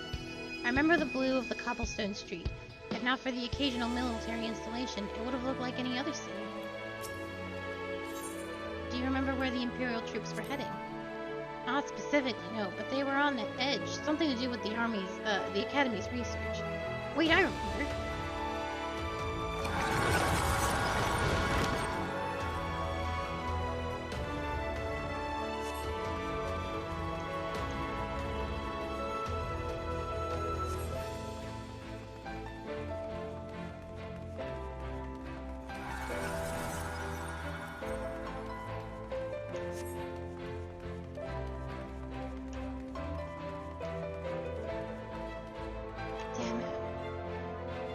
The road is cut off again. Come on, Sid. You have to remember. Sorry, Cully. Try as I might, my mind is drawing a blank. Maybe there's something around here that might jog my memory.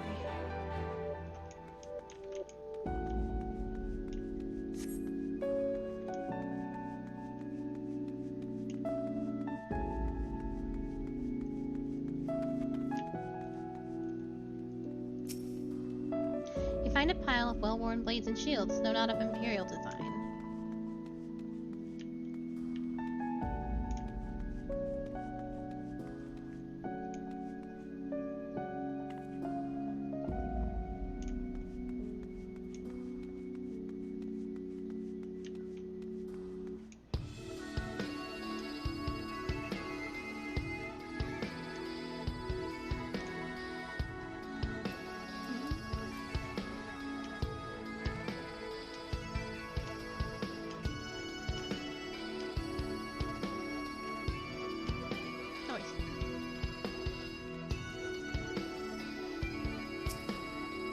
You find smoldering remains of Magitech armor. No note left after the fierce battle. Weapons and Magitech armor. Right, the fighting had already started and I was...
I know, so do I.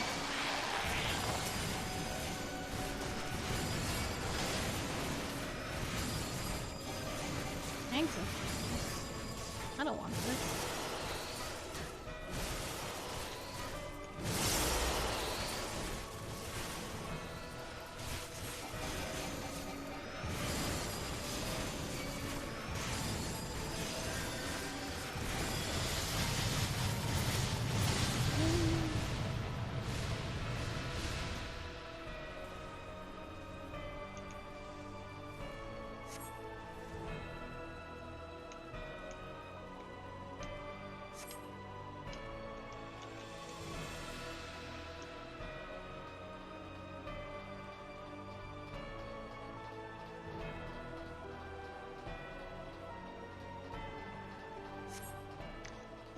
You ready to see the biggest injustice this game has ever done to a character?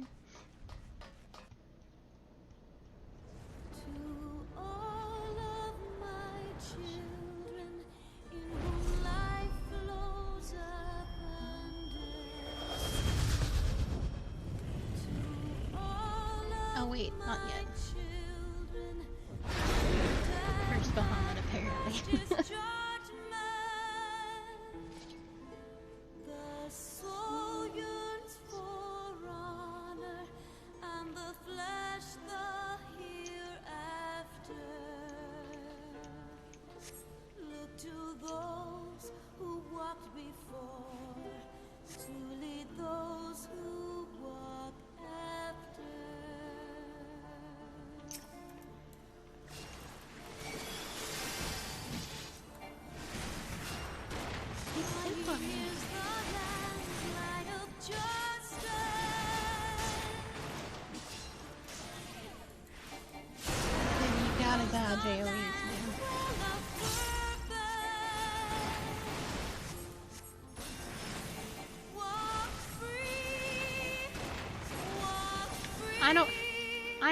You can dodge AoEs if you have them.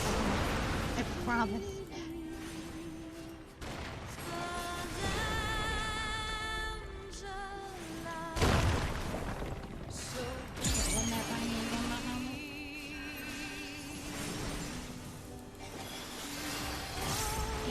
Lily ain't bad considering my gear state.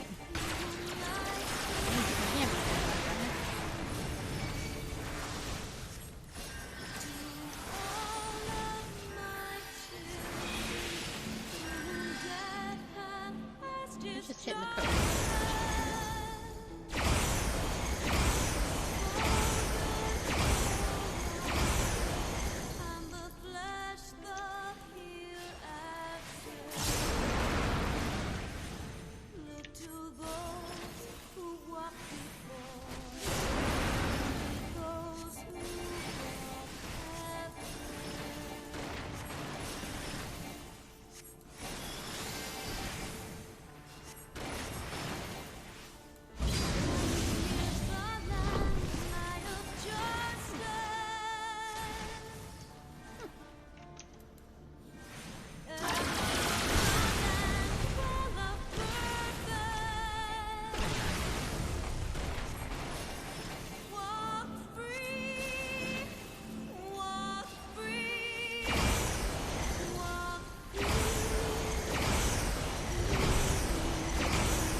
can get out of that.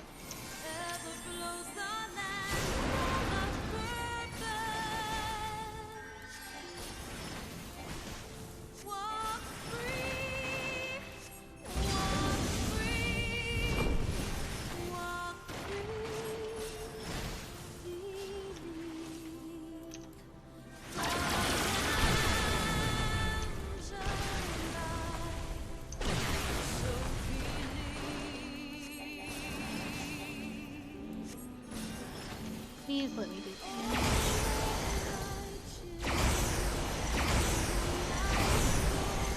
Let me get Jimmy Cover.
Sid, do you recall this happening?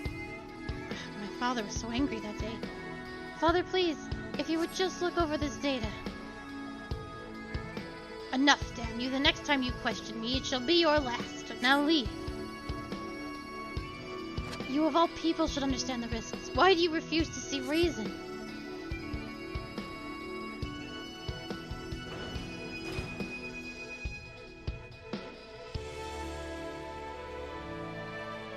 It's rather unlike him to overlook data, no matter the source. Look here, he left behind this research documentation.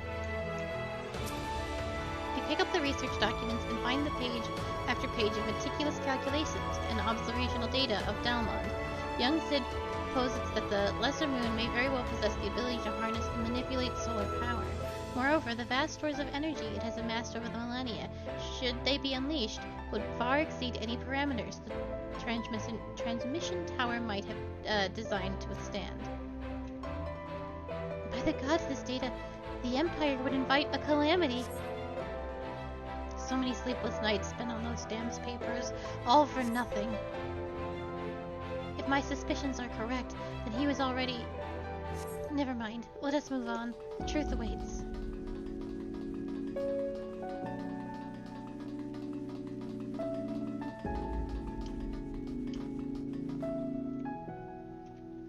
There they are, the replica of Gunhilder's blades.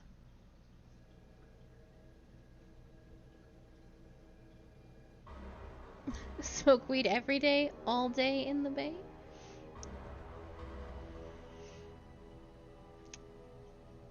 I hope those were beans well spent.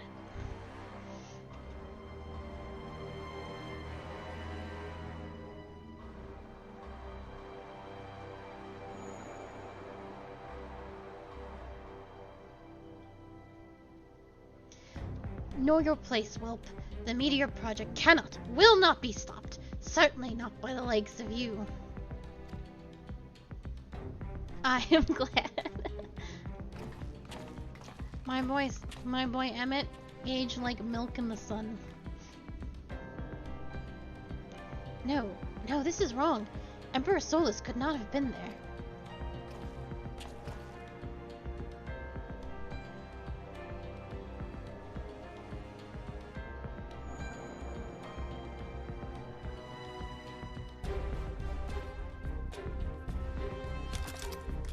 God.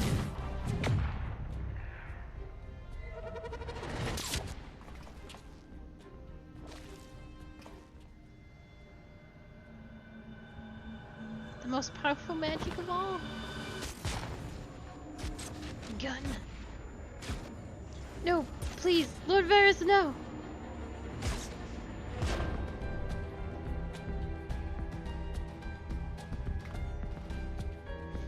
Sid, you mustn't forget, this is only a memory.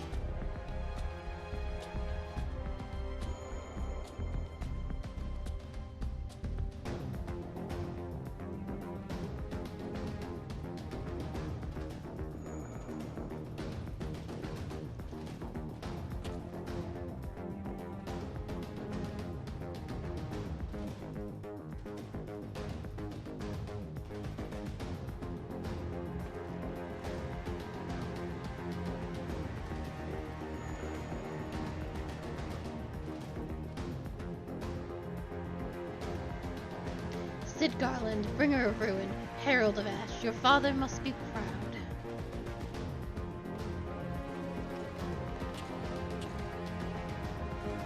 How does it feel to know such calamity follows in your wake? That your failings bring death to all you hold dear?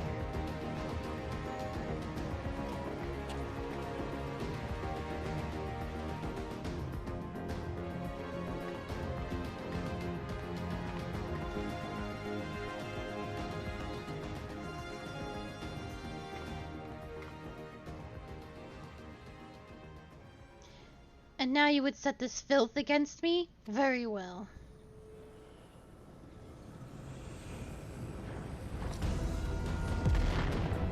It's so... But one fate awaits those who oppose the will of the Empire.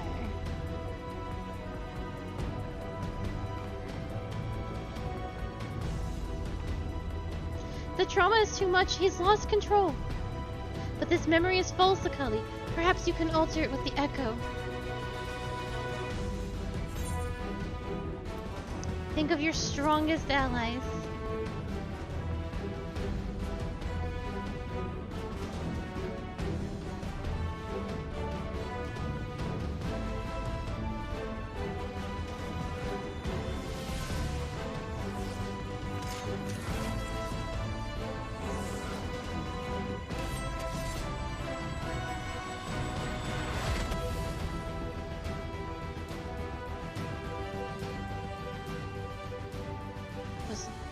Your greatest strength, instilling in others the courage to rise up, the courage to fight for what's right.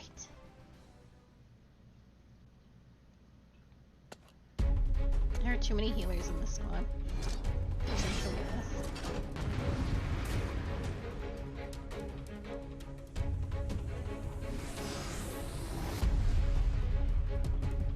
So we have one tank, 3 healers, and 3 DPS. It's actually really sad because it killed Varus in the story. So you never... So they're like, here, have this. There you go. And then there's an EX version of this fight that doesn't... And all of this for is to dye your class gear. It is the improved version of your class gear. And it's just not right what they've done to Varus here. It's not even the real memory of what happened. Anyway, let's go.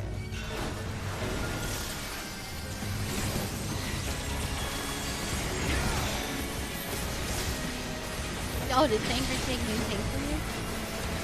What an asshole! You can't even maintain your own shit. provoke off of him. Start a provoke war. Please require me.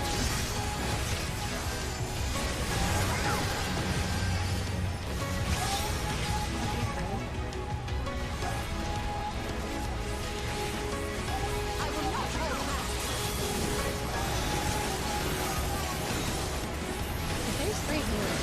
You are directed at the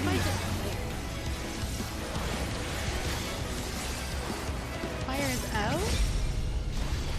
Fire is out. I remember. I remember this one. Keep your guard up. I think he only does it once. No! He does it all the time, but it's just television. I will not hold back.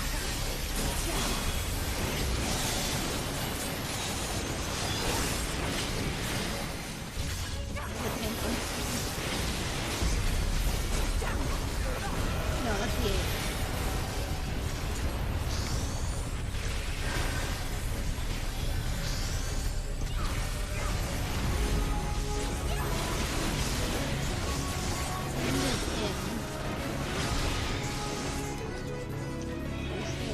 I guess that NPCs do cost, which makes absolutely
the wall kill? This is going to be No, a it's mark. a doing rod.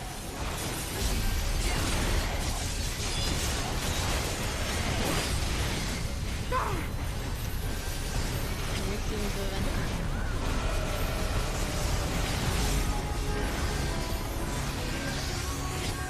I remember. I thought it was bleed, only bleed for a second. And then as I was getting pushed back, I was like, no. I remember what happened.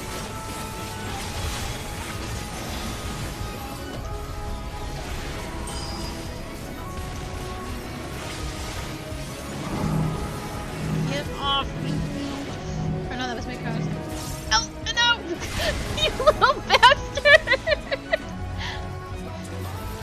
That would have killed me, actually, though.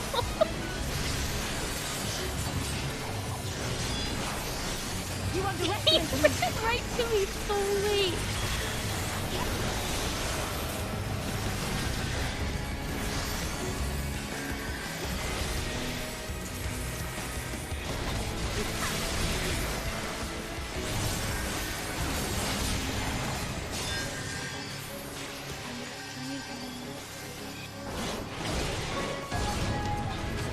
Where is this kid?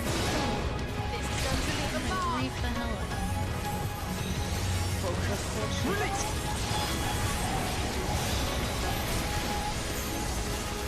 Hello.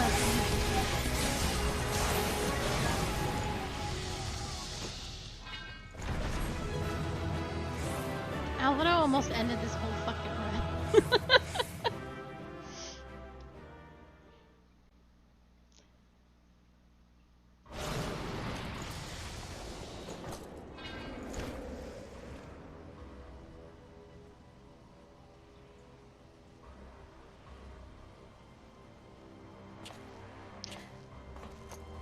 This isn't right either. Emperor. Lord Varys, he wasn't there. The Academy was given full charge of the project. Though these events are as you remember them, this is not the truth. Not entirely. Whoever this is, your mind has been trying to protect you from them.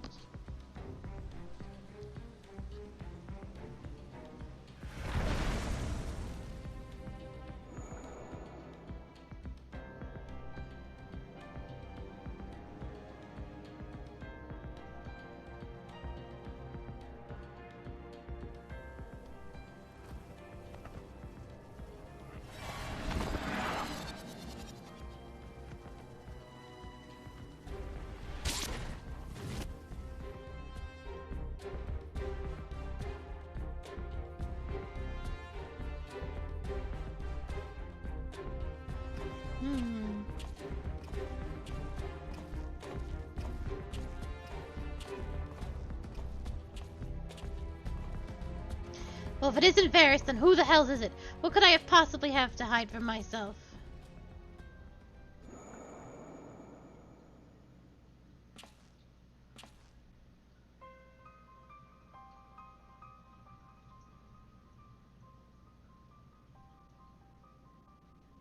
So it was you who pulled the trigger, Father. Sid, look, his ice.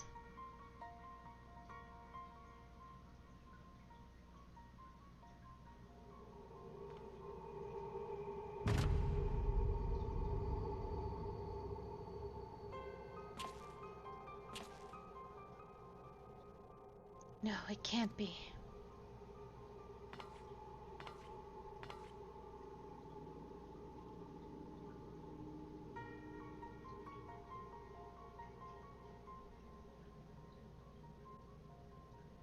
In contact with Dalamal, if contact with Dalamal was able to stir Bahamut to consciousness, it stands to reason the Dreadworm discovered a way to link to the tower and thereby enslave your father.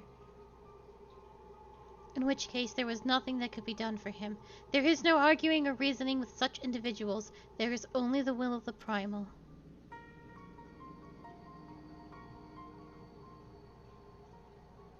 And if Bahamut was controlling your father at the time of the incident,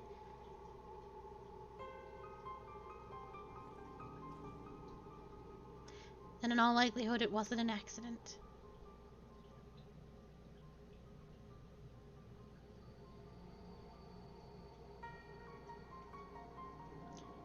And so the truth finally comes to light.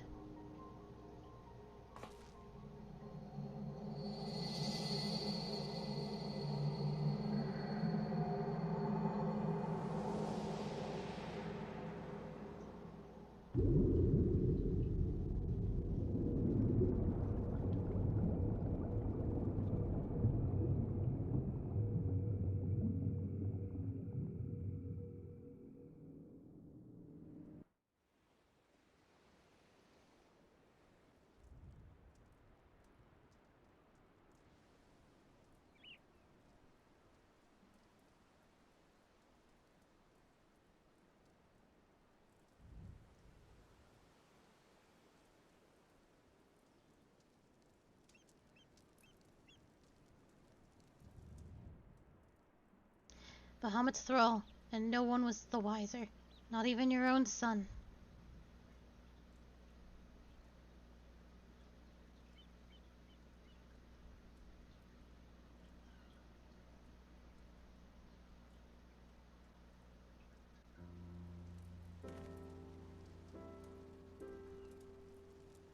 You crazy bastards did it. Once Mikoto described the inscriptions to me, I'll have those weapons forged in no time. On behalf of the Bojan resistance, you have my deepest thanks.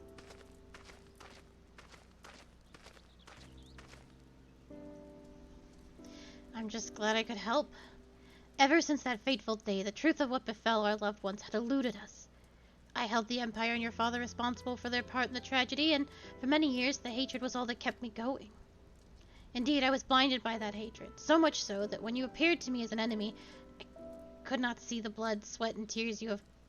So much so that even you appeared to me as an enemy. I could not see the blood, sweat, and tears you have poured into bettering the lives of those seeking freedom from the Empire.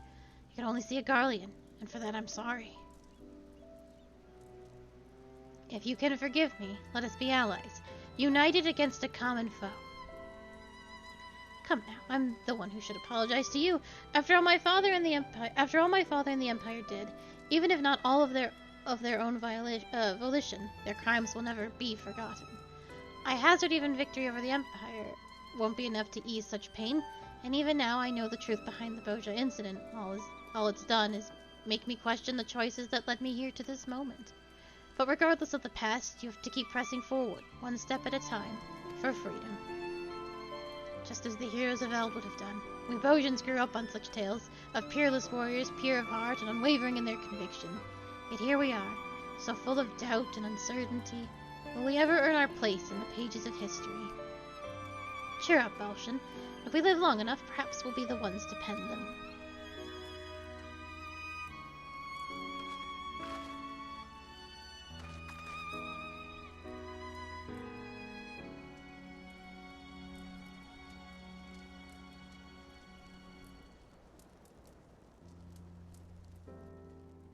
You say the crystal focus is no longer responsive? It would appear what stores of aether resided within it have been depleted. I did not expect our exploration of your mind to be such a taxing endeavor. Once I identify its etheric affinity and a power source with a compliant energy frequency, I am confident its reserves can be replenished. I thought perhaps the Alliance could use it to extract information from some of their less cooperative Garlean captives, but nothing's ever that easy, is it? I'm afraid aetherology is beyond the scope of my expertise, so I'll leave the rest to you. If you need anything, don't hesitate to call for me. Thank you for all your help, Master Sid. Well, I'd better head back. I have a mountain of work waiting for me. Before you go...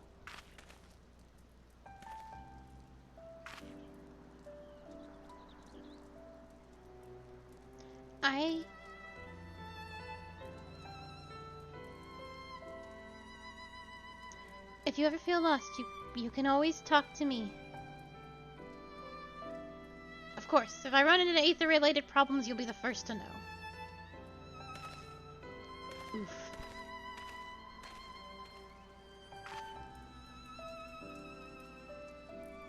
Right, I really must work on the crystal focus.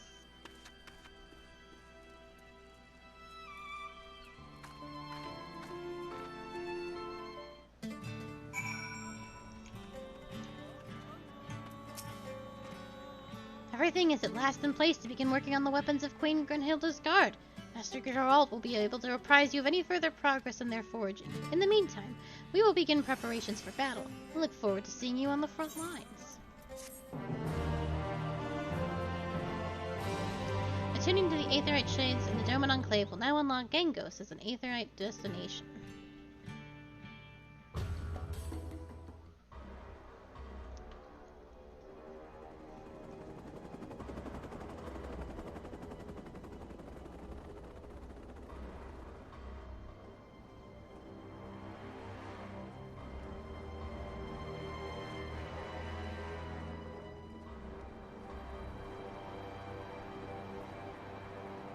Our spies in the Gangos encampment have conferred work on the Blades of Grunhilda is underway.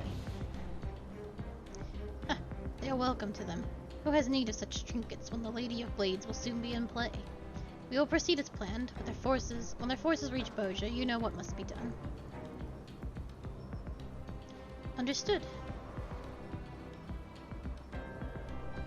The Empire is fated to fall, but in its place a new nation shall rise, grander and mightier than anything the Garleans could have ever dreamed.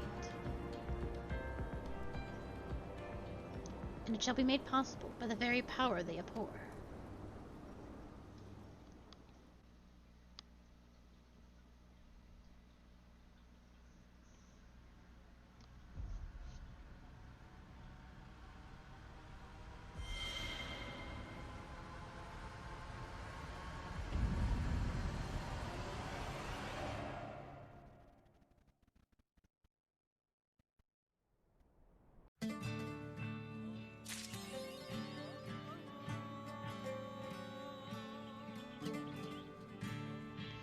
And that is all we are going to do with that today. I will be working on Boja's stuff after we finish Eureka. And now we have enough time to hopefully do all that. I have to really... I probably actually won't hit the Boja story. If I have 4 weeks, there's no way to get through Pyros in like 3 hours. I'd have to do off leveling in Pyros.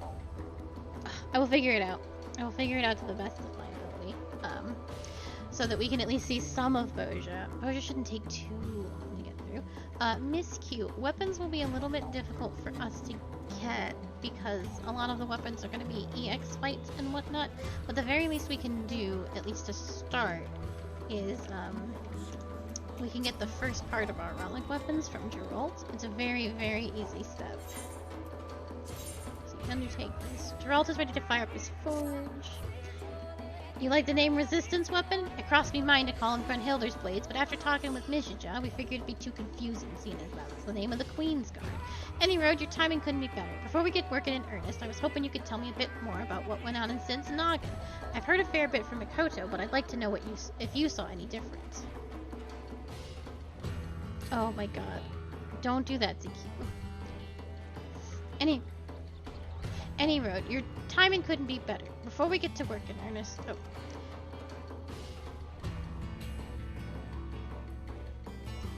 Sounds like I was right to ask you before setting to work. Seems to me those fancy markings of the weapons are mainly for show. I can copy them, but that won't be enough. Like as not, they were carved into the hilts as well, and to make sure the spell can take hold, you'd need finish with a fine powder that's conductive to aether. For material like that, I reckon you need to consult the alchemists of Radzet Han, but I can think of only one person who's close contacts there. Rowena? Aye, the demoness coin. But not to worry, lass, it just so happens she's been keeping up a steady shipment of supplies here on the contract. If we say we need the powder for resistance, it might as be we can convince her to waive the costs. She ain't usually one for doing business for charity, I know, but it's worth a try, eh? I'll see about getting in touch with her, and after I do, you can go and meet her and figure that out the rest. Well, you don't expect me to go and meet with her, do ye? Working on the resistance weapons has kept me busy by half, and Drake here, what's your name again? Zoltan, Master Geralt. My name is Zoltan, but more importantly, what if Mistress Rowena doesn't agree to charitable contribution to our cause? I'm sure if you ask Baljan and ask her nicely, she might come around, but never mind that, we've important work to do. As for where to find Renoa, after she left Gango, she said she'd be stopping over in Kugane on business. How's about I meet her, I have her meet you at Yuminako Tea House. If we're lucky, a nice cup of tea will brighten her mood. Let's do this one.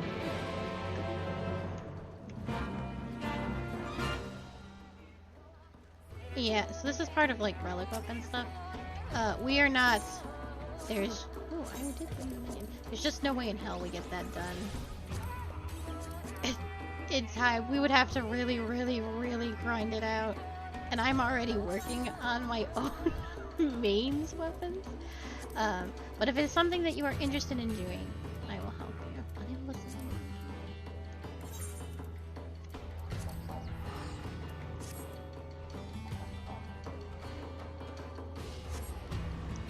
You and Yak can go grind fates out in the locks together.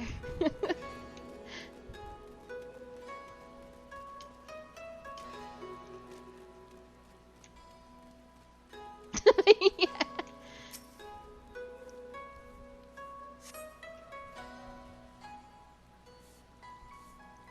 If you're interested in getting the diamond weapon, Miss Q, at some point in time, I would start you on the baby. I would start you kind of from the beginning so that you get used to tank swaps and whatnot.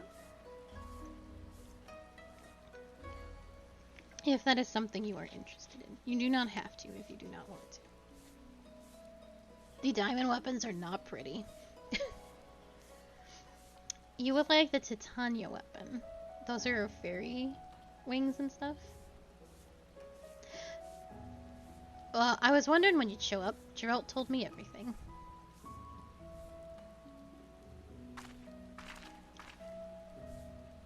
Titania and the... Oh, she can't do that one yet, but... You would like the last storyline boss ones as well. And luckily for you, my business here was at the Thanavian Connoisseur. Here you are. This should be enough powder for one of those resistance weapons you're forging.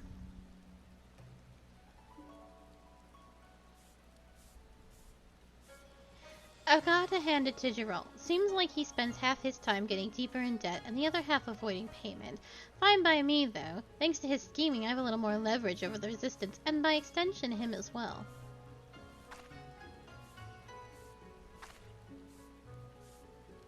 Pass along a message to Geralt and Baljan for me, won't you? If they require more material for these weapons, I'd be more than happy to supply them. For a fee, of course. Same goes for you.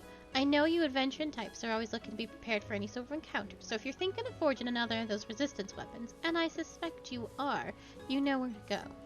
I'll see to my girls in Reverence Toll and Idleshire keep the shelves stocked. Until next time. I think you get one for free, right? You get one relic weapon for free? Because this is like the easiest step a relic weapon has ever been. Oh yeah, so you get one for free. Yeah, okay. Otherwise, if you wanted to do any of the others, you have to go to the, you have to go to like Idleshire or Mordona, and it's not very expensive, and it's just tomes of all things, so.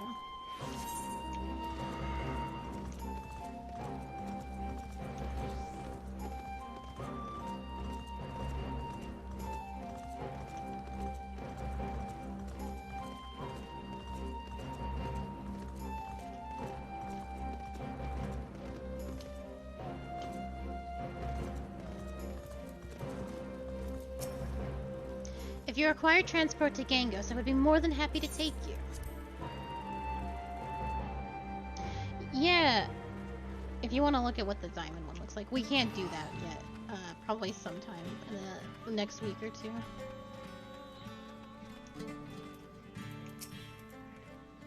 The weapon's nearly finished, Akali. It just needs a nice coating of that powder to finish the inscription.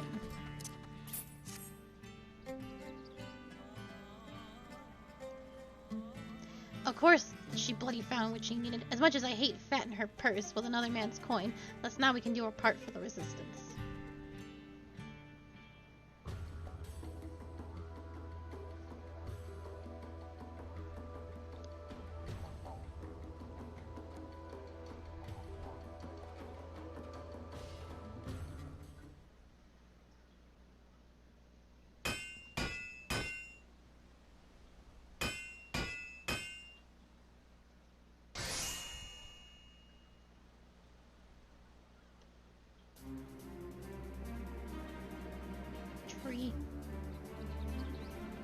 Feast your eyes on some of my finest work to date. Best of all, the inscription will react to your aether. A right fine weapon to rally the Bojans. Ingrim, I reckon Grenhilder would be proud.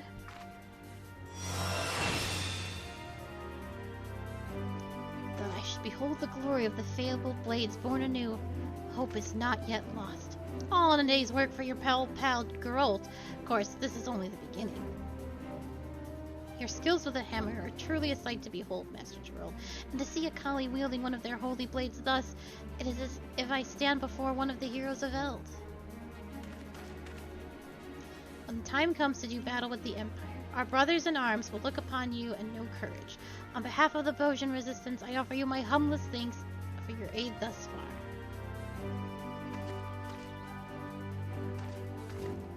I'd love to start fresh on another weapon, but I had to use every last morsel of the powder on that one. Meaning we would find ourselves indebted further to Mistress Rowena were we to acquire more. I must consult Baljan before we proceed further. Looks like we're taking a short break then, eh? If you find yourself wanting for another weapon, though, come and speak with me helper here.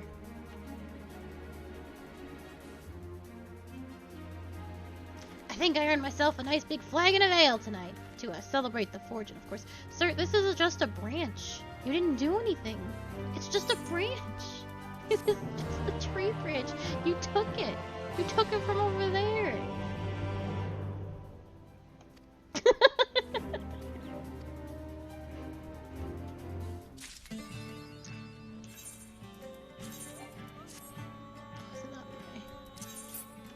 Too much stuff.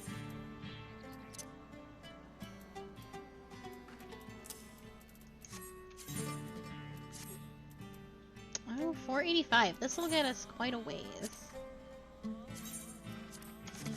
So we don't have to worry about weapons for a bit. So Yak's got the the diamond weapon for Gunblade. It's about, you can see it better from the back.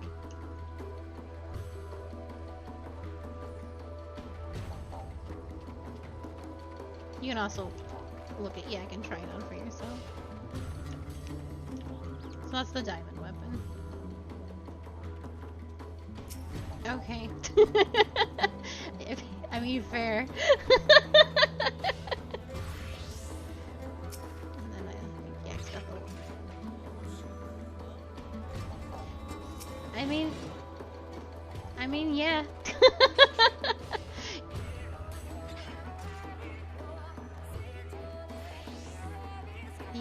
You would really like the final version of the Gunblade then for the resistance weapons. It's blue. Yak doesn't have that, and I don't have that. I have not started Gunblade.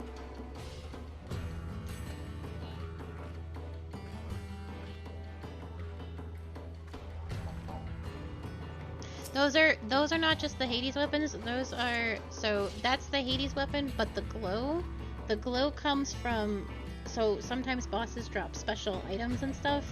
You need one of those special items to make it glow like that. Yeah.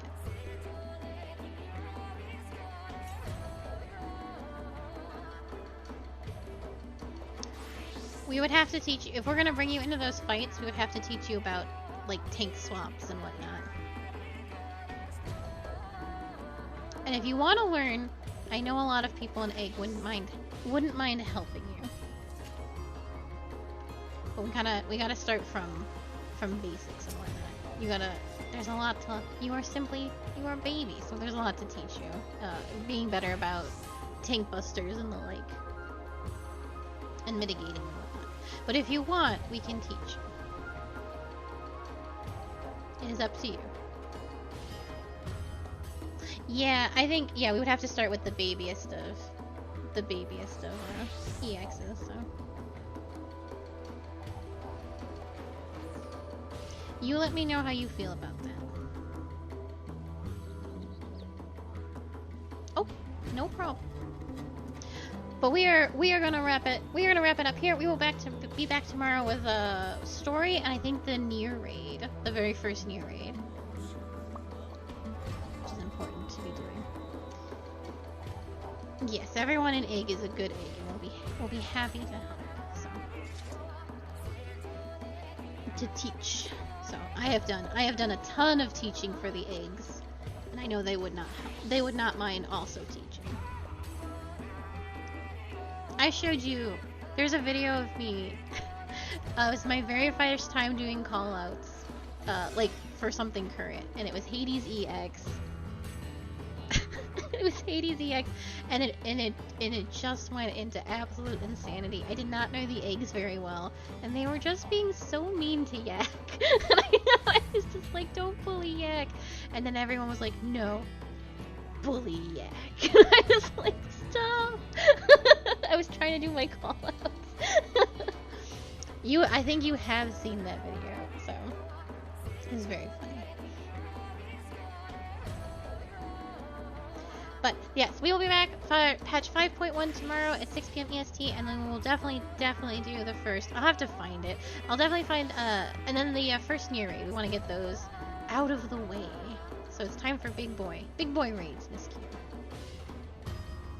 Big boy raids. But thank you, thank you so much for being here. Yes, we'll grab you too, Sue, if you are about for baby teachings. But thank you so much for being here. I hope you all have a very lovely evening, and I will see you all tomorrow. Bye-bye.